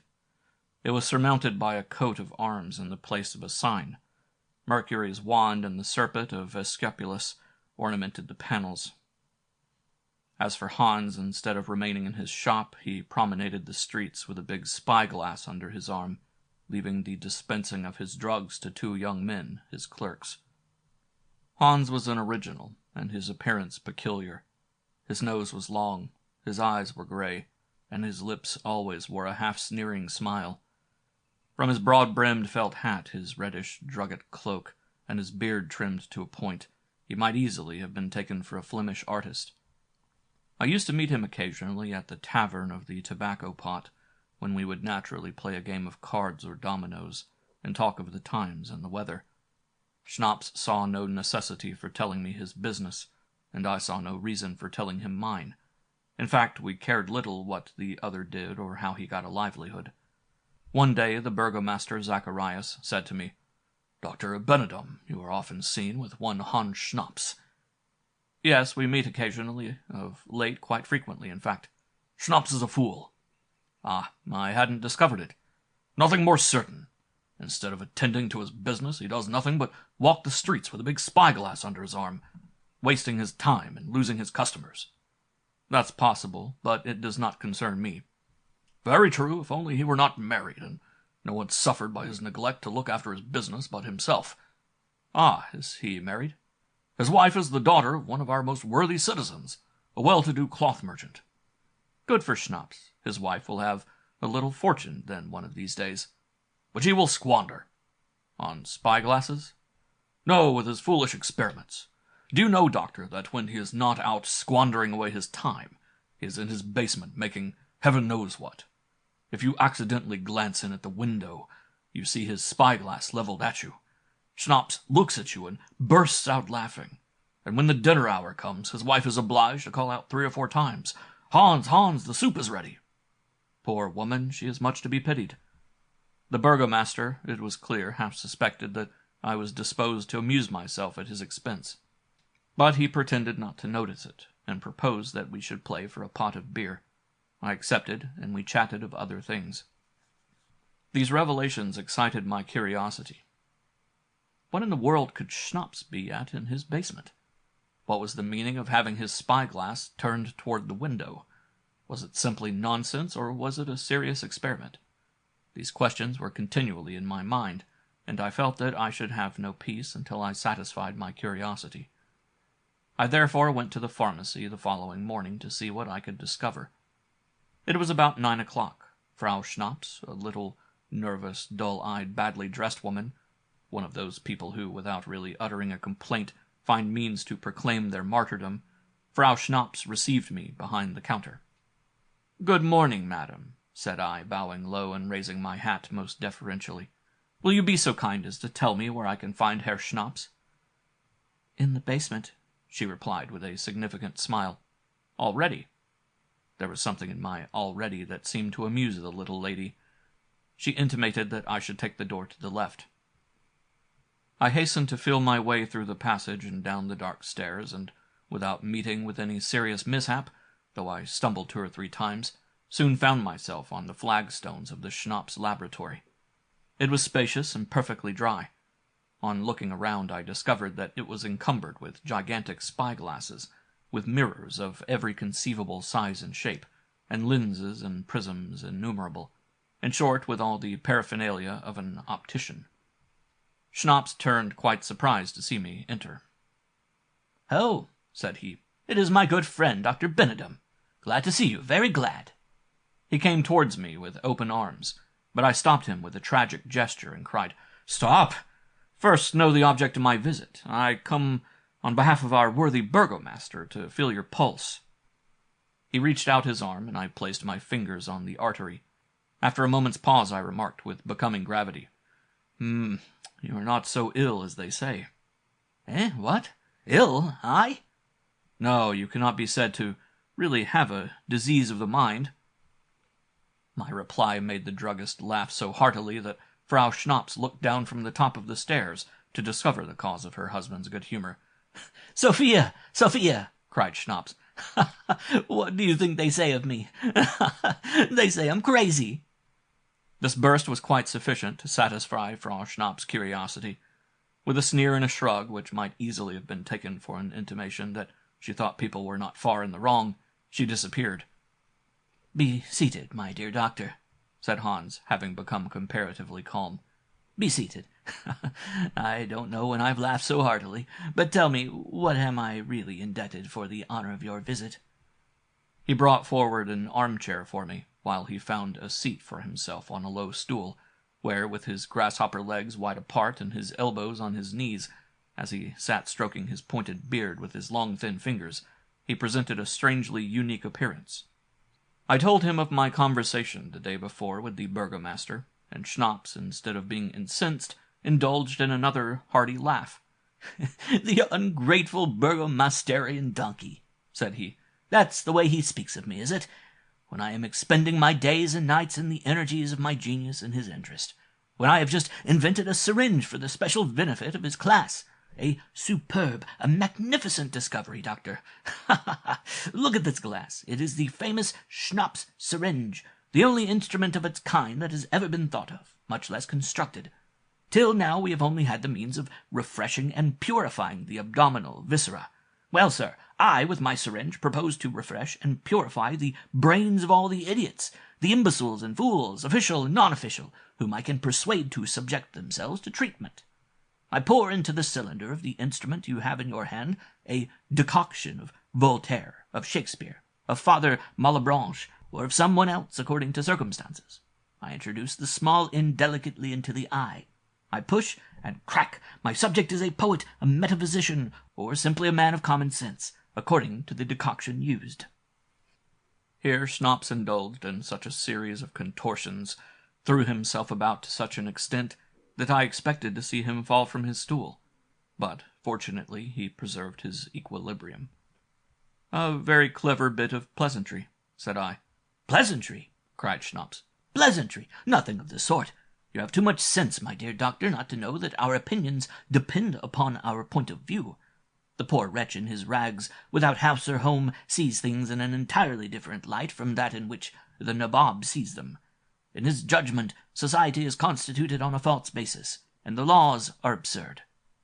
"Without doubt, but—" "But," interrupted Schnapps, "seat the fellow at a well-supplied table in a spacious mansion, surrounded by handsome grounds, and peopled with pretty women. Feed him on carefully prepared dishes, quench his thirst with Johannisberg, and place behind his chair a half-dozen lackeys who address him as sir, or my lord, or your grace, or what you will, and you will find that his notion of things will undergo as great a change as his condition has done. Then, in his judgment, everything will be quite as it should be. Then, according to him, our social demarcations are the outcome of perfectly natural causes. Then our laws appear to him as the master products of the human mind." "Very true, my dear Schnapps, very true. What you say is the burden of one of the familiar chapters in the history of humanity.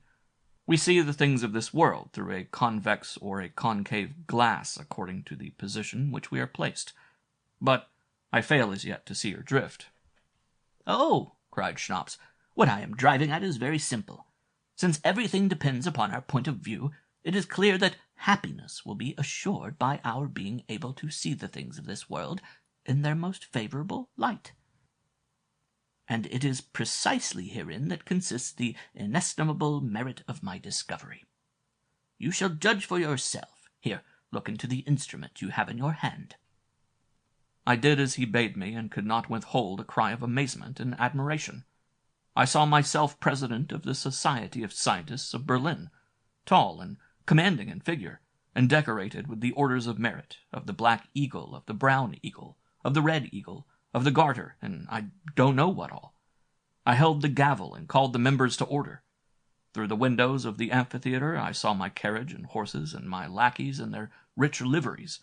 Farther on I saw my wife, beautiful as the day, walking alone and pensive under the limes, and I said to myself, "Benedum, Benedum, fortunate Benedum, what a sublime genius, what a great man thou art!" An outburst of ironic laughter aroused me from this profound contemplation. I removed the apparatus from before my eyes, and saw myself again in the basement, standing before the apothecary, who looked at me with a peculiar expression that seemed to me little short of malicious. Well," said he, "what do you say to that?" "My dear Schnapps," I cried, "you must let me have this glass." "What? Let you have it?" said he.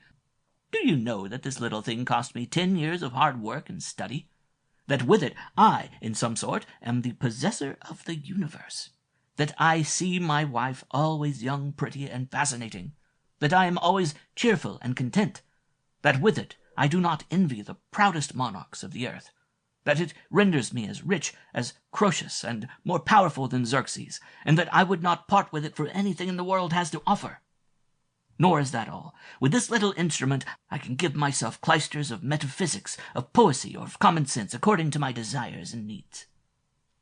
But tell me, I beg of you, I cried, how you chanced to make this sublime discovery. It is not so marvelous as you seem to think, said he, laughing.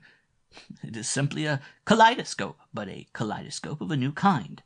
Instead of letting its flowers and pieces of colored glass fall where accident takes them, it places them in a certain natural sequent order. In other words, you see here a union of the daguerreotype and the telescope, two instruments that the Creator has united in the head of man. Here Schnapps brought from the depth of one of his pockets a shell snuff-box. After slowly inhaling a pinch of its contents, seemingly to assist him in collecting and arranging his thoughts, he continued. 3 years ago I endeavored to fix the solar spectrum on a copper plate. To this end I employed all the chemical combinations imaginable, without obtaining any satisfactory result. One day, with my plate coated with a more sensitive composition than any I had thus far used, I seemed to fix the red, orange, and violet rays. The plate assumed something of the colors of the rainbow. I was, as you can readily conceive, delighted, thinking that at last I was on the road to success, when my wife, in accordance with her immemorial custom, began to cry out, "Hans, the soup is getting cold. Hans, the soup is getting cold. Hans, Hans, Hans, Hans, Hans, Hans. The soup is getting cold. The soup is getting cold." Such cries the devil himself could not withstand. I was compelled, whether I would or not, to interrupt my experiments. I placed my copper plate on the projection of the wall you see there, which usually serves as a place to put my candle, and went quietly up and seated myself at the table. And what did you say to your wife? Nothing. In your place I should have wrung her neck. Schnapps smiled incredulously.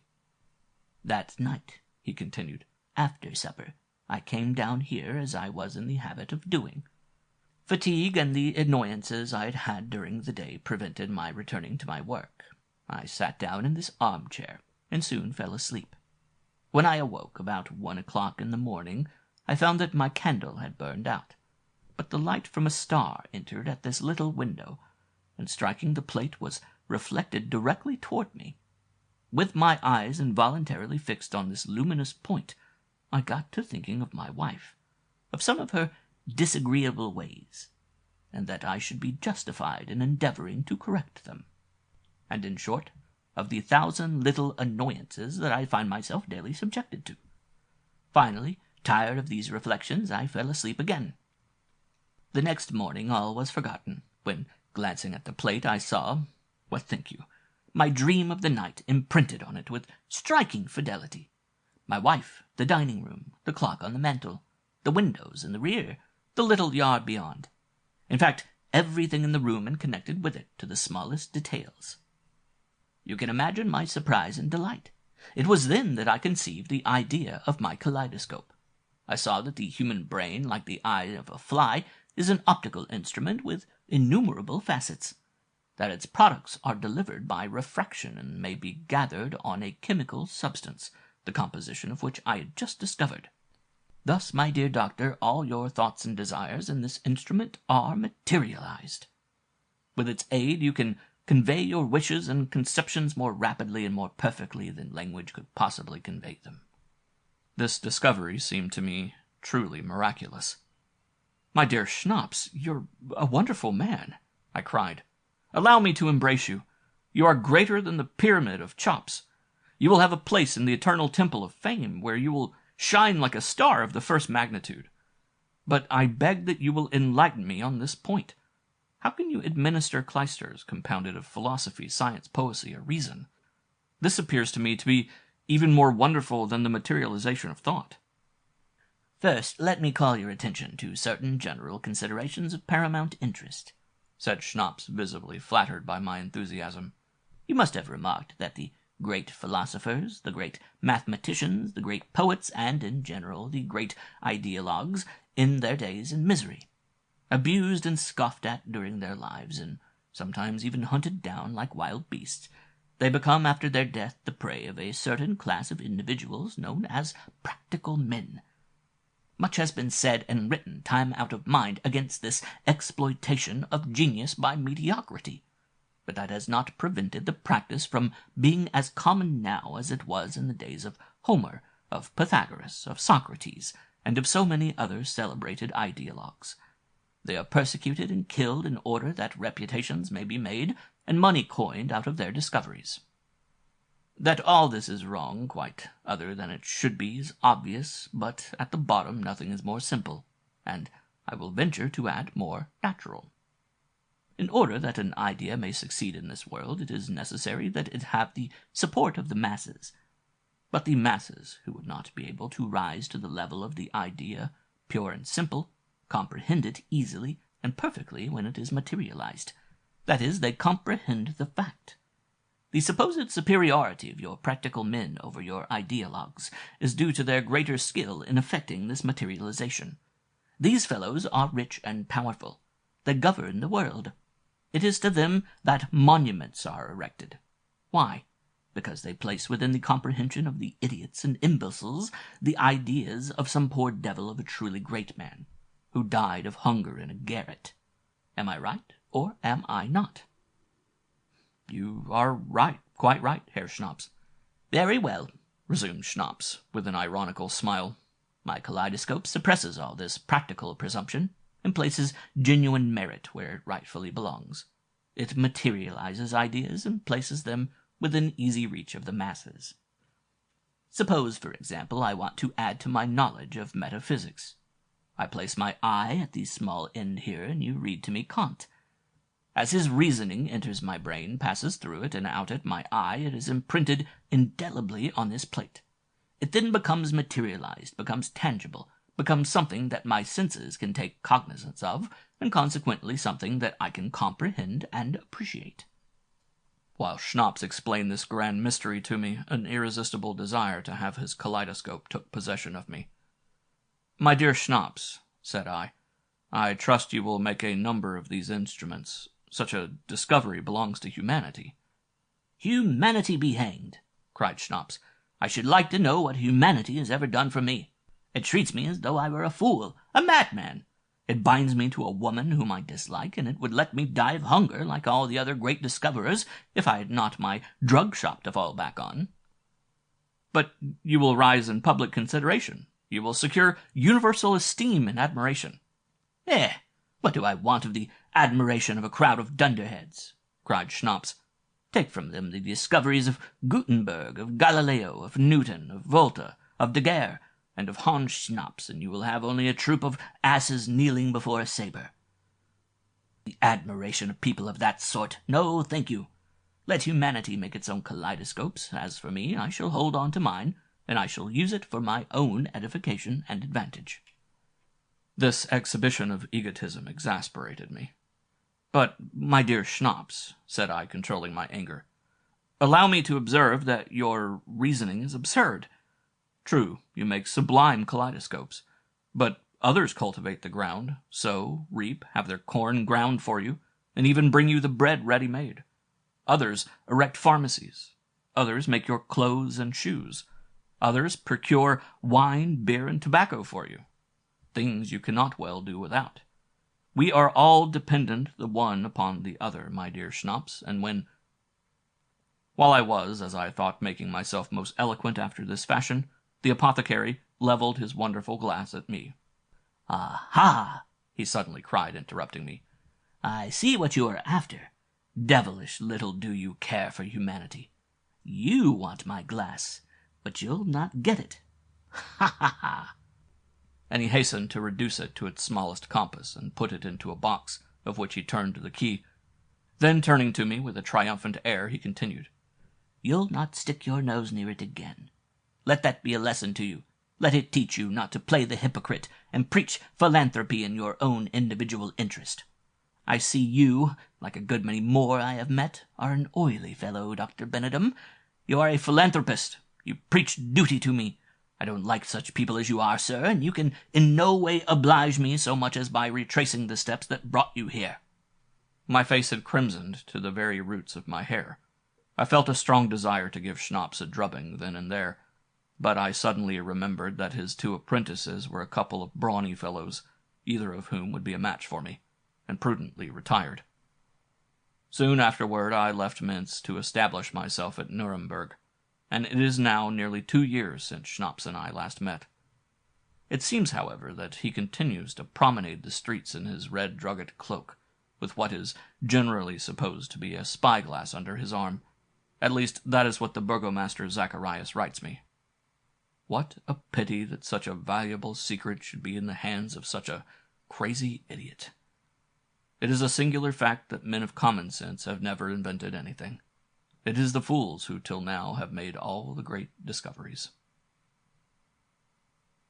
End of Section 6, and end of Strange Stories by Erckmann-Chatrian. Read by Ben Tucker.